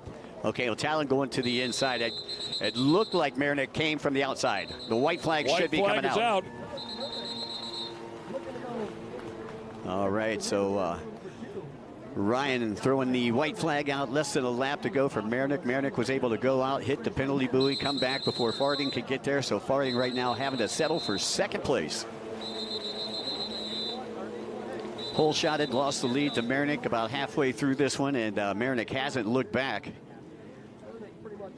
Yeah, despite going on the inside of a buoy and needing to pay that penalty, going a little bit farther way around with just before the clock wound down and the white flag came out, but managed to hang on to the spot. Torrey taking a second in the first moto, Torrey Snyder, and now currently sitting in the fourth place position on the Snyder built machine. So again, we are under white flag racing conditions. Probably just about a half lap to go for Baron Marinick out of Texas. That was Skinnymore we were watching, the 111. And there's our leader. Yeah, looks like he's on the outside split one final time, showing you what a bobblehead would look like. Well, you know, in karting, they call it falling out of the seat. That's an indicator you're getting pretty tired. So either was taking it easy and got caught off guard or was starting to fatigue a little bit. Either way, will manage to hang on and win this one. Well, congratulations to young Mr. Marinick. Marinick only 14 years old, sponsored by the Monster Army, Caldwell Racing, and Dean Strong. Second place, Farthing coming through on 521. Monster Energy Farthing Racing Yamaha, sponsored by Progressive and Mountain Motorsports. So Marinick will stretch out that points lead. Yeah, was able to overtake it in the first moto today. Only sits about 4 or 5 points ahead of Farthing, so that's going to make the racing action here in moto number 3 pretty interesting. Wildeboer stepping up from 4th to 3rd in the points with Matt Johnson not in the field. Now we've only got 4 classes. It'll be running all 3 closed course motos today. Sports Spec, which is this one. Junior Ski, which is coming up next. Ski GP2 and Runabout GP3. Those are the only 4 classes that will run all 3 motos today. We also will see right around 3 o'clock or so, we should have our ski GP moto number 1. That is going to be a good one. Got to watch them qualify just a little earlier today, and that is going to be a dandy. Yeah, those things are rocket ships. A lot of fun to watch. It was fun to watch qualify. An interview with one of the other ones on the side saying, man, those guys are flying. Right. Here's a look at the results here from our last race here in Sports Spec. Congrats, Strauss Marinick. Second win of the day. Talon Farthing with his second podium of the day. Jet Wildeboer doing a nice job. Gets up inside of the top 3. All right, taking a look at the replay. He looks skinny, gets a good hole shot from the inside. She was on the red boat, sitting on the inside. I believe that was a red HX. She got a pretty good start. You see she comes out in about 2nd, shakes out in about 5th after they merged, though. Farthing with the early lead on the Monster Energy Farthing racing machine. You can see him pull up right beside Marinick. Marinick able to steal the lead from using the inside split. Farthing was on the outside, Marinick was on the inside, and Marinick made the green buoys work for him. Once again, everybody was going to that outside, the blue buoys, first half of the day. And we got things, as Marinick takes a look back, he's like, oh, what happened there? And you know, I thought I saw it during the race, and I thought I just saw it in that replay. I think there was a point where Mernick waved at the pleasure boat out there at the other end. It looked to me like he took his hand off the steering wheel and gave him a quick wave. It was kind of funny. Probably one of those MTI boats that are sponsoring him. Maybe. Yeah. And the boat one of the big boats that's out there. Beautiful boat. Oh yeah, you can tell they're all coming in and heading over to the marina with the restaurant right next to us.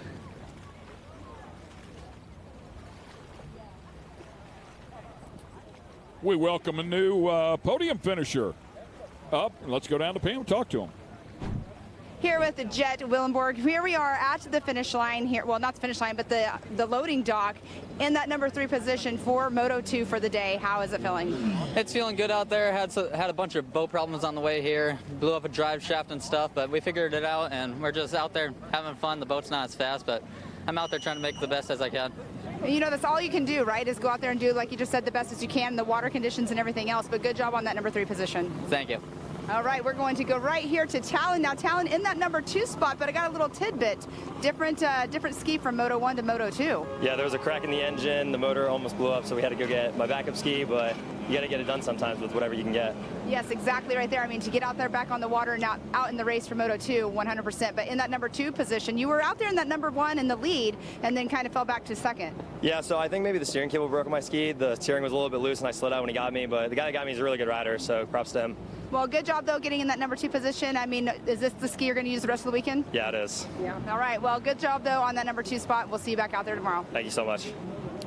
Congrats to our podium finishers there as we have kicked off the ski junior category, and once again the number 11 of Andy Garcia at age of 12 gets off to a great start, was our winner in the first moto, and he's looking to back it up. Yeah, he actually started from the inside. I seen him working the green buoys, so that inside obviously a little bit faster here in our afternoon session as he is able to nail down the hole shot. And I'm not sure, it looks like it possibly was Logan Fleming out of Port St. Lucie, Florida, right behind him. As you can see, your top 2 on the top right-hand side of your screen.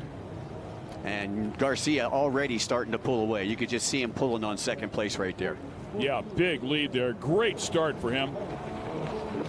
Gets sorted, squatting down once again, changing the feet around, doing everything that is proper to do. And here in the junior class, 10 minutes plus a lap. We're just over 8 minutes and change left to go, plus 1. Garcia already with a nice sizable lead. Newski taking a second in moto number 1. Currently, I believe, sitting in the 3rd position. Fleming up to 4th. Guyver Santucci currently running in 5th. Got to talk to Guyver's dad yesterday, and he is sponsored by Tree Guyver, the Lab Custom Coatings out of Destin, Florida, and Coastline Tree Service. The 33 was Cash McClure's back there a little bit deeper in second place as we watch Garcia drive away. Yeah, McClure coming in the points leader of the junior class. Came in with a sizable points lead. Took I believe a 3rd in the first, or actually took a 4th in the first moto. And currently sitting in second right now, Cash out of Saudi Daisy, Tennessee. Pretty good battle right there for 3rd. Oh, and with that, no sooner than I say that, Newski was there in 3rd, but was feeling some pressure from Fleming, but Fleming went way wide. Yeah, these guys ride together week in, week out. They ride a lot of the different series. It's not just the IHRA series, but these kids it's great to watch them off the track because they're all best friends off the track. You know, it's like a little mob running around in the pits. That's what those kids do, man. They race together. They grow up together. They'll be great competitors in the senior divisions as they grow up and get a little bit older. That's the future of the sport right there. Yeah, that's for sure. Cash McClure, only 10 years old out there, currently sitting in second place. Points leader coming in. Newski in 3rd. Fleming in 4th, and Santucci rounding out your top 5 here as we head toward the halfway point. Just just over 6 minutes and change left to go. Yeah, left hand off the steer, off the handlebar right there, and reaching up, adjusting something on the vest. But that's how comfortable he is and how big of a lead he has over McClure. Yeah, and it's one thing, you know, when you watch a lot of the other riders and not the junior class, Normally, right around after 5 minutes, you're going to see a lot of the older guys. You're going to see them trying to stretch their back, as they work their way down a straightaway. With these juniors, I mean, these kids are in such fit shape. Tired, they don't get tired. You've seen the interview with Garcia. He's like, why couldn't we stay out there longer? Right. By the way, I think that battle's shaping up here again for third and fourth as Fleming seems to have closed that gap. Nice overhead shot. And you can see second and third, not too much space between second and third right there. Yeah, they came off of the lanes, and so I think that is third and fourth. I think that's first coming back here, big gap to second, and then the battle for third and fourth. Yeah, that is your battle for third and fourth, as I see Fleming on the left-hand side of the screen right now. Fleming has closed it back up. Fleming had a moment there, created a big gap, and then now has closed it back up. We'll see if he can continue to do so with approaching the halfway point +1. And you can see they went to opposite sides of the split right there, too. And I think that's what worked for Fleming last time, and he came out a lot closer. We'll see how it works out here again. Yes, Newski went to the inside. I believe that was Fleming that went to the outside. Nice overhead shot as you see him getting ready to exit the split. And there's the battle you're talking about as they come out of the splits right there. He's looking over. Oh, yeah, side by side. And if nothing else, oh, man, they are way closer for sure. That's what he's talking about. Oh, he takes it. He dives that thing down to the bottom, pretty much hip checks him to the outside, and says, I'm taking the spot. Oh, man. That's why they say rubbing is racing in personal watercraft, not only stock cars. Wow. They were rail to rail, deck to deck right there. He's like, I might not get another chance here. I'm going to go for it.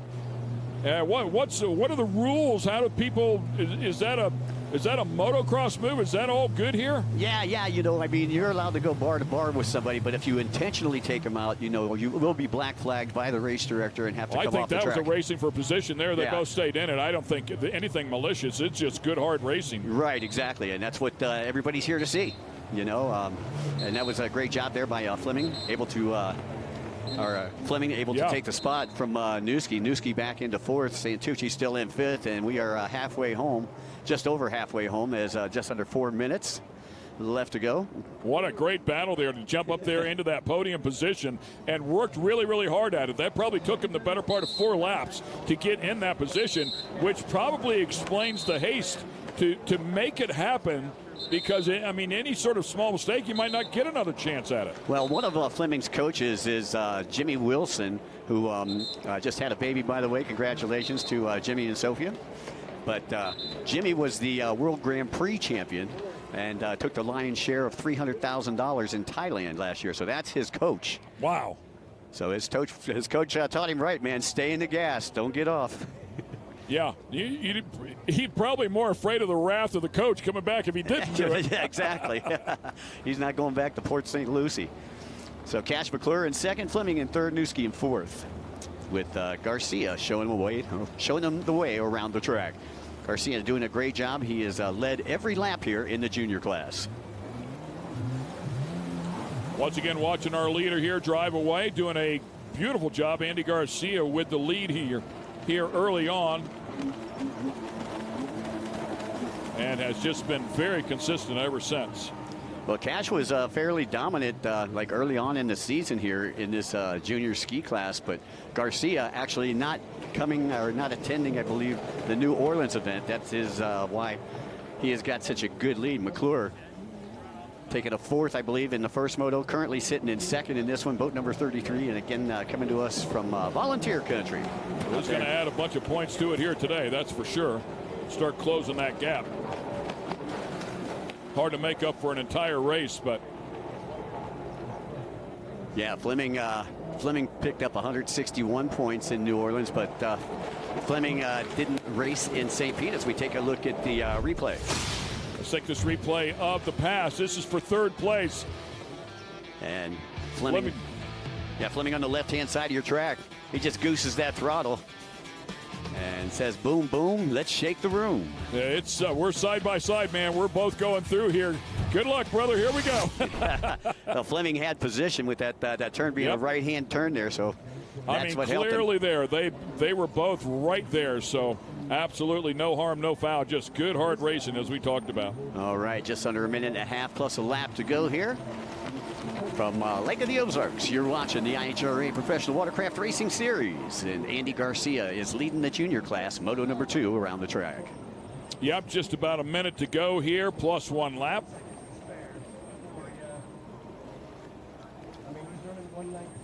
See all the boats on the outside of the track.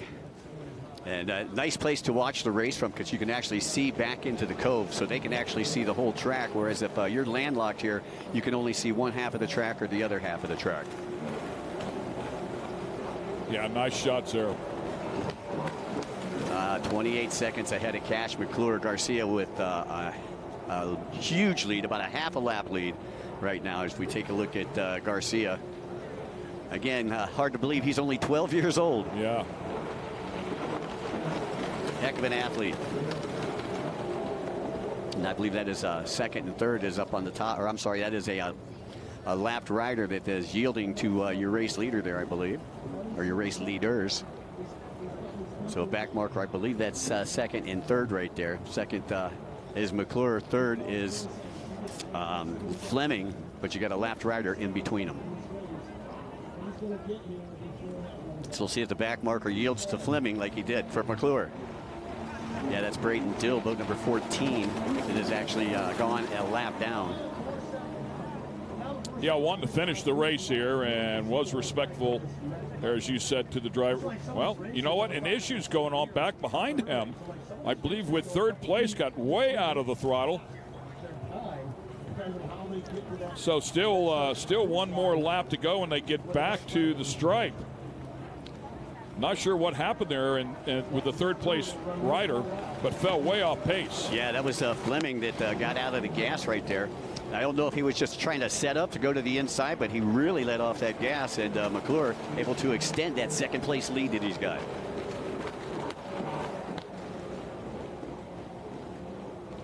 Nice overhead shot there of the cove. Big sweeping turn, right-handed sweeping turn on the back section of the cove right there.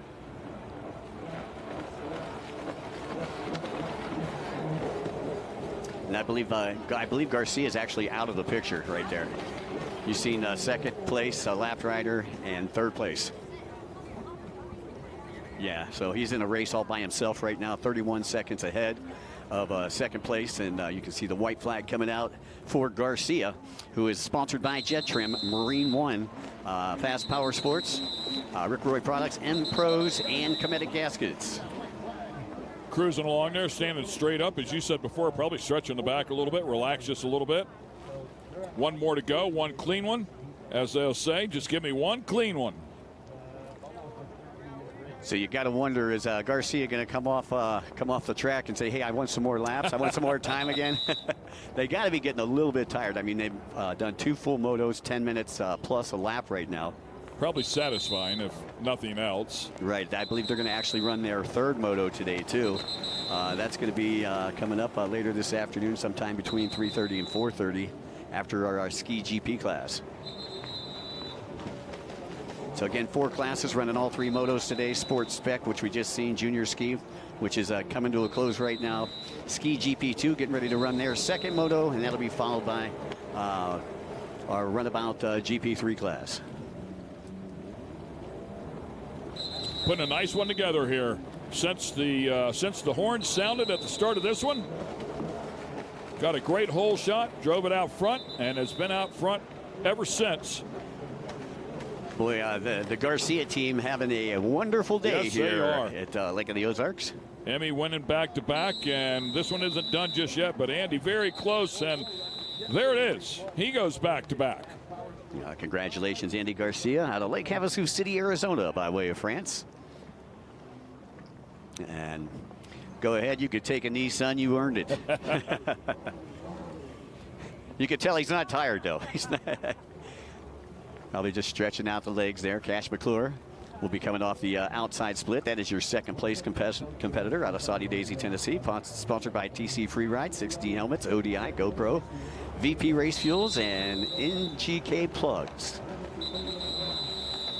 So second place now coming through. That's the lead that Garcia had, over a 30-second lead. Great run. put together a great race. And Fleming going to maintain that third place position after getting tangled for up. it. Yeah, he had a battle. Had the battle for that position over Jay Newski. Yep. And then Guyver Santucci rounding out your top 5 out of Destin, Florida. See Braden Dill coming through. Braden in, I believe, 7th. Nicely done. Some exciting moments in there.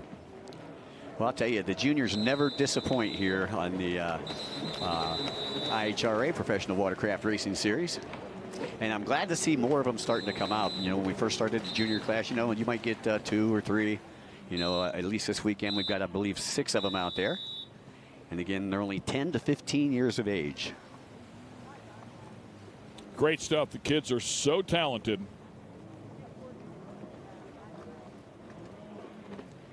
And will only get better and better as they stay in the industry. And like you talked about, I mean, travel the country for sure. See the entire country, have some fun racing. And if you're so inclined, you can travel the world and do this as we take a look at the results for the ski junior category. Yeah, Garcia in front, McClure, Fleming in 3rd, Newski, Santucci, and Dill 4, 5, and 6. So once again, these are your unofficial results here for Moto number 2 of the ski junior division. Coming up next, we've got, I believe, our ski GP2 class. Take a look at the highlights here from the ski junior class. McClure getting a decent start here from the inside. And you'll see as they come together, he's right there. He was next to Garcia as they came out of the splits, but then Garcia just wicked it up, man. He turned that he turned it up, and then here's that pass that Fleming made. This is for 3rd place. Just a little kiss. Great stuff, man. Love it. Garcia riding flawless, though. Using the outside, using the inside. Very smart young rider there at the age of 12.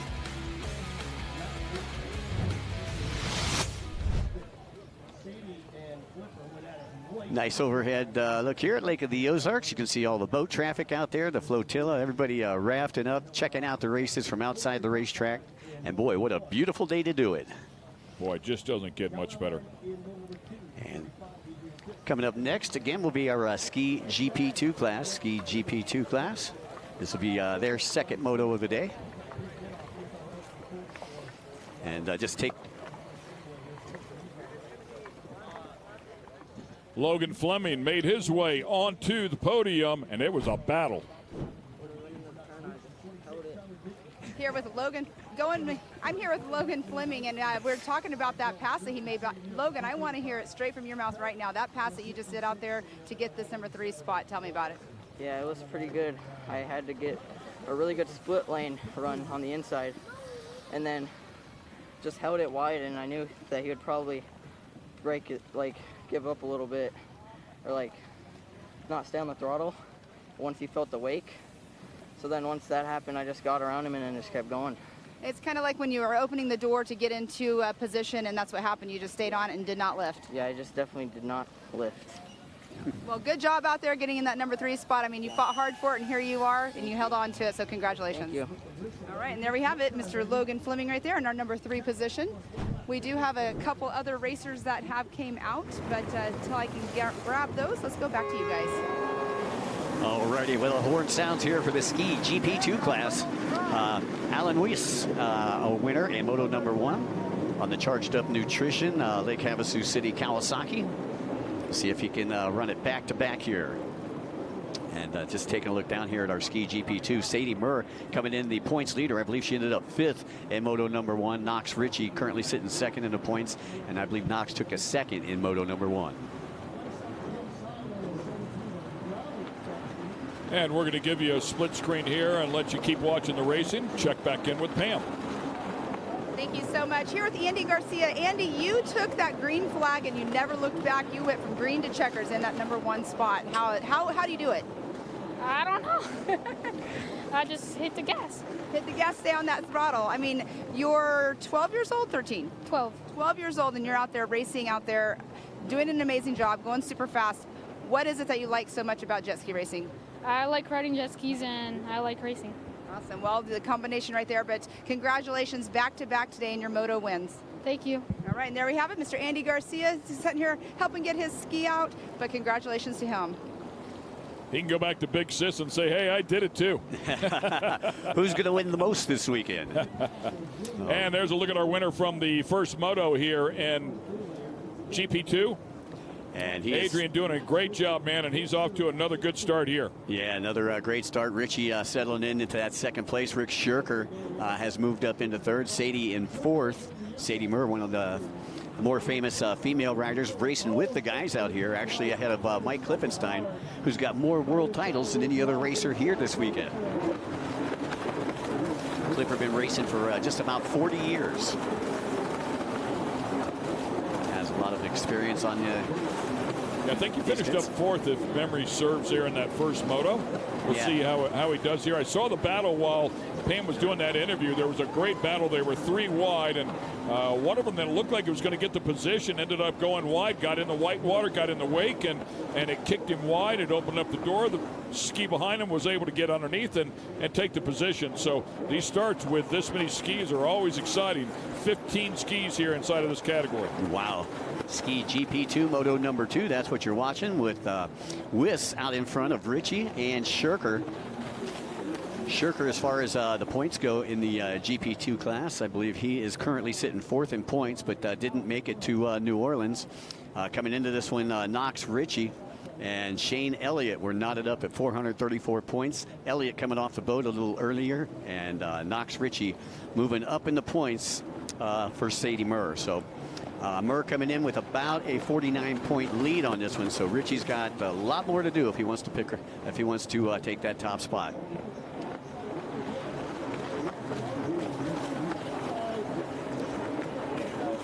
Yeah, Elliott currently running in the 10th place position. Again, got separated from his boat in the first moto and finished last. So a little better positioning here for Shane Elliott out of Michigan.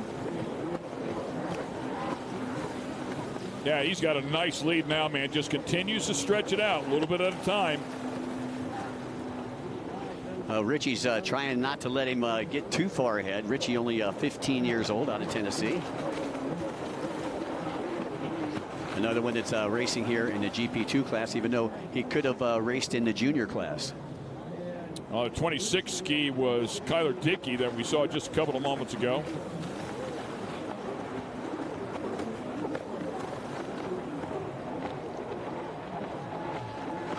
Boat traffic starting to pick up in the background as we go to the decision buoy, and it looks like your race leader going to the outside. I believe that's Dickey right there, if I'm not mistaken. Dickey, yeah, yep. Okay, that's Dickey on 26. He's currently sitting in the 14th position. Right back behind him is the 335 of Sadie Murr, as you were talking about her a little bit earlier.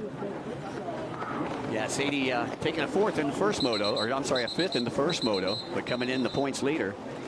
Wiss not running the first two rounds of the IHRA Professional Watercraft Racing Series, so he is kind of throwing a wrench into everybody's program who is fighting for those almighty tour points.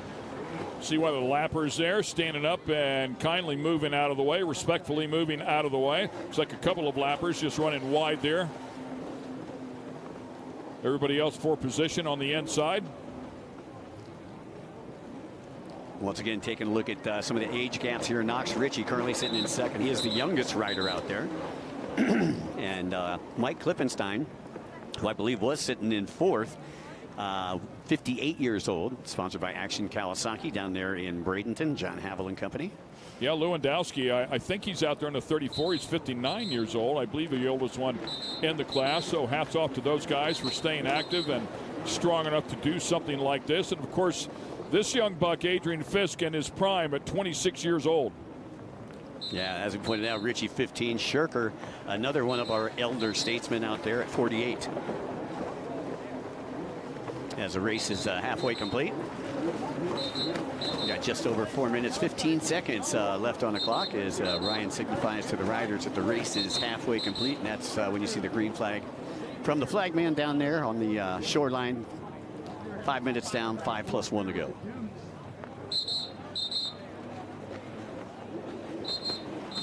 So you're watching the Ski GP2. This is moto number 2 from them.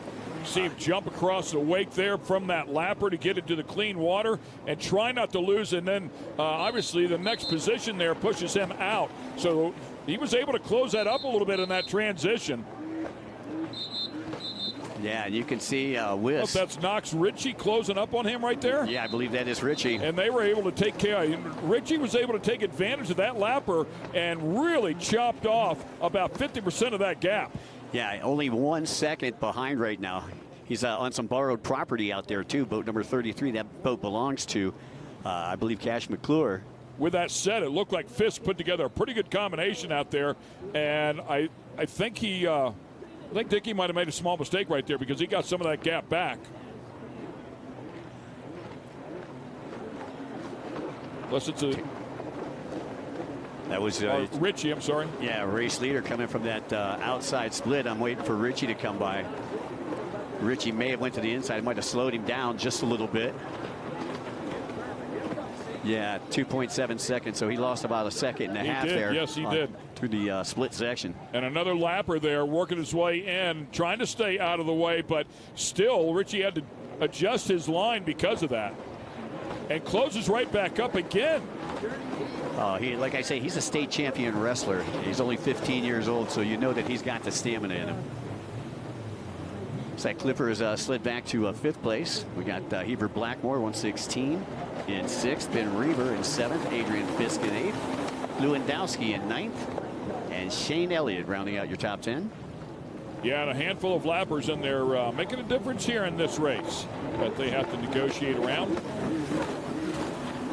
You know, and that's one of the things I've always said, you know, that's another thing that makes a champion is how you negotiate around the lap traffic. And I used to see this a lot when I was announcing the National Arena Cross Series because the lap times were only 20 to 25 seconds. So you're doing 20 laps with Buddy Antonez and Denny Stevenson and Jeff Willow. There is going to be lap traffic everywhere on the track. Elaine doing a great job here. I think I might have called him Adrian earlier. My apologies. But Elaine West doing a great job. Knox Ritchie oh so close there for a little bit, but has lost a little bit of time on him since. Sadie Meir doing a good job. She's inside of the top 5. Well, and she's ahead of Mike Klippenstein. Again, Clipper with 37 world titles, and she is in front of him. Which is says a lot. Yeah, that's pretty amazing. It just tells you about, you know, her training and so forth. I mean, I don't know if you've ever seen her, but when she takes her vest off, I mean, this girl is ripped.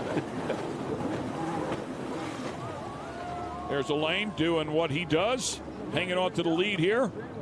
Has really had to fight for this one. About 1 minute left, plus a lap.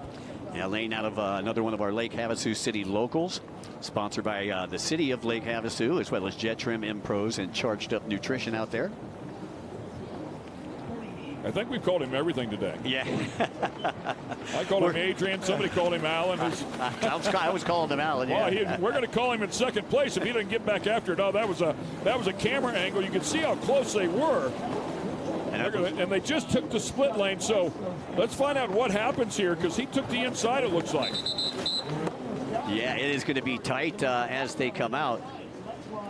And once again, it looks like you got another back marker in the mix, and that back marker was on the outside split, so Ritchie had to follow the back marker. So he had to deal with a little bit of pump wash there. That might have taken him just a little bit off of his game again. And that might be why Wish took the lane that he took. Saw that lapper up there. Yeah, smart rider. Don't want to be riding in anybody's pump wash. As you see him headed up toward the decision-making buoy, toward the top left-hand side of the track as they view it here from Lake of the Ozarks. IHRA Professional Watercraft Racing Series. This is round number 3. Wish has had to earn it here in this one, man. This second moto, as it's gotten pretty tight a couple times. No, Ritchie pressing him right there. Nice overhead shot from the drone.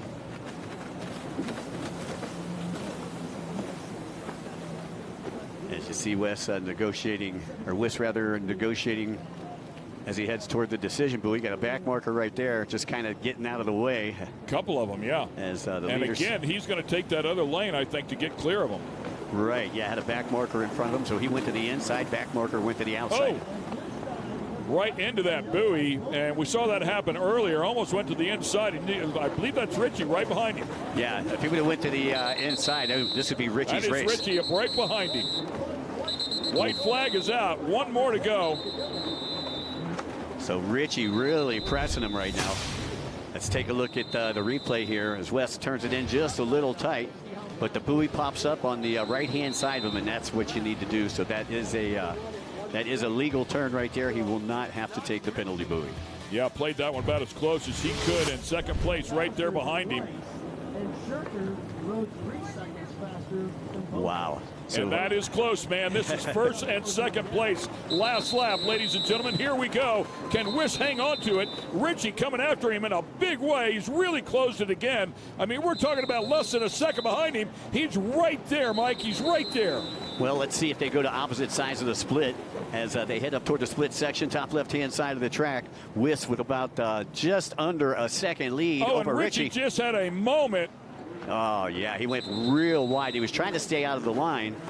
Wiss's line there, staying out of his pump wash, but that could cost him right there. Wiss goes to the inside split. Richie went to the outside. So we'll see if he can make that gap back up, but I think that moment where he went a little bit wide probably created just enough gap.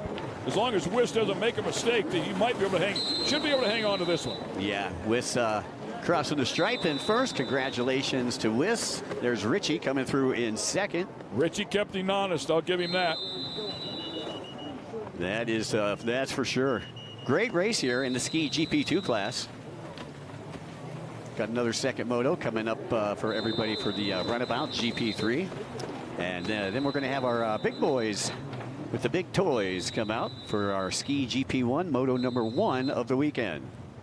I think it's the big boys with the little toys and the big power. Yeah, exactly. Big horsepower, lightweight skis, man. Perfect combination for big speed. Yeah, they're not the big boats. No, they're not, man. They are small, light, and nimble. You know, very, very fast. I'm just coming off of the IHRA hydro drags. I used to own that business, and we were racing down in Boca Raton, I think I was telling you. And they broke the world speed record, 147 mile per hour in the unlimited class. The turbo no nitrous, we had a guy go 125 mile per hour. Wow. I mean, yeah, so you're seeing some huge speeds. Now, you're not going to see those kind of speeds in a closed course because these boats are more set up to turn. But to go straight for 4 seconds, these guys are putting $75,000 to $100,000 in their boat. Wow. Incredible stuff. See Sadie Murr going back to the pits there, 335. Sadie with more sponsors than I think anybody on tour here this weekend. Good for her. Urito's helping her out, Ignite Race Fuel, Freestyle Factory. It's Greg Brock and company near the Chicago area, Liqui-Moly, as well as M-Pros, Ithaca Girls, Jet Pilot USA. She's got a lot of folks helping her pay the bills. Delivered nicely here in this second moto. One position better. Inside of the top 5 both motos as I recall. So a nice job there for Sadie against some really good competition. And I believe that is also going to keep her as the points leader. Let's take a look at the recap here as we take off. And Wes, once he got out in front, never looked back. Boy, and Richie was right there, nearly got that position at the start, but it was Wes that was able to hang on to it through the first buoy. Richie really coming on strong toward the end of the race, but just wasn't able to get enough to get past Wiss, and you can see just how close they were, and that's on the last lap. So they've already went 10 minutes and 3/4 of a lap at this point. Yeah, as you can see, they were just right there, and I believe right here is where Richie had a bit of a moment, went a little bit wide and lost some of that he had closed up, and it was just enough for Adrian to hang on and get the second win. Yeah, it looked like he was on the inside of those decision buoys and had to dance around. As we take a look at the results, Wiss in the top spot, Richie in second, Rick Shirker out of Pennsylvania in third, 335, Sadie Murr, followed by Heber Blackmore on boat number 116. Those are your top 5, and these are your unofficial results for the ski GP2 Moto number 2. Great stuff. Okay, we're going to take a quick break here. We've got a lot more great racing action to go here from Lake of the Ozarks. Stay with us. We'll be back with the IHRA Professional Watercraft Series.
Race fans have a home on Speed Sport 1. Feel the roar of IHRA Outlaw Nitro Series. Experience the power of American muscle with a Trans Am Series presented by Pirelli. Speed Sport 1 has a wide variety of motorsports competition that will satisfy your inner racer. From IMCA dirt track action to Ferrari Challenge North America. Speed Sport 1 is 24/7. Go to speedsport1.com for details and viewing options. It's that no holding back feeling.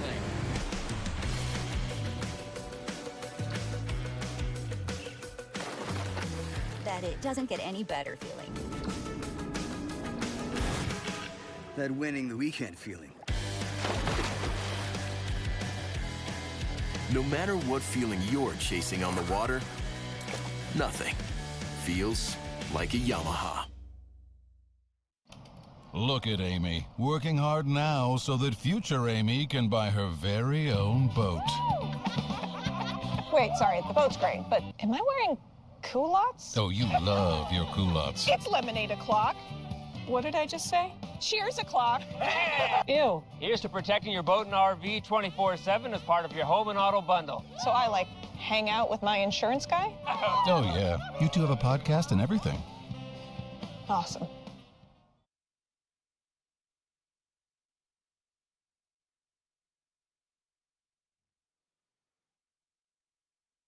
Get racing news, analysis, highlights, and more 24 hours a day, 7 days a week at speedsport.com. Get it all. NASCAR, IndyCar, Formula One, World of Outlaws, Trans Am, IHRA, and more. Speed Sport has been America's trusted source of racing news since 1934. Speedsport.com is America's motorsports authority. Check it out today. Retribution! Oh yeah, we want retribution! Oh yeah, we want retribution! Yeah, we ran out of patience. Boy, you luck with the cold hard hatred. I can feel the vibration. Feet in the streets, it's a new sensation. I wanna break faces on the pavement. I wanna make greatness look complacent. Adrenaline awake. The wait is finally over. The IHRA Stock Car Series is here, and it's on Speed Sport 1. This is what stock car racing is all about. The International Hot Rod Association is going stock car racing. There's big money on the line, and racers willing to push the limits for a piece of the pie. Leaning on each other as we cross the start-finish line, head down into turn number 1. Watch the entire season on Speed Sport 1. It's free to watch. Go to speedsport1.com for details and viewing options. Welcome back to Lake of the Ozarks. I'm here with our number 1, we're Moto number 2, Alan Weiss. Here we are one more time. Here you are back to back today. Yeah, it was fun. It was a good battle with the number 33. We were pretty close. And then, yeah, I made it. You literally only took that number 1 spot by 3 seconds, a little over 3 seconds. So that was a very close battle. I've been watching it, listening to it myself, and you had to fight for that one. Yeah. Especially with the split, it makes it hard. But yeah, it was so fun. All that matters, though, is you're up here in the number 1 spot. And I know you said you wanted to say hi to some family back home. Yeah, I would love to say hi to my beautiful wife at home. They're watching from Lake Havasu City, and my kid, Jax. Hello. Awesome. Well, we have a couple more days left of racing. Congratulations, Alan, on another successful win. Thank you so much. I appreciate it. All right, now we're moving right on over here to Knox Ritchie. Knox, I know you're over here chit-chatting, but let's talk about this. You just endured quite the battle trying to get up in that number 1 spot. It was a hard race. I thought I would come out on top, but I didn't. It was fun, though. It was fun battles. We neck and neck, I guess. Yeah. Well, congratulations on that number 2 spot. We'll let you get going, catch your breath, I should say. Thanks. Yeah, I'm a little tired. All right, well, there we have it. Mr. Knox right there in our number 2 position. But right now we're going to go back to some live racing, so back to the booth. Yeah, congratulations, Knox, taking that 2nd place. Wiss better look out in that 3rd moto. 15 years old, man. He's getting after it. He was right there. All right, here we go. This is the GP2, the Ski GP2. Ski GP3 race. Runabout GP3. Oh, runabouts. We're being told runabouts. And there is Lagopoulos. Lagopoulos, points leader, coming in, takes a look over. And it looks like Logopolis actually grabbing the hole shot. Ryan Smith went wire to wire in moto number 1 on the Impros Cometic Gaskets Yamaha. And you can see they're all bunched up back there, 3rd, 4th, 5th. Very tight battle going on back there. I believe that is Smith. It's currently sitting in the 2nd spot. As remember, he had the green hood, the black boat with the green hood. As they work their way out of the cove right now.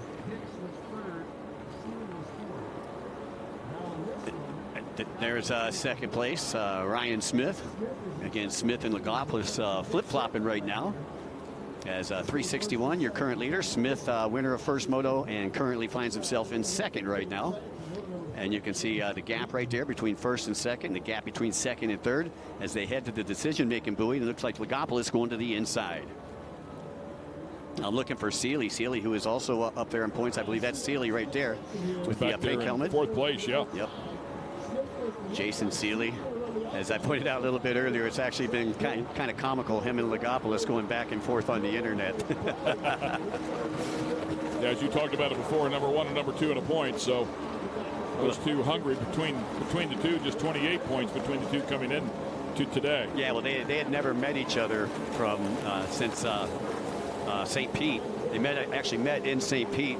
And Seeley tried to steal his podium spot. He tried to stand on top of the podium, so it was pretty comical. So those guys got off on the right foot, and that's the one thing that I love about personal watercraft racing, Ken, is that the camaraderie is really unparalleled. There's a look at the 361. Logopolis, like I say, just about, I think it's like 6-7 months ago, just opened a nightclub in downtown Sarasota.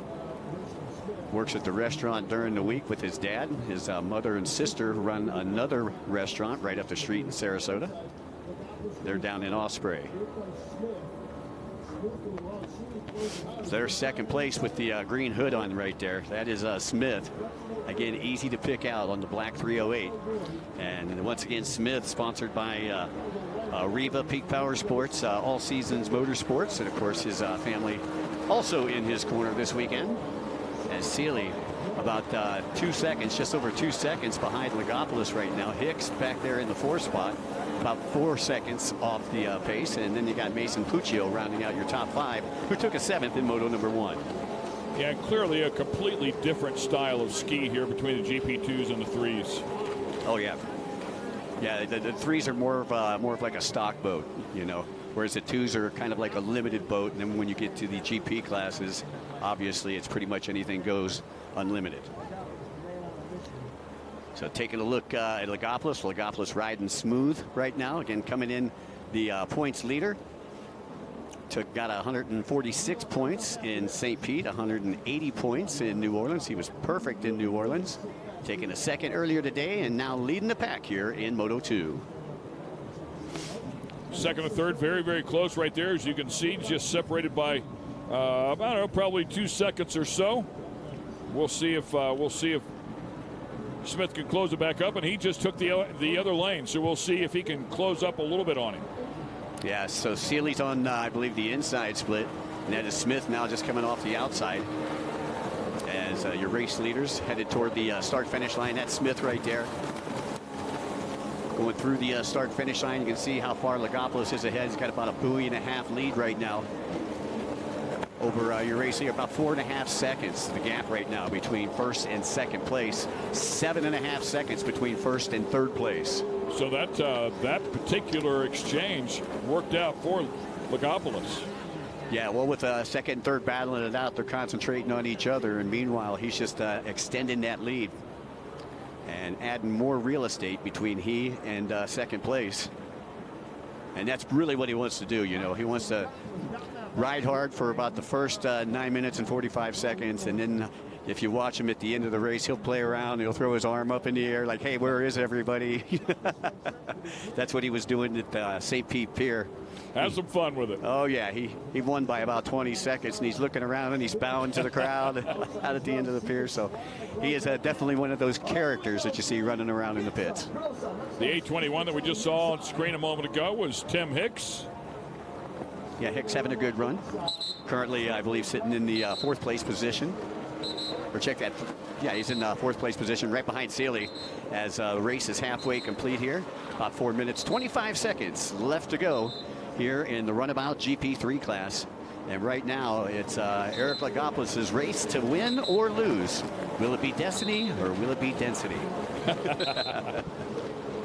Yeah, he's in pretty good shape right here, providing no mechanicals.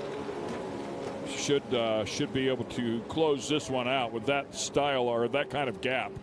Second, third, still pretty tight, though. Yeah. Seeley trying to reel in Ryan Smith. You've seen the gap only about a second and a half, 2 seconds, and between second and third. And this is your battle on screen right now between second and third. Smith still out in front of Seeley. Again, Smith out of Salina, Kansas, and Seeley out of Ada, Michigan. Yeah, we'll see if they run, if they split and go the 2 different lanes here to try and get an advantage if possible. And they do. See what happens here. Yeah, Seeley trying to make up some time. I believe that was Seeley that went to the inside. Yep, I agree. Dicing back and forth. We'll go a little bit shorter distance. And you can see as he comes out right there. I think he lost some. I was going to say, yeah, he probably lost about a half second or so as a. And I felt like that Smith took that inside lane with Lagopoulos, and I felt like he lost some there too as well. And I would figure a lot of these wide body runabouts that we see out here, most of them will be carrying the speed on the outside of the course. Right. And that inside's a little more tighter, a little more technical, and these are big boats, and you got to really whip them around. Like those GPs. Right, exactly. So that was probably the problem there for Seeley. And we got second and third up on screen right now. That is second. Smith. But you got to applaud the effort, right? I mean, you can't just follow them. Oh yeah, you got to make a run for it. Seeley did the right thing. That's for sure. Yeah, because he definitely wouldn't get past him. As you see, first, second, and third all on screen right now. Lagopoulos still your race leader from south of the Mason-Dixon line. 2 minutes plus a lap. And Lagopoulos riding a good race right now, sponsored by the Farthing Racing Monster Energy Team, the Penske team in the pits, if you will. Oh yeah, they got like 12 boats, 13 boats out there. The awning set up. This category looks like fun, man. I want to hop on one and go play. Well, that's it. You know, it's a stock class. It's probably one of the cheaper forms of racing to get into, even though these runabouts aren't too cheap. GP3 classes, and you're looking at a lot of the Yamaha, I believe, EXs and VXs. Pam has Devin Farthing in the pits. Thank you so much, Ken. Devin Farthing, you're just sitting right here completely relaxed, just waiting for your moto. Yeah, you know, just waiting a little bit to put in the water, just sitting in the shade and getting, you know, the heart rate down, just ready to go win. All right, so is this a pre-race that you do? You just relax, have some, you know, fun talking to your guys up here and just keeping calm? Oh yeah, always. I mean, no matter what we're doing, me and the guys are always joking around until the last minute. You know, I lock in once I get on the line, but until then, there's no reason to get worked up over it. All right, so let's talk about that. So you're right here relaxing, but once you're out there today, what's your plan for your next moto you're going into? Oh yeah, as soon as the helmet goes on, you know, lock in, everything gets more serious, and just go line up, hole shot, and win. You know, it's just the only reason I'm here, so got no other point in going out there besides that. All right, well, good luck out there, and hopefully you are on top of the box. Thank you. All right, and there we have it. Back to the booth. All right, well, he's going to have his hands full in that GP1 class with Corey Curtis. There's some real players in there. It's going to be a lot of fun to watch, and we're getting down to the goods here in this race, down to the final minute. Matter of fact, a half a minute here, plus one. And you can see Lagopoulos leading second place right there around the track. Less than a second between second and third right now. That is Smith and Seeley. Top three all on the screen right now, headed up toward the top right-hand side of the track. And when Lagopoulos comes back around, he should be getting the white flag, as time has just expired here at Lake of the Ozarks.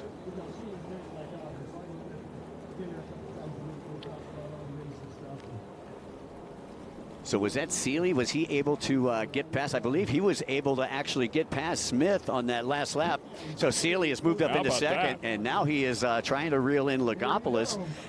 And those are the two trash talkers right there. This and he takes the other lane. He's going to make a run at it. Yep. Last lap, might as well try and get it done. But as you talked about before, big boats here to try and get turned in that tighter section.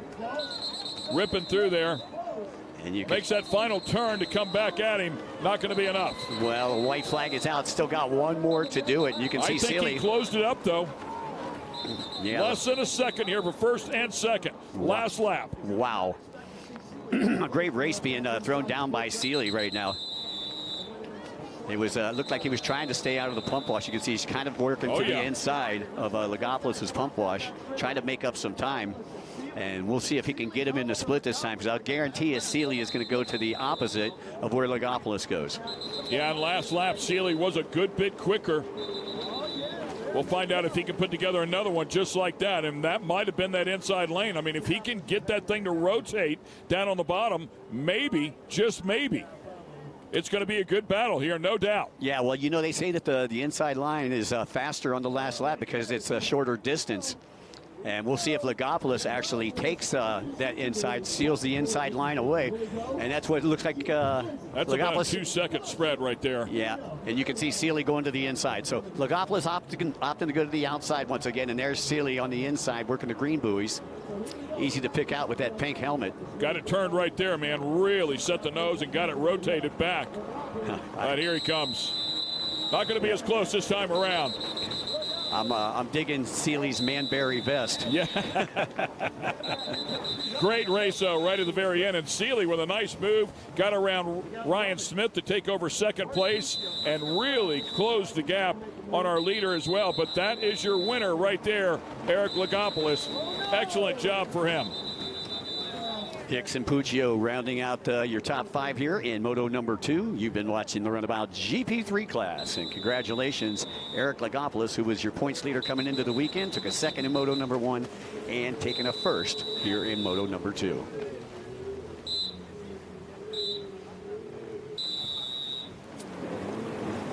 You see Lagopoulos pointing at the sponsors, Farthing Racing, Monster Energy, Factory Yamaha helping out Lagopoulos as well.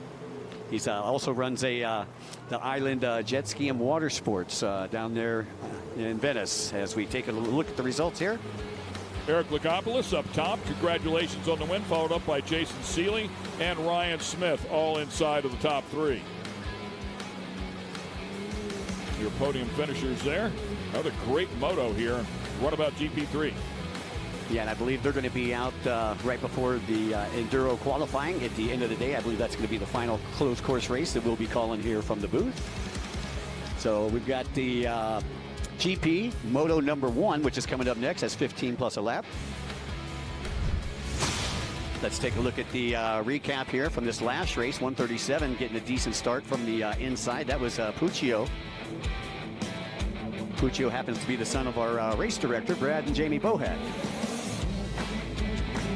Yeah, great start right here. Very exciting. Lagopoulos able to hang on to that one and took the lead early on and then had to work the entire rest of the race to keep it. Yeah, Sealy really pushing him and was able to get past Smith about 3/4 of the way through the race and had his gun sight set on Lagopoulos. Just a little too late there for Smith, or for Sealy rather. Need a little longer moto. Lagopoulos is like, no, there was plenty of time. Yeah, exactly. Lagopoulos is 48. He's like 10 minutes plus a lap. That's enough. That's enough. And this is their second one of the day. Once again, they'll be back out at the end of the day, run about GP3, and you can see just how much Sealy had closed that gap as they headed toward the latter stages of this one. Less than a second on the second to last lap, but it'll be Lagopoulos taking the overall for race number 2. They're having a great time. The Monster M-Con boat having a great time. Hello there, ladies. Of course, they'll have the big boats out here, including the M-Con machine. They'll debut a brand new boat in Class 1 tomorrow. Now, why can't we get a seat on that boat? Come on, Ken. Look at us. Let's talk to our winner from the last moto. Pam is with him. All right, here with Eric Lagopoulos, once again, this time I decided to come join you on your ski, but you are a back-to-back winner of your motos for the day. Well, wait, start over. Start over, because I got second in the first one, remember? Oh, yeah, we're live right now, too. That's right, you got second the first time, and now you got first in this one, but... Yeah, you know, I told you when you interviewed me the first time. We're waiting.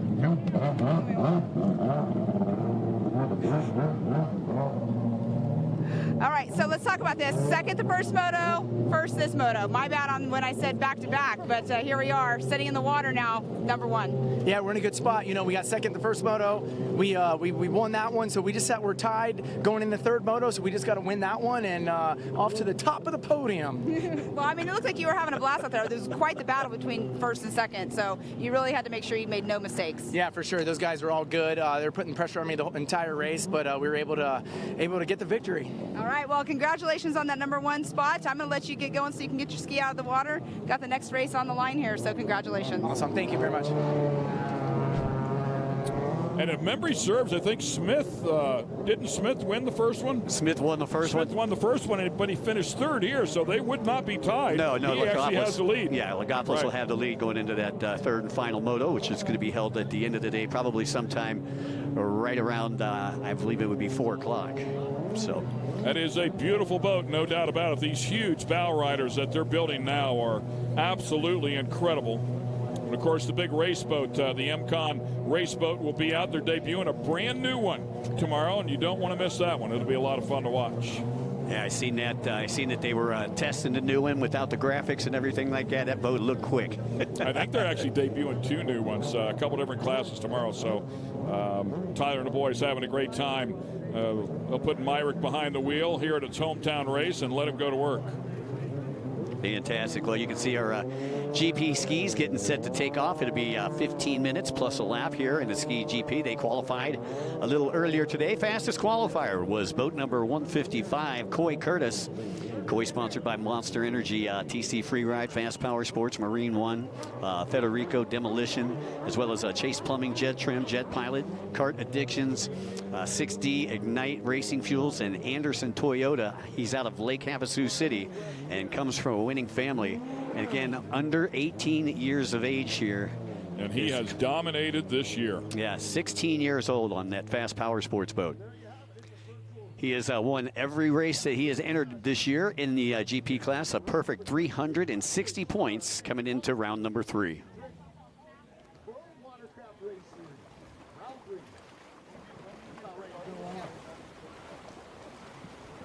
All right, so once again, Ski GP Moto 1 coming up. Again, we've got, I believe we had 2 number 11s out there. Ryan Poper, I believe, is on the Fast Power Sports number 11. That would be him on the white and blue boat, I believe, right in front of us. And I believe Lucas Severa, if he's on the Martinez boat, it should be red and black trimmed in yellow. So we got 2 number 11s down there. I see another Poper over there, sponsored by Fired up, trying to hang on to it. Man, that one almost got away. Listen to these things. 1,500 cc's, and they are ready to rip. And most of them 1,500cc Kawasaki power plants, all aftermarket hulls here. That was Poper there with the number 10, and they shut them all off. He nearly lost that thing. And it looks like somebody possibly calling for a 2-minute hold over toward where pole position is. Unfortunately, we couldn't see pole position. Take a look at Jake Pierce right there, number 88. He's always one of the favorites in this class. Jake sponsored by Marine One and works H2O out of Lake Havasu. It's like trying to wrangle a bunch of racehorses to get them all in the gates, you know? Well, and these boats got so much horsepower, so you've got to have a human anchor as your holder down there.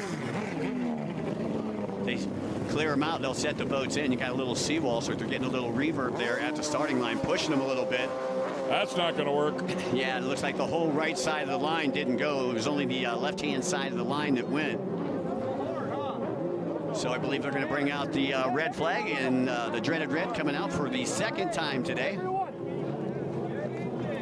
Every one of them. Yep, so we'll have to bring them all back and re-rack them here one more time. I'm listening to some radios that I'm hearing in the background, and I believe that I just heard that they were going to make every one of them on the outside start with a dead engine. And this would give a because they didn't huge, leave. this would give a huge advantage to everybody on that inside gate. Wow. Or because they did leave. They left early, I guess. Apparently, somebody must have left and everybody else followed. Right. That's one thing you don't do in personal watercraft racing, play and follow the leader. I can remember a couple of years ago, last place was so far back, everybody was playing follow the leader. Everybody went the wrong way, and the last place ended up winning the race because he knew the course. Take a look at the replay here of the false start, and you can see when one went. Yeah, I think the 912 kind of launched, and I think the people down there saw it and took off. The 912 didn't mean to do that. There we go. So Shirker 912 a little late getting out of the gate. He was way late, and it looks like they did not make that outside lane go from a dead stop. No, you know this being the GP1 class, you don't want to give one whole lane huge advantage like that. Look how wide they go, carrying all that speed, all the momentum's got to get back in there around the buoy and the left-hander, back around the right-hander, and just look at the sheer speed out of this category. And you're watching the inside. That's Jake Pierce. Talking about him. Yeah, Jake Pierce taking the lead from the inside. I believe that's Coy Curtis, 155. Right behind him, Curtis going to settle into, I believe, that third-place position. But how about Jake Pierce looking to unseat Coy Curtis if he can get it done? Curtis, who has won both races so far this year, and right now Jake Pierce is looking to upset that plan. Yeah, Curtis turning in a 102 change qualifying time. Pierce turning in a 103 change lap time, but was able to get out there in front, put the machine in front, and look at Jake Pierce from Lake Havasu. Well, we'll see what Coy Curtis can do from second place, if in fact he can close it up. And then when he closes it up, can he make the pass? Right. When he makes the pass, does he go to the inside lane or the outside lane? I mean, there's some options here. He's hanging right there. So you got to wonder what is going on through Curtis's mind. Again, 6 for 6 so far here in the GP1 class, 15 minutes plus a lap. We still got 13 and a half left to go, so Curtis has got some time to do his work. Looks like that gap is growing, if you ask me. Yeah, and just in that first and that one lap. It looked like second and third place followed the leader through that split section also. See some people back in there taking the inside lane. Yeah, some great battling going on there for second, third. Then you got fourth, fifth, sixth, seventh. I mean, you got a whole gaggle of racers there. Harley Ritchie currently sitting in seventh, River Crawford in eighth. And taking a look down here, looking at our points. Coy Curtis, again, points leader coming in, and he's trying to add 60 more to that total here in the the seventh moto of the IHRA season in our GP class. And that roar of the 1500s filling the cove here. It is a thing of beauty as we keep an eye on our leader and the number 88 of Jake Pierce. Yeah, Pierce doing a great job. Taking a look here currently, I believe. Seventh in the points? Seventh in the points, yep. But he had a very tough race in St. Petersburg. Didn't finish 2 of the motos, so that's one of the reasons he's back there in points a little bit.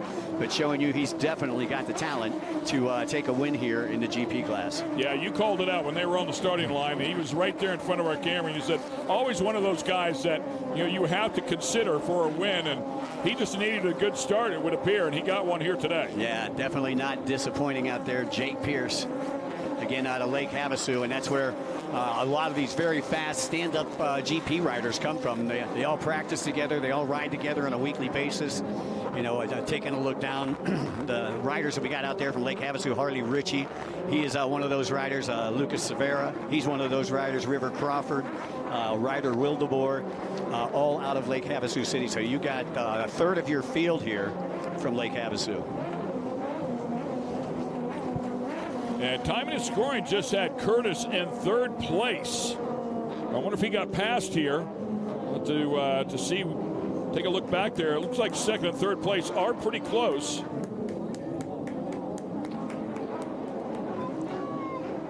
And as the ticker runs across the top, we'll let you know who that second place rider is. There's Curtis. Curtis is in third. 155. Very close third, and I wonder if he just made some sort of small mistake. They'll make you pay here in this category. He's hanging right there with second place in Revan Harris. Yeah, Revan Harris currently second in the points coming into the day to Coy Curtis. And once again, those those top 4 riders, see Wildeboer also up in the mix, are all from Lake Havasu. Like we were pointing out, that place is just a mecca for personal watercraft racing, and the GP skis, they all flock to there. That's the beauty of a category like this. There's so many talented people, any number of riders that could come out here and win.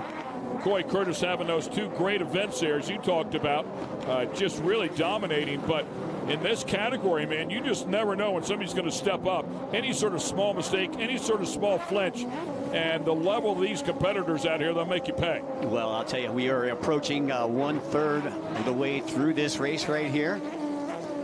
And there is a nice look at Revan Harris's boat. Got a great graphics package on that boat. And he's driven away a little bit from Curtis. That gap is definitely bigger than it was last time around. Yeah, it's growing. These guys have 2 more motos. I believe they'll be racing, one on Saturday and one on Sunday. Great to have them out here on a Friday, though. We try to get most of our closed course racing done for Friday so we can allot the time for the big boats to be racing on Saturday and Sunday. Wildeboer in 5th place. 4th and 5th place are pretty close, and that is Ben Reber.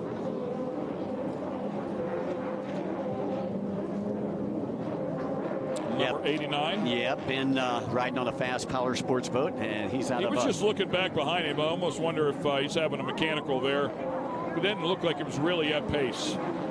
He's one of the regional riders that we picked up here. He's out of Paola, Kansas. Haven't seen him on the first 2. There's Jake Pierce, your race leader. Pierce has been ripping since the drop of the green flag. Got a great start.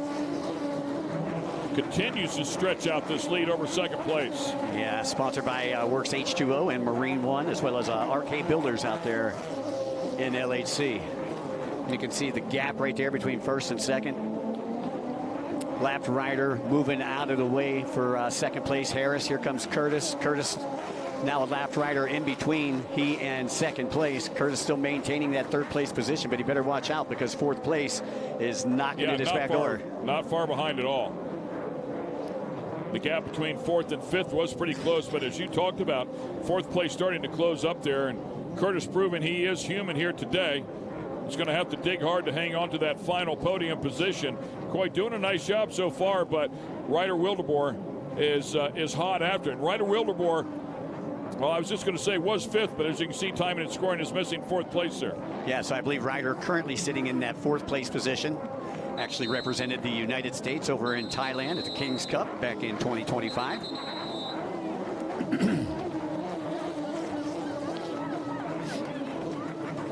And you can see another rider going a lap down. So got a back marker in between 1st and 2nd, and a back marker in between 2nd and 3rd right now. As there is nothing but pump wash out there on the track. You can see Pierce. Pierce, I believe, with about a 6-second lead over 2nd place. We'll take a look here in just a second. Yeah, Harris is actually about a 4-second lead. A couple of good battles a little bit deeper on there as they scrap here for position. Curtis is 6.5 seconds behind your leader right now. So still a lot of time to go, just under halfway through this race. Just over 7 minutes left to go here in the GP1 class. And Jake Pierce is in control out there, working the outside split. Yeah, Pierce having a great run here so far and continues to stretch his lead out. Has been 1st since the horn blew. Really putting together a great race here. This is what he needed to get back up on the wheel, if you will. Alrighty, so once again, you hear the whistle down there. That means that the race is halfway complete. As you see Pierce, your race leader, working down into the cove area right now, down toward the beak sweeper in the center of the cove. And that gap, albeit pretty large, seems to have stayed about the same there for 1st, 2nd, and 3rd, which tells me at this point that Pierce is maintaining. Probably has a little bit of communication, like you said, from the shore to say, hey, you got a pretty big gap here. Just hold this pace and see if you can bring this thing home. Now, you know, Pam had talked to Devin Farthing right before the race, who was all relaxed, hanging out in the backside of a mule there. He's currently sitting in the 5th place position right now. I know that he is concentrating on that Pro Enduro 300 class. As as we see Pierce negotiating his way through the outside split again, just dancing around those blue buoys. Yeah, man, it's incredible to watch the competition at this level. And it could be me, but it looked to me like Coy might have jumped up a little bit closer there.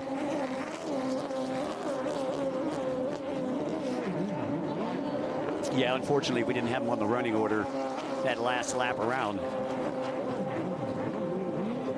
Actually, we've got Coy back in 9th according to the charts here, so I'm not sure what happened with Coy.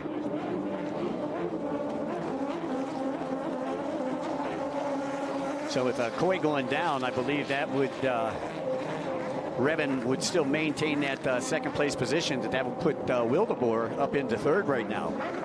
As we take a look at the top of the order from the last lap, you still got Jake Pierce, your race leader, followed by Revan Harris. And you got to wonder, is Coy having some sort of mechanical? Did he make a mistake because he was pushing hard? Whatever the case may be, he is not up here in the front anymore, it would appear. Yeah, so that'd be 3rd place Ryder Wildeboer, 4th place would be Devin Farthing, 5th place would be Harley Ritchie, 6th place River Crawford, and 7th Ryan Poper. So this is your top 7 here as we head into the last third of this race here, and you can see Harris side by side with Curtis. That is Curtis, so Curtis is still in 3rd place. And there they go. They're going to fight for it right here. Neither one of these are going to lift. We saw what happened earlier.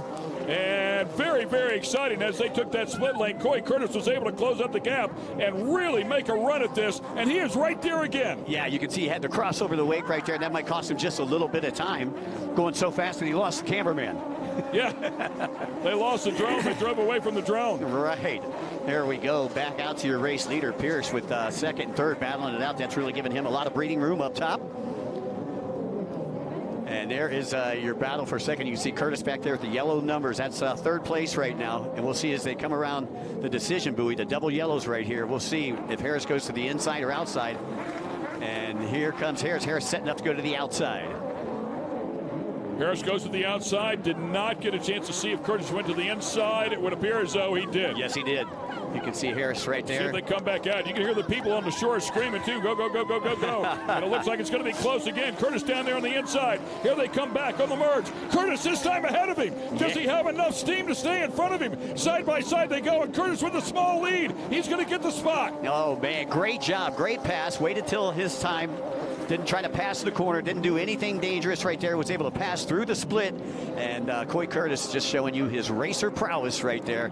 Harris back into 3rd, Jake Pierce still out in front. Yeah, Jake Pierce, he better get up on the wheel here too, because Curtis has found another gear. Yeah. He is coming after him, and he's found that inside lane, works really well, so I'm sure he'll stay after that, and I believe Pierce has been running the outside lane. Yeah, we'll see if Pierce goes to the outside. He's not far behind. Look how much he's closed already. Yeah, you can see he's coming up to the decision buoy right now. Let's see. And there was a lapped rider that was in front of him. The lapped rider goes to the outside, and you can see Pierce also going to the outside. Yeah, Pierce didn't go to the outside, but Curtis goes to the inside. Let's see what happens here. Does he close this gap up again? I think Curtis is going to make up some time definitely on the inside with those 2 lapped riders in front of your race leader. So we'll see. You can hear the crowd going crazy back here behind us. And that Curtis side by side with Pierce, I believe it is. Was that for the lead right there? I believe that was for the lead. That was for the lead. How about it? Coy Curtis going into the lead, able to get past Pierce. Pierce at one time about a 7-second lead right there, and Coy Curtis just busting a move out there here toward the end of this race right here. What a great job. Amazing job by Coy. So Coy once again sponsored by Monster Energy, TC Freeride, Fast Power Sports, Marine One, Federico Demolition, and Chase Plumbing out of Havasu. And making all of his sponsors proud. And I'm sure his Pops is jumping up and down there in the pits right now. Taylor, a very excitable man, former Freeride world champion. Coy with an incredible comeback here. He had fallen back to 3rd place. Clearly, I would say having some sort of issue that he had to sort out. Was it vision? Was it, who knows what it might have been? But once he got it sorted out, man, to the front he went. Yeah, and you can tell he's already starting to extend that lead over Pierce right now. Pierce is he's got to be scratching his head right now, like what the heck just happened? Pierce with a great race up, and it's like, man, where did this guy come from, and how did he pass me like that? And that inside, that inside lane really working for Curtis. Well, he hole shot it, and he led for pretty much the first, I would say, 12 minutes as we're in the latter stages of this one. I don't see a clock up at the top anymore, but we have definitely got to be just a couple minutes to go here. So that is Pierce and Revin Harris, second and third, that you see on the screen. And up at the top left-hand side, that is where you'll find Curtis. Curtis going to have to deal with some lap traffic as he heads toward the split section. So we just heard that Curtis was merging too early. So he did something incorrect. He is getting a penalty. Oh, wow. What a tough break for Curtis. I see a caution flag down there, and I heard people screaming. I think we had one that rolled over. You can see it down there as safety is protecting one of the riders. Yeah, went down in a bad spot right there at the exit of the split, and that's where riders are turning to go down that front straightaway. So they're carrying a lot of speed right through there. So again, you got two marshals, one out in front of the rider and one protecting the rider out there. So the ticker is correct now. Pierce is leading, Revin Harrison second, Wildeboer in third. Wow, what a tough break for Coy Curtis, who really rode his heart out. And I believe is that 116 that went down? That might be Farthing that went down right there. Yeah, you can see the hood was off of that boat. Yeah. So he lost the hood on the boat, but I believe that was boat number 116, Farthing. What a crazy race here. Exactly what you would expect in this incredibly tough category. Very, very fast. Yeah, the GP ski never disappoints. It always delivers. And it looks like what they're trying to do is send everybody to that inside split right now as the riders down on the outside. They're going to send everybody 116. That's Farthing that went down, and they got the hood back on the boat. Back on it, so tough break for him. But we knew something. You just got to scratch your head. It's like, how does Coy Curtis make up that much ground that quickly on someone like a Pierce? It just didn't make sense. So not sure what he did or what he missed to shorten that course up, but they made him pay a penalty for it. Well, if you miss a merge buoy, you're automatically getting docked some spots, and you can't pick up a merge buoy, so you can't go to the penalty buoy if you miss a merge buoy. You're just automatically docked a lap. So tough break there for Coy. Coy in 12th place now. And I'm sure it wasn't an intentional move. It's a racing thing in the thick of the moment. Well, here's what I just noticed. They say he's down 5 laps. So what has happened is he's missed the same buoy, I believe, in the merge. A couple of laps. So a couple of laps in a row. When he jumped up to take over second place, when he jumped up to take over first place, he must have been running that same lap every time. Yep. Yeah, well, that's one of the reasons you can cut some time off of your laps. I don't think he did that in qualifying, but yeah. And I'm sure he didn't do it on purpose. Like in his mind, he thought he was going in the right direction, but he had to also be wondering, how am I catching these guys so quickly? Yeah, well, he rode his heart out, but you know what? It was exciting for a moment for us. It's racing. It's racing, man, and he'll be back in Motos 2 and 3, and I'll bet you he's going to be back with a vengeance. As the checkered flag gets ready to come out right now for Jake Pierce. Congratulations to the Lake Havasu local, sponsored by Marine One, RK Builders, and Works H2O. Jake, the only other rider besides Curtis to pick up a win here in the GP ski class in the IHRA Professional Watercraft Racing Series this season. What an exciting race here with something for everybody. Some great passes, some penalties, some new winners, new leaders, great stuff. The 89 is going to close this one out strong. Good for him. We saw him a little bit early on, looking back behind him as Ben Reavers will make his way to the checkered flag. And a tough break there for Farthing, who had that get off. As you see him sliding way back, he was up into 4th at one point in the race. And it looked like he got off so hard that he lost his hood.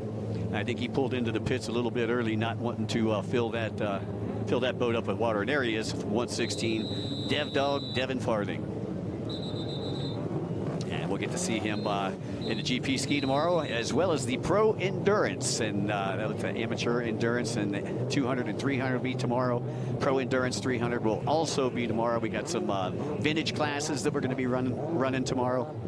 And right now, I believe after this one, we're going to go to our third motos of the day for the following races: our sports spec, our junior ski, our ski GP2, and runabout GP3 to close out the day here. And here's a look at the results for the Ski GP Moto number 1. Congratulations to Jake Pierce to grab the win here. And this moto followed up by Revin Harris, rider Wildeboer. in the top 3.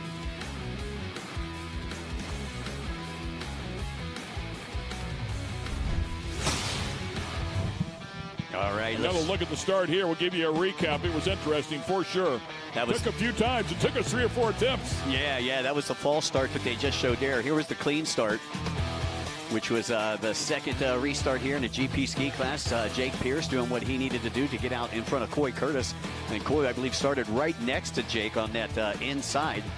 But Pierce taking the whole shot from the inside split. Yeah, another good look, and this was when they went side by side with this pass for second. But as we learned later on, unfortunately for Coy, he was taking the wrong route here. Yeah, that was Revin Harris that solidified that second place position for him. That's Curtis back there, the yellow 155. You can see where Curtis was able to get past second place and then set his sights on Pierce, but obviously missing a buoy in that merge for 5 laps had put him back 5 laps. So tough break there for Coy. Exciting ski GP race there. A lot of fun to watch. Incredible pieces of machinery. And the calm after the storm. Yeah, you got that right. Once again, coming up next will be our 3rd moto of our sports spec class.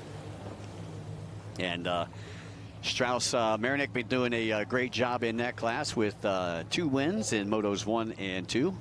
He's out of Fort Worth, Texas, sponsored by the Monster Army and Caldwell Racing, and he'll be out there racing this one on boat number 55. Talon Farthen will be on boat number 521. He was the points leader coming into the weekend. You got Casey Moore out of Texas. He'll be on boat number 111. Johnny Smith out of Florida, boat number 72. Jet Wildeboer on boat number 818 out of Havasu. Boat number 93 is Gary Burtka. 989 is Travis Branson. Boat number 110 is Tori Snyder. That rounds out your field of competitors. Tori with a 2-4 finish so far in the first 2 motos, but this will be the 3rd and final moto. So we'll see who will be standing on top of the podium tonight. Right now, odds are Strauss Marinick. Yeah, he has certainly proven to be the guy to beat out here today in this category. He's had a couple of great runs and had to earn that one in the last one, had to get back up and pass him, and he gets off to a great start. That's not good for the rest of the category. Yeah, starting from that outside split. And we'll see if he can hold on to it. Opted to go to the outside. Like I say, if you win your moto, you can start inside or looks outside. like Talon Farthing's got the lead here so far, the 151. So he's got off to a great start, and he's going to make Marinick work for it. Yeah, that's Farthing on the inside, and it's going to be Marinick on the outside. They're getting ready to merge here in just a couple of buoys. So see if Farthing can get this thing rotated around and get back up to speed to hang with him. He's looking over already to see where he's at. And he's going to fall into second place behind the 55. Yeah, Marinick grabbing the whole shot coming from the outside split. Farthing having to settle in and dives in behind him in second on boat number 521. Again, Farthing sponsored by Monster Energy, Farthing Racing, Yamaha, and Progressive Insurance as they work their way into the cove. And Marinick now trying to put a little real estate between he and Farthing as they work the far side of the cove.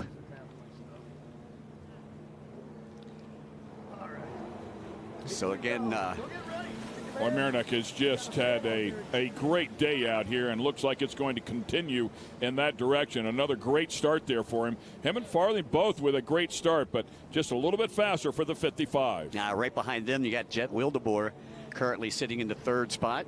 On boat number 818, 110 is Tori Snyder in 4th, and Travis Branson on boat number 989, the C2HX, rounding out your top 5 here early on in this race. Just over 8.5 minutes left to go here from Lake of the Ozarks.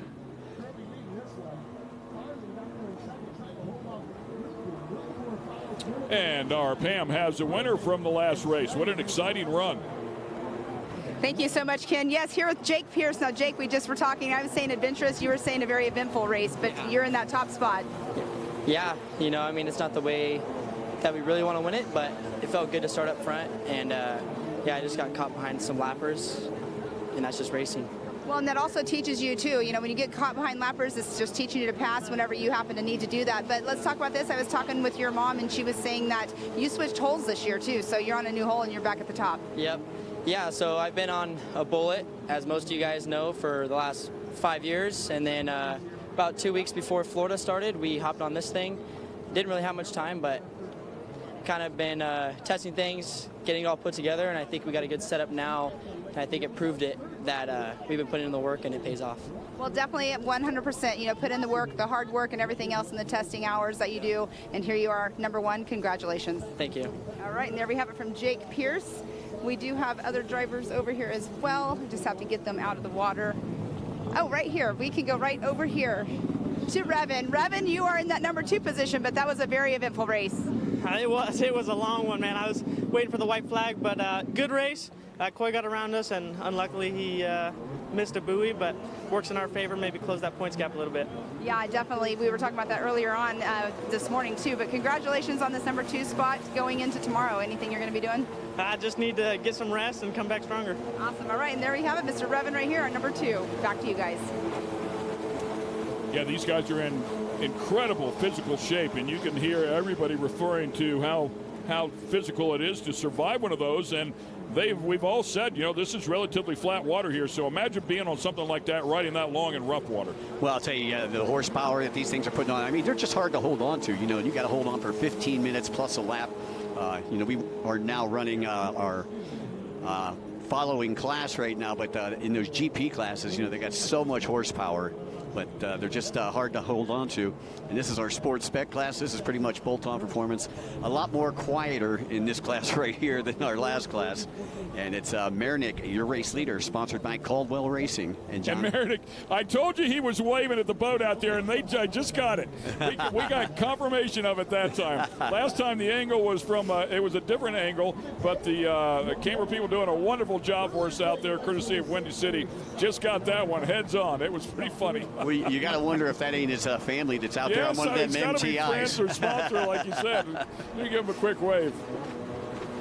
So making this look pretty easy right now. Talon Farding still in second. Tori Snyder's got past Wildeboer for the third place position. Wildeboer back to fourth. And the Wildeboer's having a good day here today, man. The family, I should say. Oh, yeah. You got Jet and Ryder out here. Good to see Jet back out here. Jet was the one that got injured back in New Orleans. So glad to see that he is healed up and back out on the racetrack. So again, next stop here after Lake of the Ozarks. I believe we're going to be heading up to Sheboygan for a little bit of racing up there. We'll be teamed up with the IHRA Powerboat Series, Offshore Powerboat Series as well. Beautiful place up there. Love Sheboygan. Well, I'll tell you, they really know how to throw a street party up there in Sheboygan. I can tell you that. Last year, unfortunately, we had some weather issues up there last year. Didn't get to race too much, but I tell you what, Friday night was epic. Well, and the wind constantly seems to blow there, and you watch the big boats with a lot of rudder in those things. If you want to stay on line, some of them will run with the wind, and they'll run a wider line, and on the clock, it actually pays off. So it's pretty cool. It's just one of those places where experience can't pay off. So Coy Curtis, unfortunately, was penalized in the last race, as we documented. Let's go down to Pam, who's with him. Thank you so much. Here with Coy Curtis. Now, Coy, you were out in the lead, had some mishaps, but unfortunately, the race did not end exactly how you wanted to, as you're aware, with the penalties that took place. Yeah, I mean, it was something that I kind of knew about, but I don't know. I was so locked in trying to pass these guys, it just cleared my mind. But I won on the racetrack, but the technical way I didn't win, so it's all right, but we'll fix it for the next two. I mean, you've had a very successful day and a very successful year so far, but unfortunately when things happen, you know, we say racing happens, but that was just a mishap. But good job, though, on the weekend so far. Hopefully tomorrow everything will pan out for you. Yeah, for sure. Well, there we have it. Coy Curtis right here with not the race he was wanting it to be, but he's still here. And, you know, we haven't really talked about that too much. I mean, it's a given. We see them come out of here, and everybody runs the course as they should for the most part. You don't see too many mistakes. We saw one unforced error where the water grabbed the hull and shot the boat to the inside of the buoy. But to actually miss a buoy, we really haven't seen too much of that. But I've got to say, whenever I first saw the course go out there, in my mind, I was thinking it would be really easy to miss a buoy. And we saw one of the pros just do that. Right, and well, the top pro. That wasn't just one of the pros. He's won the first 6 races so far here with the IHRA Professional Watercraft Series. But I know that Coy will be back with a vengeance. He's going to have a chip on his shoulder. He might be a little dejected right now. He's got some motivation now. Yeah, he's going to go to his dad and have his dad, I'm sure, is going to have a trailer talk, we call it, in personal watercraft racing with him. Yeah, he'll be back. And that's one of those things, nobody will have to say anything to him. He'll beat himself up more than anybody else could. So he'll come out and fix it. One more time, Pam is down there at the shore, this time with 3rd place. Thank you so much. Here with Luke Severa in this number 3 position. I've been looking for you down here. It's a little bit busy down here at the dock, but you got that number 3 position for your Moto number 1.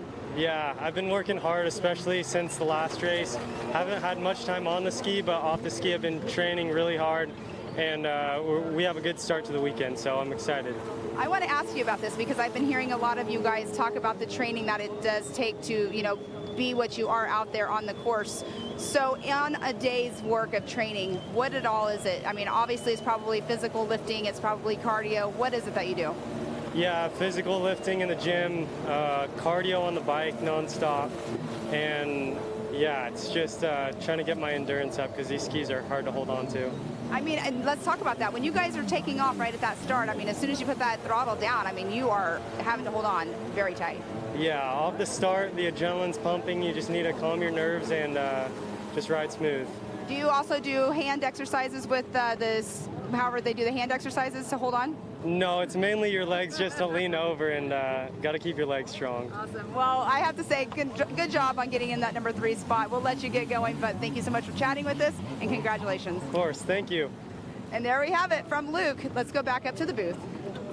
And you hear about the workout regimen. I think the one thing you see, the common denominator, is everybody out here is extremely lean. So they do lift and they do some cardio, but they're not bulking up. You've got to stay lean because you don't want a real heavy rider either. So they've got to find that strength, but they've got to stay lean.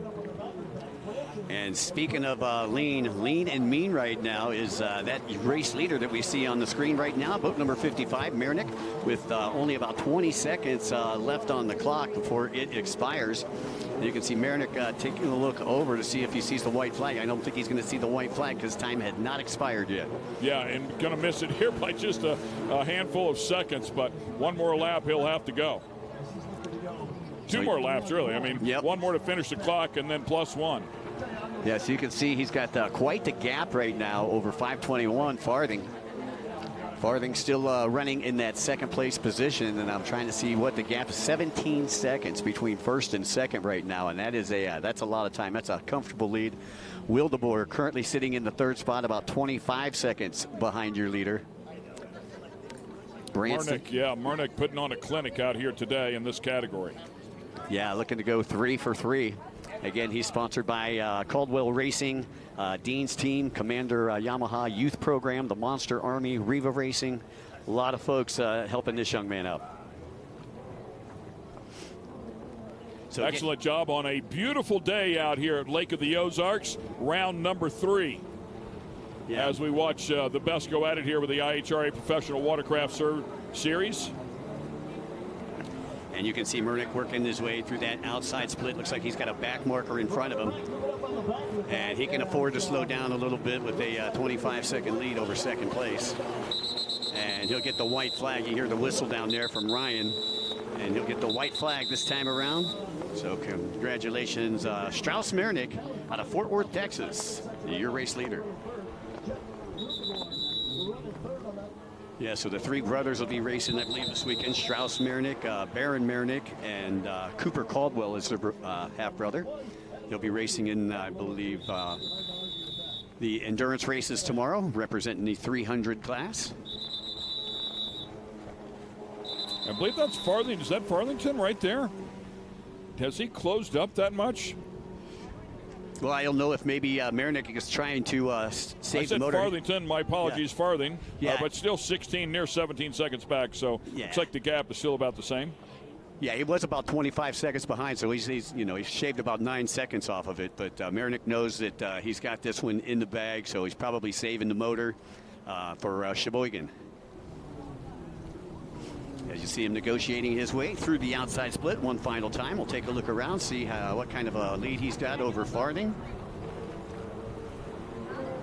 Yeah, great day out here for the 55. And just about there, checkered flag flying, and congratulations, 3 consecutive out here today for Strauss Marinick. So great run there for Strauss. Farthing with a great start there. He did capture the lead in moto number 2 for Farthing at the start and hung on to it for a little bit and nearly grabbed the lead here in this 3rd moto at the start. So Farthing, a tough player. There's a look at him.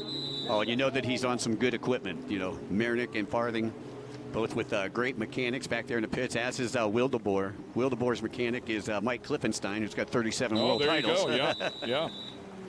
Torrey Snyder, his mechanic, Tim Judge, legendary. So that'll do it for your top 4 here. This is the sports spec class, their 3rd and final moto here on a beautiful Friday afternoon. Current time on deck, it's just about 1600 for all my military friends out there, 4 o'clock for all you civilians. Good stuff, man. The big crews are out there checking out the races. Here's a look at the unofficial results for the sport spec moto number 3. 3rd and final here for the day. Strauss Marinick cleaning up in all 3, followed up by Talon Farthing, Jet Wildeboer, Torrey Snyder, and the rest of the field.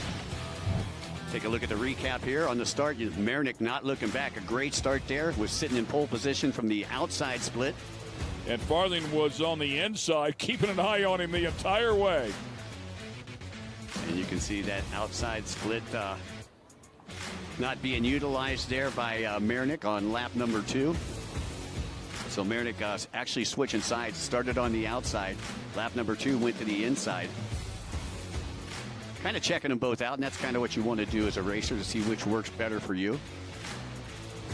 And these sport boats can turn a little better than the big wide body runabouts, so the inside not as slow for the sport boats or the GP skis like we've seen. Yeah, looks like a little bit shorter as well, so probably rotates nicely as the Monster Energy MCon boat out there having some fun, floating and watching some great racing action here at Lake of the Ozarks. We'll be right back in just a couple of minutes. The Ski Junior Moto number 3 is coming up. Find out who's going to win that one. Stay with us. People doubted me all the way, telling me I was all hype. They just mad that I'm him and they got to deal with it. If you don't like it, you can...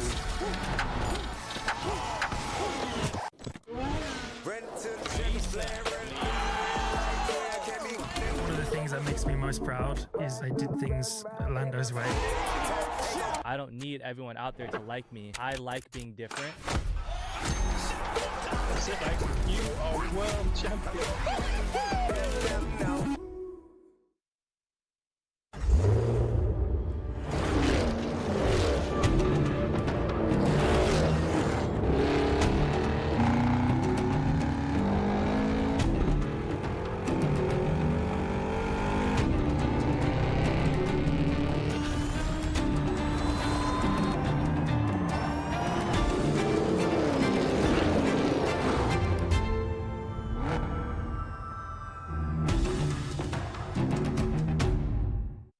Race fans have a home on Speed Sport 1. Feel the roar of IHRA Outlaw Nitro Series.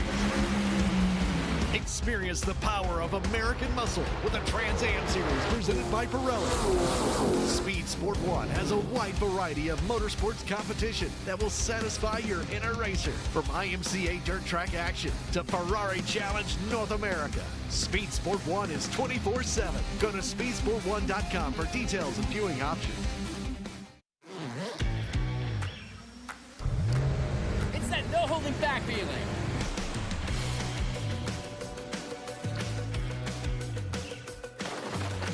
That it doesn't get any better feeling. That winning the weekend feeling. No matter what feeling you're chasing on the water, nothing feels like a Yamaha.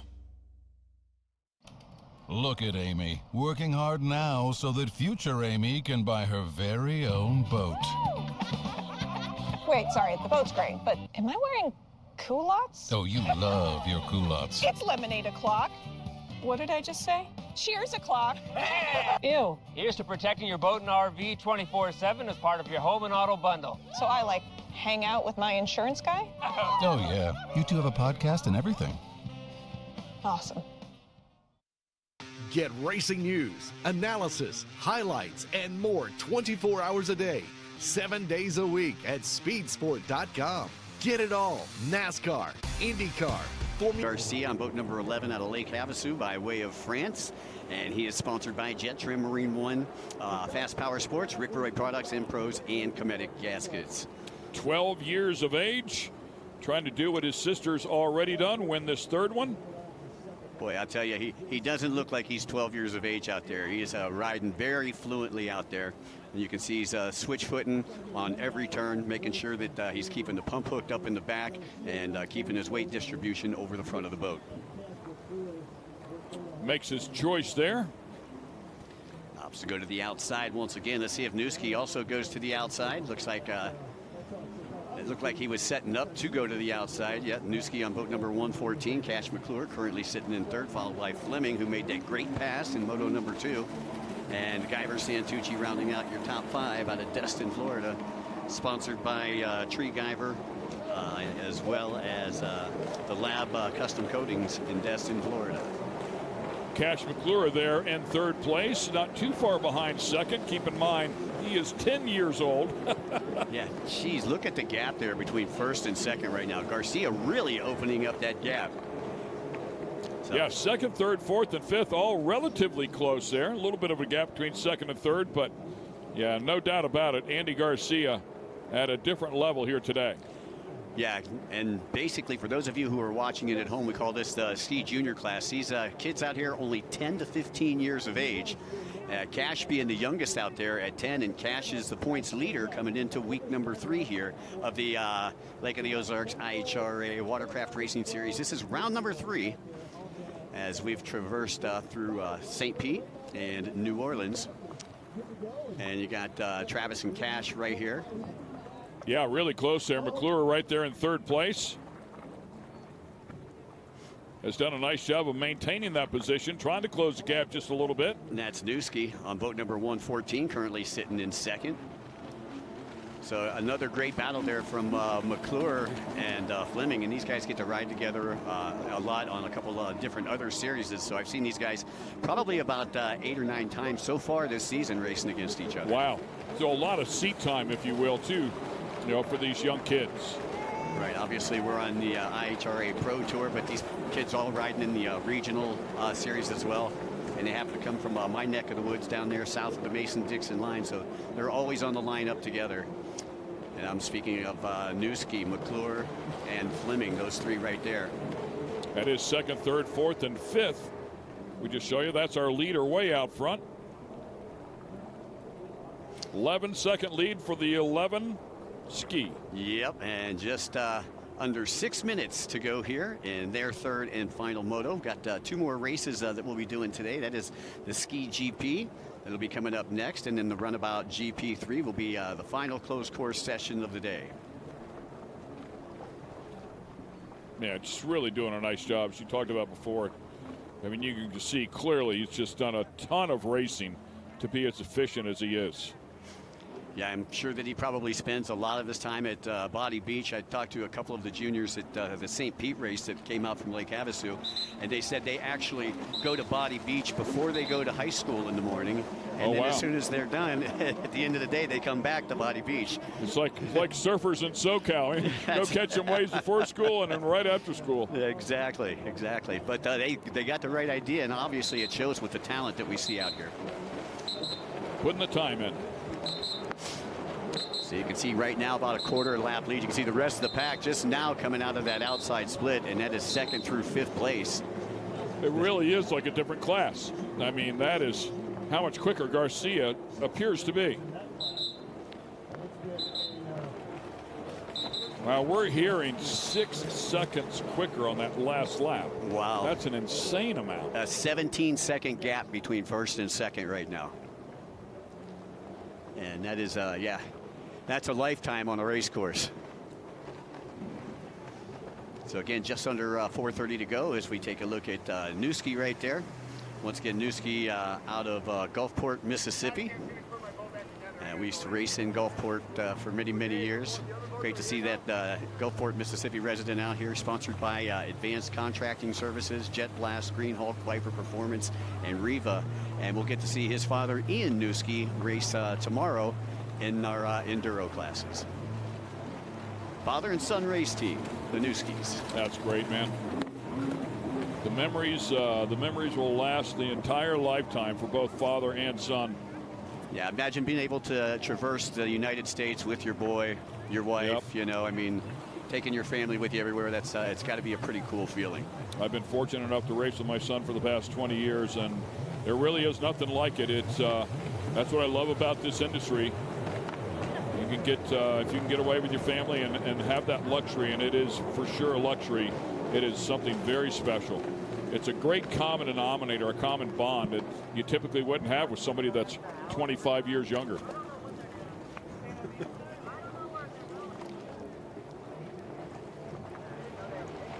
Once again, a look at second, third, and fourth.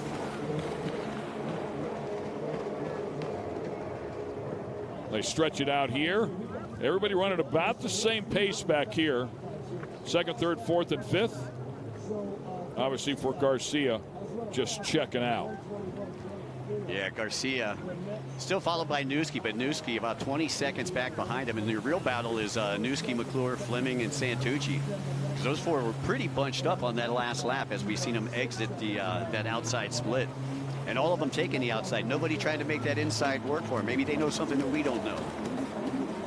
As you see second, third, and fourth, fifth right there. Going to the decision buoy. And that's Newski. Newski looks like he's setting up to go to the outside. This time looks like Cash going to the inside. Yeah, we'll see if it can pay off here for the 33. Young Cash taking a different line. See if he can get that thing rotated and back up to speed. Yeah, Cash has had a pretty stellar season so far, I've got to say. Get it turned right here. There's his competition. Can he get it back up to speed? Not quite, but he is right there. Just got to keep digging. He is definitely closer. This is as close as he's been. Yeah, I'll tell you, well, when you're coming from that outside, you're going to have the drive coming down that front straightaway, so you've got to get up to speed if you're coming from the outside. But McClure is right there. He's showing him a keel right there, and this is your battle for second place out on the track right now. Yeah, and if nothing else, you get in their head a little bit. Now, let them know you're there. Well, he just lost a little bit in that transition. You know, in motocross, and he straightens that out. He's making a pass right here. Wow. A bit of an issue. Oh, man, and they both go around that buoy, and that will be enough. Nishiki had trouble coming out of that right-hander and then got caught off base just a little bit going into the left-hander buoy, and it cost him a spot. Great job there by Cash McClure, moving up into second. Fleming still remains in fourth. Santucci still in fifth, and your leader way out in front is Garcia. And if Newski doesn't get back up after it, he's going to lose another spot here. Well, wasn't it Newski and Fleming that went at the last time that we seen? Fleming getting the better of that exchange in moto number 2. And that is Fleming right there. You can see him, he's in the shot, top right-hand side of the frame right here. I'll tell you something else, too. We're at the end of this moto. I wonder if he's just tired. That could be. That could definitely be. As you see Newski going to the outside split, and it looked like fourth place Fleming went to the inside, so I'm not sure if Newski's just getting tired out there or what. And this is Fleming coming from the inside. Yep. He's going to have enough, and looks like he will. He is going to have enough. Yeah, so either some sort of mechanical or he's getting fatigued here as the clock is ticking down. They're going to have to go one more lap here, too. Yeah, he gooses that throttle coming from that inside, was able to make the pass. Newski sliding back into fourth, still in front of Santucci and Dildo. But another nice pass there for Fleming. As you see some of the bigger boats in the background having a good time. It's play day out here at Lake of the Ozarks. Fleming with a nice job, though, able to scrap back up there. Looks like he'll be in position for another podium finish here. Tough break for Newski. Was up there in second, and just like that, in the span of one lap, falls to fourth. White flag out. Yeah, so the white flag is out, and I believe your race leader has about a half-lap lead. Well, over the rest of the field. You can see the rest of the field all the way over on the left-hand side of the track, while your race leader just came through the start-finish line. Pretty wild. Yeah. So Young Cash McClure there in second place, just 10 years old. Needs to put together about another lap and a half here. What do you do when you go back and you talk to your classmates and show and tell day, huh? Do you just bring the TV video and say, this is what I did this weekend? And by the way, finished second. Right. So once again, third and final moto. Garcia looking to be perfect here in the ski junior division. Lake Havasu City resident, once again sponsored by Frank & Company out at Jet Trim, Cometic, Impros, Fast Power Sports, and Rick Roy Products. Wow, big gap here between first and second. Near 40 seconds.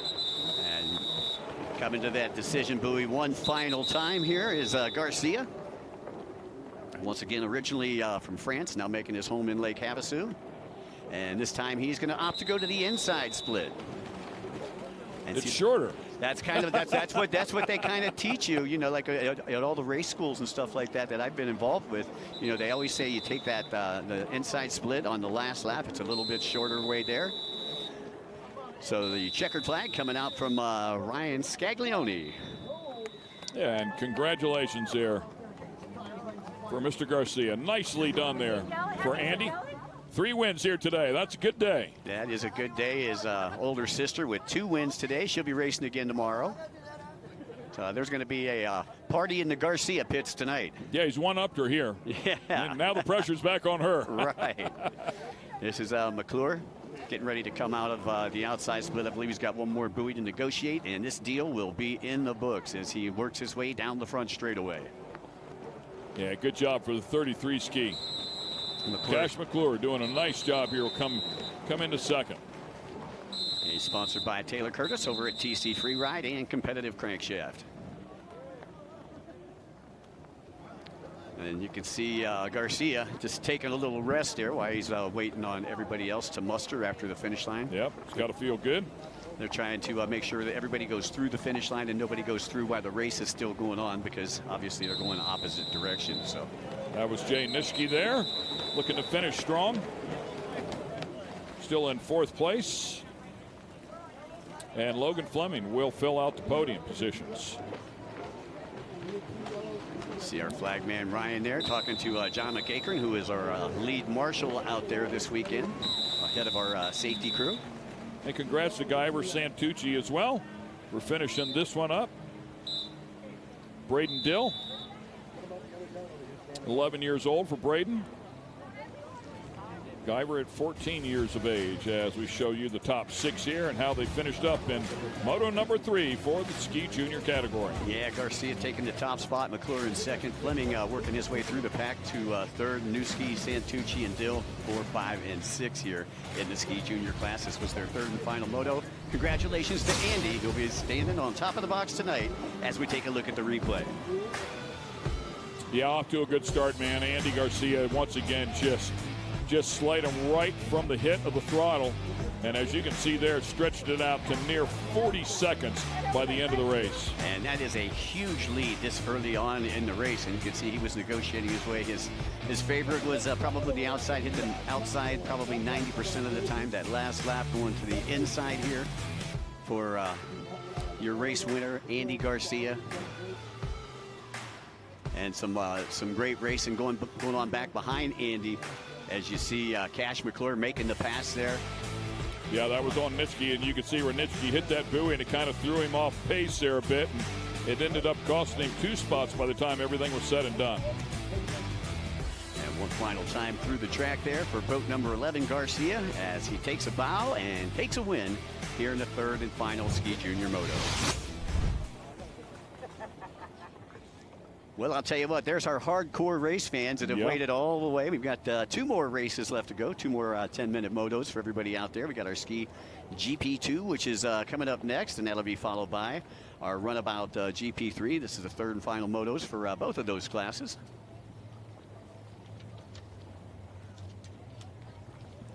I believe we got about 15 riders here in the ski GP2 class. We got Adrian Fisk. He'll be on boat number 35. 17 is Alan Wiss. Reaver on boat number 89. Bryce Ford on boat number 4. We got Hebert Blackmore on 116. Caden Roenfeld on boat number 970. Knox Ritchie took a second in the last moto. He'll be on boat number 33. 26 is Kyler Dickey. 212 is the Clipper, Mike Klippenstein. Mike Lewandowski, boat number 34. 912 is Rick Shirker. 335, Sadie Murr. 66 is Seth Pettit. Shane Elliott will be on 187, and rounding out the field on boat number 989 is Travis Branson. So you can see them lining up down there in the Ski GP2, a pretty busy class down there with 15 riders.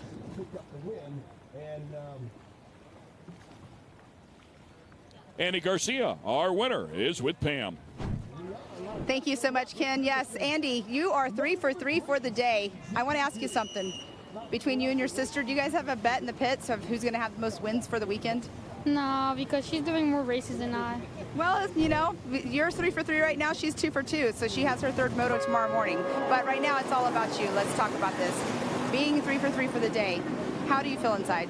I'm so happy because I've never got 3 for 3. That's my first time in 3 years, I think. So this is your lucky lake then? Yeah, I guess. Well, congratulations on your third moto and your third moto for the win. Good job out there. Can't wait to see race day. Thank you. All right, and there we have it, Mr. Andy Garcia, 3 for 3. We have other racers that are coming in from the water right now, but right now let's go back up to you guys. Yeah, and how about the 58-year-old? Oh, the red flag. They're going to bring him back. I was just going to say, Mike Klippen with a great start there, man, and the veteran in the category was about to put something on him. Yeah, I'll tell you, but you got to wonder, was he the one that caused the red flag? Yeah, Anyway, well, I guess we'll find out. Trying to get every advantage he can. He's 58 years young out there. And we'll try to take a look at the replay, see if we can catch who the false start was on. And it could have been right underneath where the camera is, because it looked like there was a rider there in pole position. Possibly that rider there. We'll try to let you know who the guilty party is as we figure it out here in the booth. Once again, 15 riders working their way back. And they'll get them turned back around as we get set to go here with the restart in the Ski GP2 class. Only our third restart of the day. Not doing too bad. And I really like the deal with the horn actually starting everybody after you go down, because the horn is actually behind them, so they can't really anticipate when the horn is going to blow. So that's one of the reasons we only had a couple of false starts. We used to start with a rubber band that would be up, and it would basically be separating them from the race course. But the problem was the rubber band was causing too many tattoos. So everybody was coming and getting a free tattoo because it was big, thick surgical tubing. Yeah. And you get hit by that stuff and you know it. You cut over. Pam is down with another one of our racers. Let's check in. Here with our fourth place finisher just now, Jace Nesky, out the finish line here, and you have a smile on your face, and today, all in all, good day. Yeah. I want you to tell me the race course. How was it for you? Just starting out, it was tough to learn, I would say. On the back, we don't practice much with rough water, so coming around the red triangle, it's just all rough. Makes it a little hard on you, but other than that, really, it's a pretty good course. Okay, well, let me ask you one more thing, too. I mean, out here, they're talking about this being flat water and the different kind of water that's here. So what kind of lake could you compare this to, or water conditions? Well, let me ask you this. How did you like this lake? First time being here, it's definitely something new. I like it. It's with the seawalls, it's like a washing machine effect. All the waves coming back at you in different angles, but yeah, nice lake, nice area. Well, you did a great job out there. Congratulations. I mean, fourth, you got a second, fourth, and a fourth of the day, so congratulations. Thank you. All right. There we have it from Jace. We're going to go right back up to the booth. Yeah, you know, Jace was talking about the red triangle buoy. You see it right there on the top left-hand side of the track, but that's where all the boat traffic is going, and that's where he was talking about it was getting rougher out there. So he's some big cruiser boats out there can definitely move some water. As you take a look at the start of this one here one more time. The Ski GP2 class, so very, very fast here as well. And there's a look at the 17 once again. So I believe that was Wisk coming from the inside. I'm not sure if that was Richie that was coming from the outside, but you can see 1 and 2 tight as they head to the cove section of our track. And I believe that is possibly boat number 33, Knox Ritchie. And that'll be a great battle again, because, you know, Ritchie was really coming on at the end of moto number 2, Ken. Yeah, Elaine has been really good, but he got pushed in that second moto. And let's go down to Pam. She's with our 10-year-old Cash. Thank you so much, Ken. Yes, here with Cash McClure, you're 10 years old out there racing on this big lake that a lot of people like to come out here and just have some fun on. But out there racing, what do you think about when you're out there on your ski? I don't know. It's really hard. It's really choppy, and I want to thank some of my sponsors. I want to thank Taylor from TC Freeride, my mom and dad, 60 helmets, and 100%. Well, tomorrow, I can't wait to see you out there on the race tomorrow for your main race for Saturday. But good job, Cash. I'm done. All right, he's done. All right, Cash is all done. I had to pull teeth to get him to come interview with me, but he did a great job. So congratulations to Cash in our number 2 position. Let's go back to the booth. All right, I'm done with that. That's it. You can go now. Right, exactly. You turned that right around on her. I'm done. You're done. Good stuff. That's what we call a mic drop in our business. Right, exactly, man. So Elaine Wiss with another great start here, and you talked about it in the second moto. He got this same great start, but by 2/3 of the race in, the race was on. Yeah, Richie was able to climb his way back into this one. Now, this one, Richie is already up there toward the front, currently running in second place. You got just under 7.5 minutes left to go, so Richie is going to have the time to make that pass. Remember, he made the inside section working for him on that last race, and that's where he really closed the gap on. So we'll see if he goes to the inside here against Wiss in this third and final moto. Yeah, Elaine already looking back there for the 33. The 33 coming after him. We've got the age for Adrian. It indicates that he's 26 years old. He looks to me to be a bit older than that. However, on the other side, Knox Ritchie at 15 years of age, that youth just might have the stamina here in this third moto. And you know that Knox Ritchie trains like a beast. As we pointed out a little bit earlier, he's a state champion wrestler in Tennessee. And we actually did an interview with him right after that second moto, and you can see just how cut up that 15-year-old was. And there's a look at first and second. He is right there. He's not too far back, and plenty of time to work here as we've yet to reach the halfway point. 6.5 plus 1 to go. And you can see Knox really pushing Wiss right now as the top two really start to separate from the rest of the pack. And that'll happen when you have two great racers up there toward the top. So again, Knox Ritchie, a former junior champion in Region 7, moving up here to the Ski GP2 class with our IHRA Professional Watercraft Racing Series. Again, this is the third round for us here. Rick Shirker out of Pennsylvania, currently sitting in that third spot. Great to see Rick back out there. Great racer for many, many years, sponsored by Fly Racing, Riva, Jetrim, ADA, and the Moon Man Gino Carran's Brewing Company.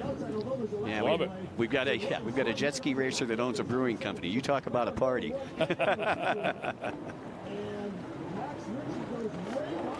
So Richie again still trying to reel in Elaine Wiss. Elaine going to that inside lane that time, and looks like he made it work. He gapped him maybe just a little bit. Yeah, got about a half a second or so on him. But you can see Richie just really pushing them as they work their way down in the sweeper in the cove. They'll come out, hit a couple chicanes before hitting that split section. And again, you can see Richie trying to stay right outside the pump wash being dispersed by Wes. Yeah, went a little bit wide there to try and find some clean water, but then had to bring it back to get around that buoy. And it's tough when you got to keep crossing over the weight because you lose about a quarter of a second every time you try to cross over. I know we understand what he's trying to do, but I wonder if it's worth the effort. And it's easy for us to sit here and pick at it. He's out there getting it done. Well, I think if he's going to do it, he's going to have to get it done in that split section. That's what he made work for him on the last time. He made several passes in the split section. As you see, your race leader going to the outside, and he's going to go to the inside. He's going to follow him to the inside this time. Still a lot of time remaining. We're just over halfway. We got 4 minutes and about 20 seconds left to go. And you've just got to think that running that inside lane where you're zigzagging back and forth, so much more is going to take its toll on you physically by the end of the race. Yeah, having to basically burp the throttle through that inside line, whereas you can kind of help hold it wide open if you use the outside line. I think he closed up a little bit on him now. He was near 2 seconds back in the last lap, and now certainly under 2 seconds. Just lost a little bit there, though. Again, trying to stay just to the outside, has to cross over again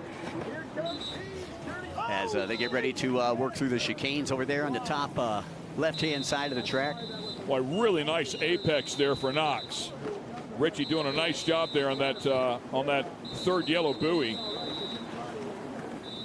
Well, Knox, you can see he has definitely got the stamina, and he is working hard for it. Yeah. The 116 is down, so one more time. We saw him have issues in the last race as well, unfortunately. Heber Blackmore here on the 116. Yeah, it looked like he was having trouble getting up onto the Marshall boat there, so we hope he's not injured out there. And that might have been the 116 in a different class that I was thinking of. Yeah, that was farthing. That was farthing, yeah, exactly. GP1 class. But I believe he is racing with the farthing team this weekend, as I seen that boat underneath the Monster Energy compound right there at the pit entrance.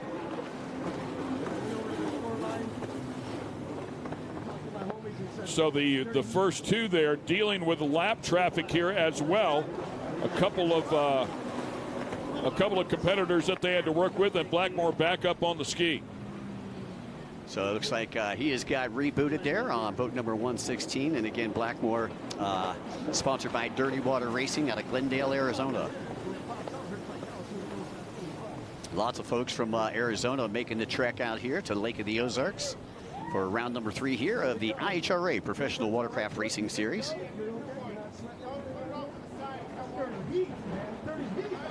And a look at Elaine.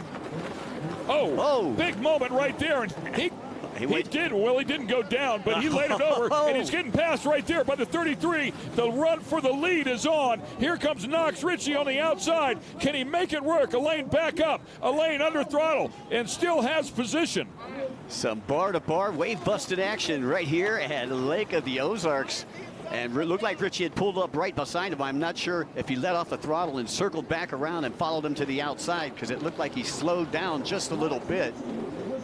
Or we'll see if Richie made it to the inside. Yeah, I'm not sure what happened there, but it certainly seems like Richie did check up for some reason. Yeah, I believe he followed him to the outside on that last pass through the split section, as they worked their way down the front straightaway past the checkered flag section and into the sweeper. Richie not going anywhere, though. He's staying right there. And, you know, how much did that take out of Elaine? You got to wonder that. Time is running down. There was such a gap now. That might be all he needs. 1 minute plus 1.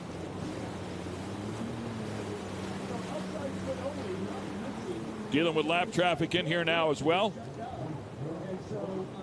45 seconds left on the clock, as I believe Elaine gets ready to enter the split section. You can see Richie right there in the foreground. And I think you got a little bit of lap traffic up there in front of your race leader as well. We'll see if that slows him down. Or helps him dictate which way he wants to go here. All right, let's take a look at the replay. And it looks like he got the nose buried just a little bit, almost separates from the boat, but was able to hold on to it. You can see Richie going to pull up on the outside right there, flanked just to his left, but Richie not enough in him to get past his Elaine had position as they entered the split section. So Elaine doing a great job, still keeping Richie in second place. Again, Richie's in second place overall here in the Ski GP2 class. Sadie Murr is actually your race leader. And we'll let you know where Murr is out here on the track here as the ticker comes back to the back of the pack here. And we'll start with the front of the pack again with Elaine. Yeah, and Elaine had to deal with that lapper, as did Richie. I was watching him work his feet, and he is still working them very, very quickly. I mean, just a good indicator to me that he is not fatigued. You see him there, it was just a normal transition, but in the previous lap, he almost hopped. He did it so quickly, which, you know, told me he still has plenty of strength. He's looking back now to evaluate what the gap is. Well, it looks like Rick Shirker was able to get around Knox Richie, so he moves into second. And I was looking for Sadie Murr. Murr back there in fourth, just ahead of Klippenstein in fifth. And I saw local yellow right there as well. So time has expired here in the ski GP2 class. Should pick up the white flag when he comes back around here. Yeah, Ryan picking up the white flag, and there we go. One more lap to go for Elaine Wiss. Elaine again out of Lake Havasu City, Arizona, sponsored by Charged Up Nutrition, Lake Havasu City, Jet Trim, and Impros. Riding the top of Kawasaki. He's had a great day trying to finish this one out. So Wiss, again with Shirker, about only 2 seconds behind Wiss right now. Richie about just under 4 seconds behind your race leader. And the top three have pretty much separated from the rest of the pack as they've lapped all the way up to 4th spot. Sadie Murr is a lap down. But currently sitting in that 4th spot and going to remain points leader here in the ski GP2 class. As this is their 3rd and final moto for the weekend. Finished up 4th in the last moto as well, so good day for her. Taking care of that points lead, that's what matters as they come around here for the last time. Adrian Wiss trying to close this one out. Well, the one thing she's got going for her is Elaine Wiss was not at the first 2 rounds, so that's why she's got such a commanding points lead right now. And you can see going switch foot there. One final time there through the outside split. And he'll grab a handful of throttle down the front straightaway, and out comes the checkered flag. So Elaine Wiss going 3 for 3 here in the ski GP2 class. Take a knee, brother, take a knee. There you go. Well done, and a great save there. I mean, he could have collapsed all the way in the water and lost everything. He went down about as far as you could go without crashing and managed to hang on to it. And I think that's what people do at this level that they can't do it at levels below them, which is to have a moment like that and somehow manage to save it and keep going. And because he was able to do that, he hung on to the lead. And Richie was right there. I mean, unfortunately, Richie making that mistake when he was challenging, that allowed Rick Shirker to move into that 2nd place position. So, and how about Elaine not getting rattled even after that? Kept his composure, hit the next buoy perfectly, and hung on to the lead. Yeah, I think I would have been a little rattled. I'm just saying. Well, and knowing you're about to get past as well, it's so easy to get out of sync. But he did a great job. So you had Wiss taking the win. Here's your unofficial results. Rick Shirker taking a 2nd. Sadie Murr got ahead of Richie for a 3rd. How about that? Yeah, knocks Up Richie. On the podium spot. I like it. I like it. She take, I believe, a 5th, a 4th, and a 3rd here in this class. Klippenstein rounding out your top 5 here in the 3rd moto of ski GP2. How about the 58, 59-year-old there in 5th and 6th, man? Nicely done for those 2 gentlemen. 117 years between them.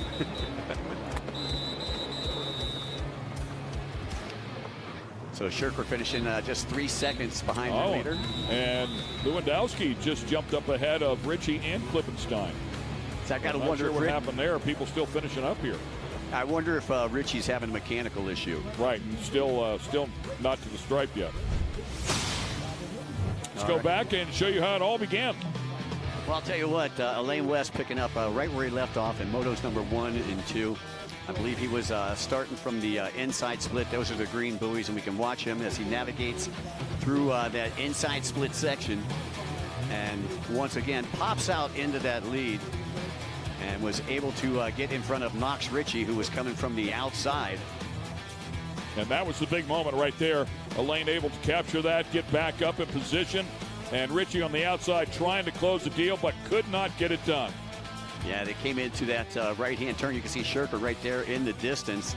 He just missed that. He was way outside, and it was about to miss that left-hand buoy. Yeah, what happened, Ritchie followed Elaine to the outside. Shirker was able to make the pass coming from the inside, nothing but clean water. And he ended up in 2nd with Elaine taking the top spot. Portside buoy, as they might refer to it. There you go. So a beautiful day here at the Lake of the Ozarks as we continue some racing, and we still have more to come. It's been a lot of fun so far. Stay with us. We'll be back with more great action here at the Lake of the Ozarks.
Race fans have a home on Speed Sport 1. Feel the roar of IHRA Outlaw Nitro Series.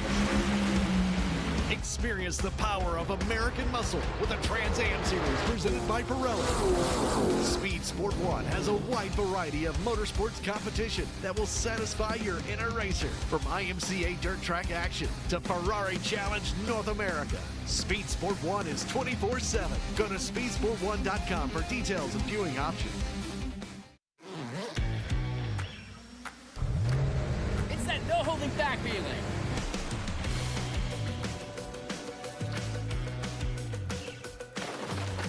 That it doesn't get any better feeling. That winning the weekend feeling. No matter what feeling you're chasing on the water, nothing feels like a Yamaha.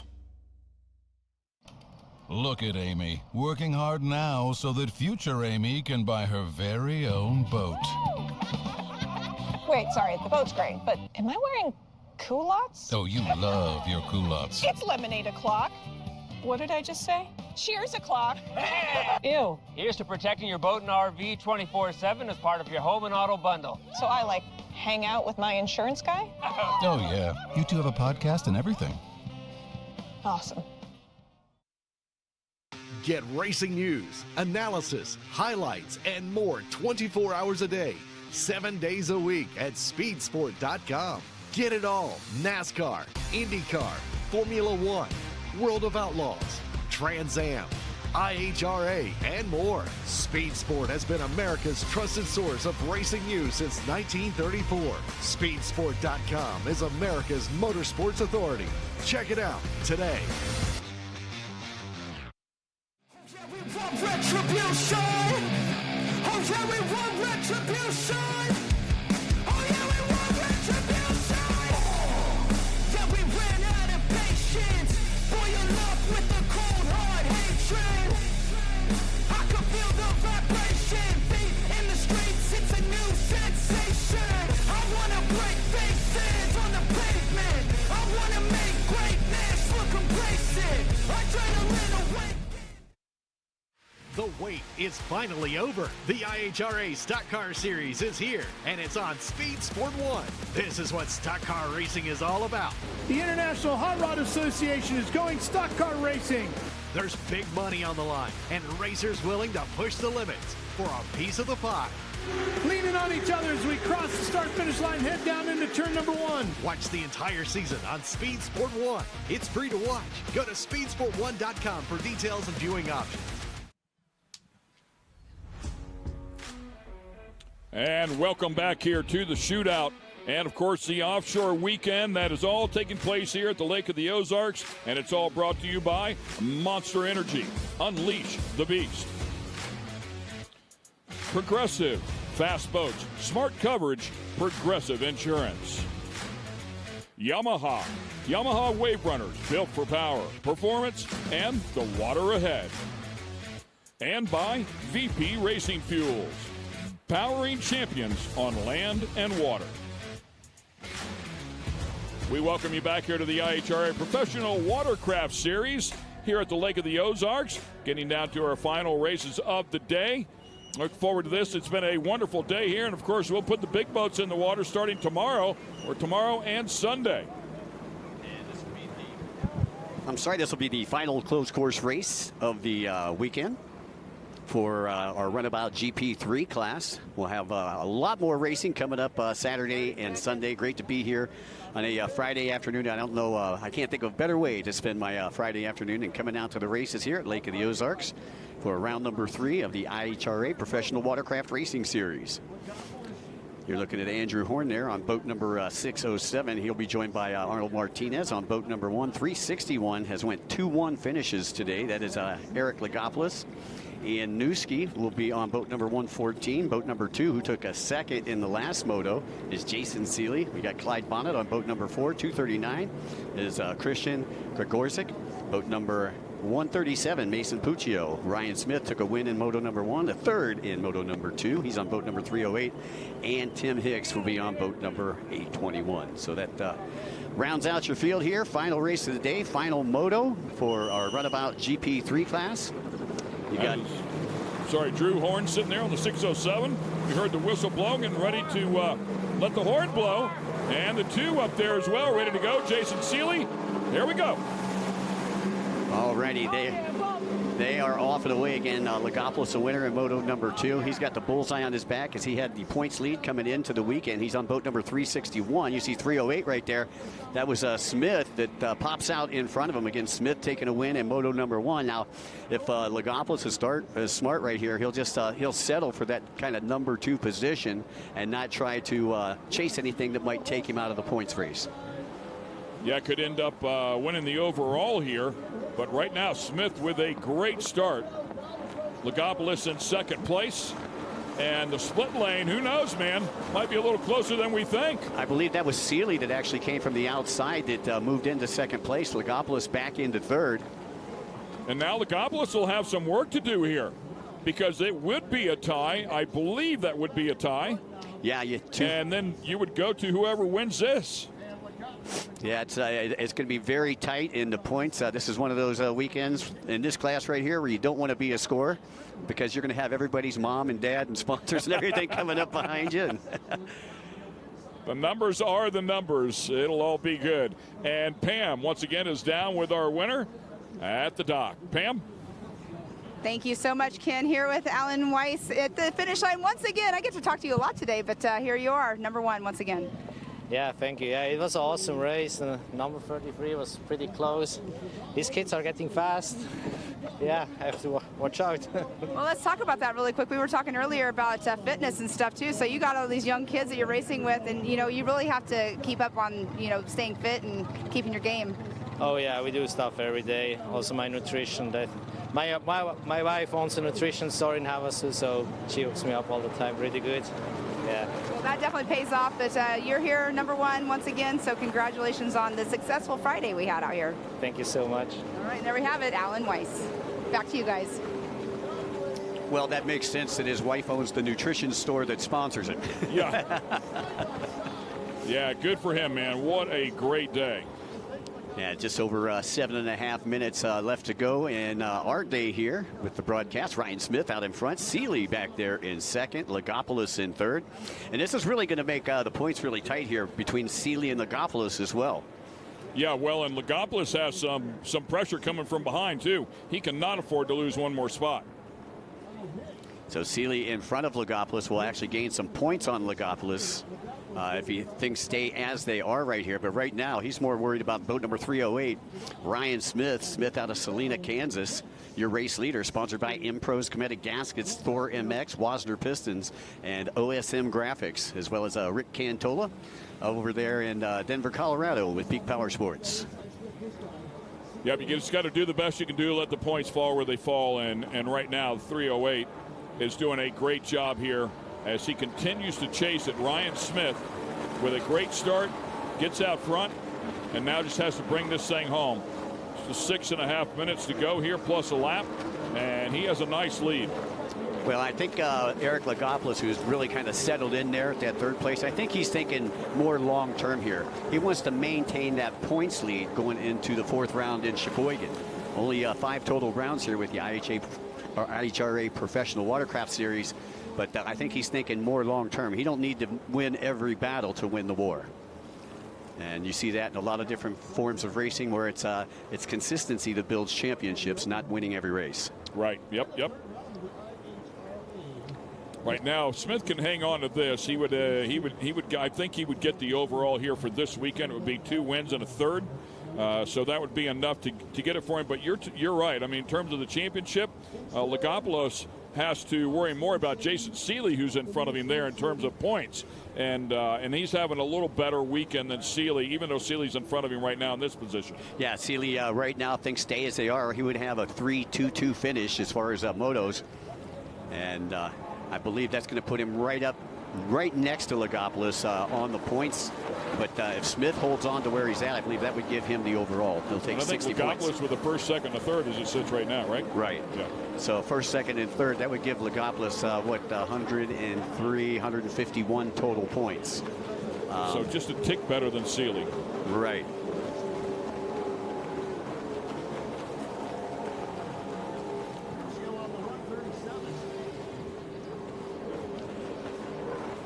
So again, we are halfway through the final race of the final close course race of the day. It's been a beautiful Friday, day number 1 here of the IHRA professional watercraft season.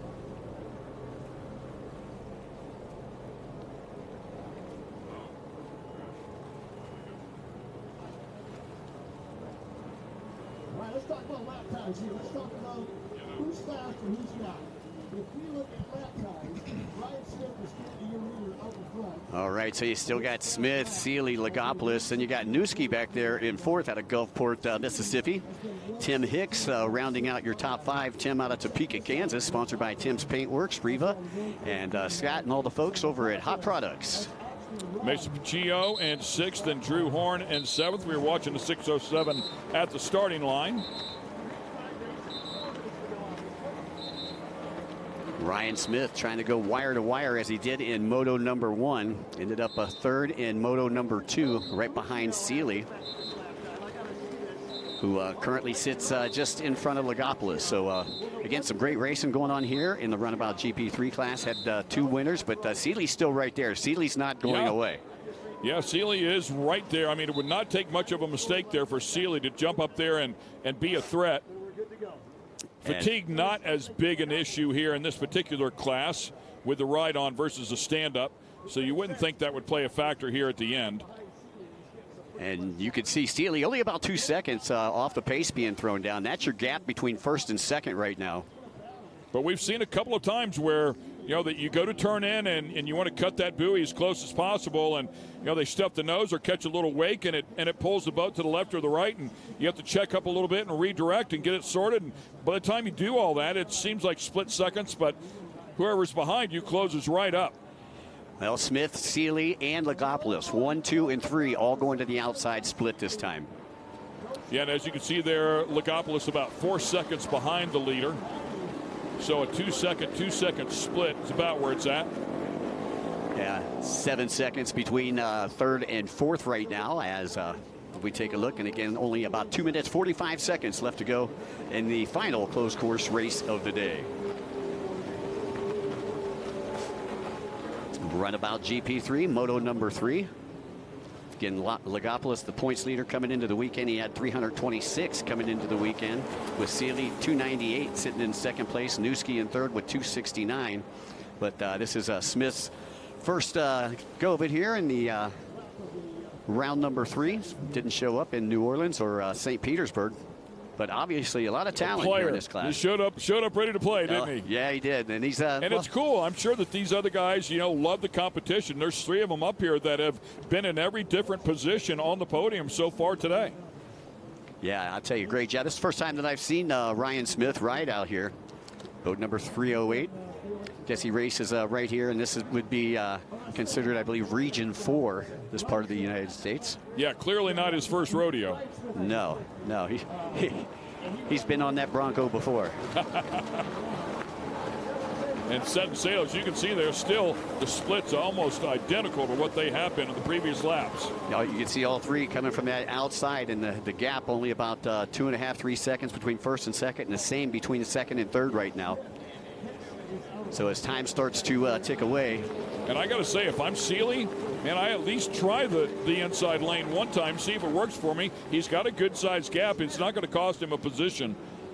Yeah, definitely shouldn't cost him a position, but I would definitely not follow your race leader into that outside split once again, because again, time's starting to tick away. Just over a minute left to go, so they've only got a couple more laps left to go. They probably won't get the white flag on this lap at the I think they're going to have to go. I bet you he gets back to the stripe before the minute's gone, right? Yeah. So probably this lap and 2 more. Yes, sir. So Seeley trying to stay right there with your race leader, Smith. I guess, again, Smith on the 308 Yamaha. Seeley on the boat number 2. Yamaha, sponsored by One Ethanol. Seeley, it looks like he has followed him again there. If he's going to get out of line, he'll only have a couple of laps to do it now. Yeah, so they come past the stripe with about 22 seconds left, so they won't get the white flag to the next lap around. And I think Smith stretched this thing out just a little bit. Looks like that gap grew just a little bit. You got to wonder if Seeley's starting to get a little bit tired out there and going to be happy with that second place, because even a second place, that's still going to get him up onto the podium. Smith, I believe it'll be Smith, Lagopoulos, and Seeley 1, 2, and 3. But everything you hear from us is unofficial. You know, they still have to break down the boats and stuff like that. So we're calling it as we see it here from Lake of the Ozarks. If we say it on TV, it's true. It's true. I thought that was the internet. Well, that too. Great battle here. Great racing all day long. Yep, and time has expired as they get ready to head into the split section, and your race leader Smith going to the outside. I didn't see if Seeley followed him to the outside or not. Yeah, it didn't seem pop up in that shot either. White flag flying for our race leader, and it looks like Seeley did follow him once again. So I'm wondering if that was maybe Lagopoulos went to the inside there. He did. Yeah, so there's your top 3 all on the front straightaway, grabbing the white flag. They'll head down to the sweeper section in the cove. One final time, about 3/4 of a lap to go before we call it a day here at the Lake of the Ozarks. This is only day number 1. We got 3 days of racing for everybody, so it's going to be a full weekend of racing. Gotta love it. Round number 3 here, the IHRA Professional Watercraft Racing Series. We're going to bring in the offshore powerboats tomorrow. Monster Energy Offshore Powerboat Series. Lots of great stuff happening. If you're anywhere near Lake of the Ozarks, you want to come out here and you want to check this out firsthand, because it is an absolutely splendid site. Lots to do for everybody when we're not out here on the water racing. Yeah, it's a great time. No question about it. And always plenty going on here. You got to come out. The Shootout is also another big boating event that everybody shows up for. It's, I believe the course is about a mile long, and there's 3 miles worth of boats tied up to watch all the action. The last time the IHRA, the owner of the IHRA, came out of here, went 242 miles an hour, set a world record as the checkered flag flies here. Nicely done for Smith one more time as he's going to bring it home. Ryan Smith doing a great job on a 3:08. Yeah, getting 2 moto victories out of 3 and a 3rd place in the 3rd one, and I believe that's going to give him the top spot on the box a little bit later tonight. And if this is anything like the last couple of races, we'll probably be doing awards right around 7 o'clock.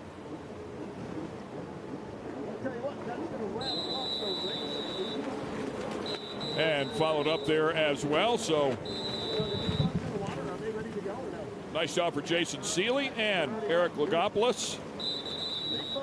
They've had some great racing action here today with 3 motos. And it looks like we're going to get out just in time, as current time on deck is about 5 o'clock. And I believe that was the time we had the water scheduled to. So congratulations again to 3:08, man. What a great weekend so far for Ryan Smith. And a lot of these riders we'll get to see tomorrow in both the amateur and the pro enduro classes. Take a look. Show you a replay here of the start. You can see Horn getting off the start just a little bit late there on the 607. And it was Smith grabbing the hole shot, and Smith would not look back after grabbing the hole shot. Seeley came from the inside, settled in second, and he remained in second for the entire race, just in front of the outlaw, Eric Lagopoulos, winner of Moto number 2. Yeah, I think a great class to come out here and cut your teeth in as well. I mean, obviously some really fast guys. When you start off as a novice, you're a little bit late and a little bit slow, but you learn who you need to race with and what that race pace needs to be. Exactly.